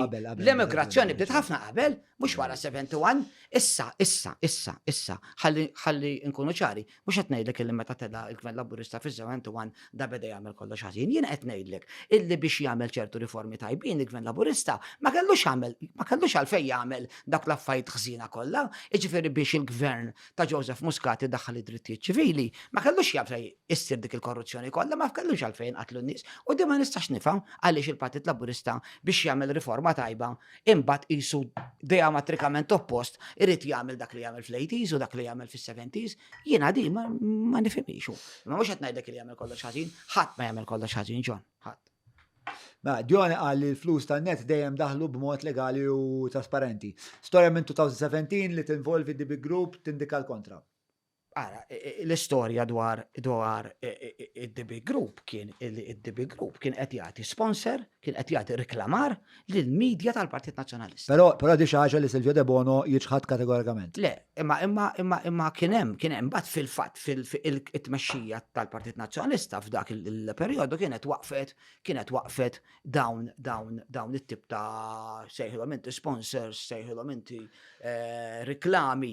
Imma Silvio De Bono jgħid, Silvio De Bono jgħid illi ma kienx qed titikom sponsor kienet ħallas il-pagi ta' ma nafx min li ir-reklami qatt ma ħarġu u li effettivament l-invoices kienu falsifikati. Dik hija l-istorja. Jiena ma nistax naf. U dik li qal fil-pubbliku imma inti ġurnalist ġo l-azienda li qed tiġi kritikata. Imma ma nistax, sinċerament ma nistax nbiex, għax ma nafx.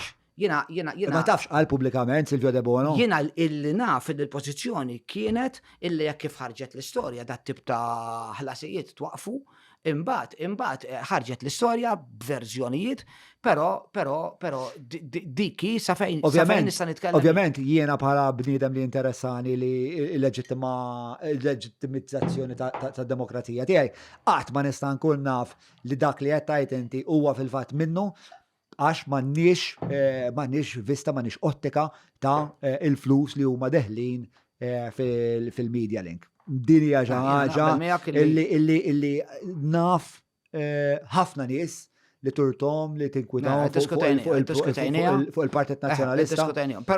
Pero għaxaw qed isir ħażin, anka forsi inti jekk nista'. Korreġini. Għax inti qed tieqa fuq il-Partit Nazzjonalista. Għax le.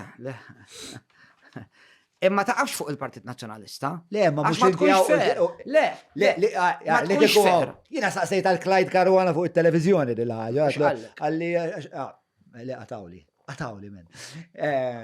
Tara, veru? Le, x'tajjeb l-Anġli. Le, fis-sens ħallew wieġeb u mbagħad jiena bdejt inwieġeb għax kien kollegament.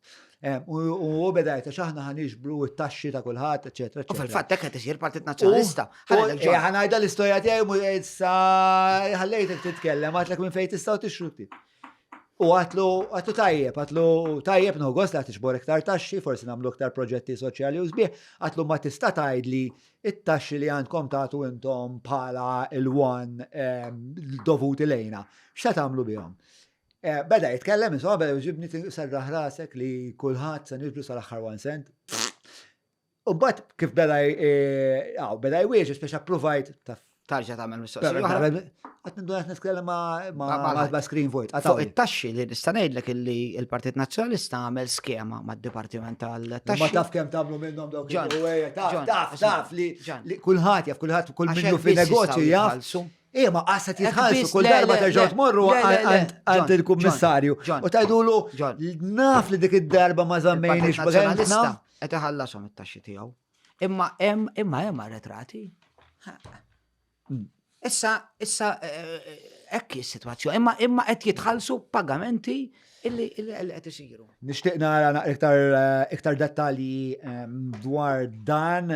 Jiena milli sal-aħħar li kontrajt għax darba kont għamil kaxxaturi dwarha biex għat-tendenza kienet illi ikolkom biex ċertu ammont tmorru għand tal-vat u tajdulu ismani King jiena ħantik daqsek fix-xahar u nippatteġġaw u naslu qbil. Jgħaddi xahar tħallsu, jgħaddi xahrej forsi tħallsu tliet xahar alla magħmlu. L-informazzjoni li tkellmu fuq l-uffiċjali tal-Partit Nazzjonalista kienet li daw qed jitħallsu. Jekk il-fact checker tal-podcast jista' isib jara l-bilanċ lej l-imnaħa. Xaqleb għandek baż iktar mistoqsijiet, għandek baż. Mela, għaddi għal-mistoqsija, mbagħad mur lura għal-riċerka jekk jogħġbok Ġuljan. Mela, dik kienet l-aħħar mistoqsija. Dik kienet l-aħħar mistoqsija, u ġek. Yes. Ma taf meta ħajdaħluhom l-accounts. Le, ma nistax ngħidlek minix l-uffiċjal. Minix persuna li nista' nbiġibielek. For context l-aħħar li daħluhom jien kont għadni fil-primarja. Just saying. Ma nafxu xek, imma 2005. L-axħar li saru, l-axħar dikjarazzjoni li għamil segretari ġenerali kienet li daw jisabu fil-proċess li jitlesta. Mela, għanna xi mistoqsijiet oħrajn? Le, alright. Mela, stqarrija tal-luq. Minna ħatijak, ta' mux ħatija, jena għek biex nismajja. ħana, Jiena l-ewenet naħseb il-lum kien podcast importanti ħafna x'tkellimna fuq. Naqbajs inti. Somna s-qarrija ta' l-lu. Le, tista' tagħla il-podcast kif tixtieq inti. Għax normalment tagħmel l-iktar mistoqsija diffiċli f'podcast biex tagħla, ma insomma ma tix tagħmilha tagħmelix ħana lajn. Tibżax tagħmelix. Ħajja nevita oħra. Le, naħseb li kien sparring. Kellna. Raġun, jien ħadd gost ħafna li inti tkellimt miegħi dwar l-istorja politika, imma ma nistgħux neqfu hemm. Mill-istorja politika li tkellimna dwar allum rridu nieħdu t-talimiet u naħseb illi ma ħadniex it-talimiet. Naħseb dis-soċjetà ma ħadniex it-talimiet. Naħseb il-partiti politiċi naqsu milli jifhmu x'talimiet irridu nieħdu mill-istorja. Xi kultant beżgħu jitkellmu fuq l-istorja, anke fl-università, anke u dit weġġani hemm alla ġiet f'moħħi. L-istudenti Maltin kemm jafu fuq l-istorja politika, kemm jiddibattu l-istorja politika, kemm l-università qiegħda fuq quddiem biex toħloq id-dibattitu fuq l-istorja politika, kemm qed ikollna ġurnalisti li joħorġu mill-università bit-tarif neċessarju biex jikkonfrontaw il-politiku, kemm għandna politiċi li jafu fuq l-istorja politika, Tajdli għaliex l-istorja politika, għax il-memorja kollettiva li tkellem fuq inti, ittik is-saħħa politika li tista' tiddibatti hu, itpoġġik f'pożizzjoni tajba li inti tifhem aħjar l-argument. U naħseb in-nuqqas ta' għarfien tal-istorja politika huwa wieħed minn nuqqasijiet li għandha s-soċjetà. Is-soċjetà donna tibża titkellem John fuq dak li ġara fis-sebgħinijiet fl-80s u fil-50s u fis-60s le, niddiskutuhom. Illum mhux se nibdlu xejn billi niddiskutuhom, u allura naħseb li għandna niddiskutuhom, għandna nkunu fatwali u l-istoriċi għandhom kontribut kbir li jistabilixxu il-fatti fuq elementi storiċi. Jena nemmen anzi li imbidlu affarijiet, jekk inkunu nafu l-istorja tagħna aħjar, iktar ma tkun taf l-istorja tajba, iktar mod tajjeb, iktar ikollok tkun armat biex inti u anka ma biex tara fejn qiegħed inti fl-istorja. U kif għandek tieħu deċiżjonijiet. U kif għandek tieħu deċiżjonijiet għax inti għandek għall-inqas dan il-prototipa jew dan il- U nixtieq nagħlaq b'din. Jien nixtieq li verament il-poplu Malti jemmen aktar fil-politika. Dal-pajjiż għandu bżonn bidla ġon kbira. Dal-pajjiż għandu bżonn bidla mill-eru, għandna bżonn nibdlu s-soċjetà. Għandna bżonn narġgħu immorru mhux lura, imma għandna bżonn narfu fejn it-tajjeb illi kellna biex narġgħu inwettquh. Għandu bżonn bidla kbira u l-politiċi għandhom responsabilità kbira, l-partiti, partikolarment il-Partit Nazzjonalista, is-soċjetajiet ċivili, ċertu persuni ta' ċertu profil illi jridu jkunu fuq quddiem biex inġibu bidla pożittiva f'dan il-pajjiż. Mela, Dione Borġ, grazzi tal-li kont mistieden fuq il-podcast, nfakkar l-nies dan huwa verament ktib tajjeb. Nfakkarkom li tistgħu iġibuh billi tagħmlu kuntatt ma' Dione. Grazzi tal-kopja tiegħi, grazzi tal-firma. Nfakkar jekk intom tappoġġaw din il-medja li nagħmlu aħna tistgħu issiru t-tesserati tagħna billi titlu patreon.com/John Mallia, tistgħu tiġu l-istudio hawnhekk hawn vera u komunità ħelwa sa wara niltaqgħu sa naħdu żewġ grokkiet u hekk. Xejn, m'għandi xejn nżid. Grazzi. Ħafna. Grazzi. Tanti ora.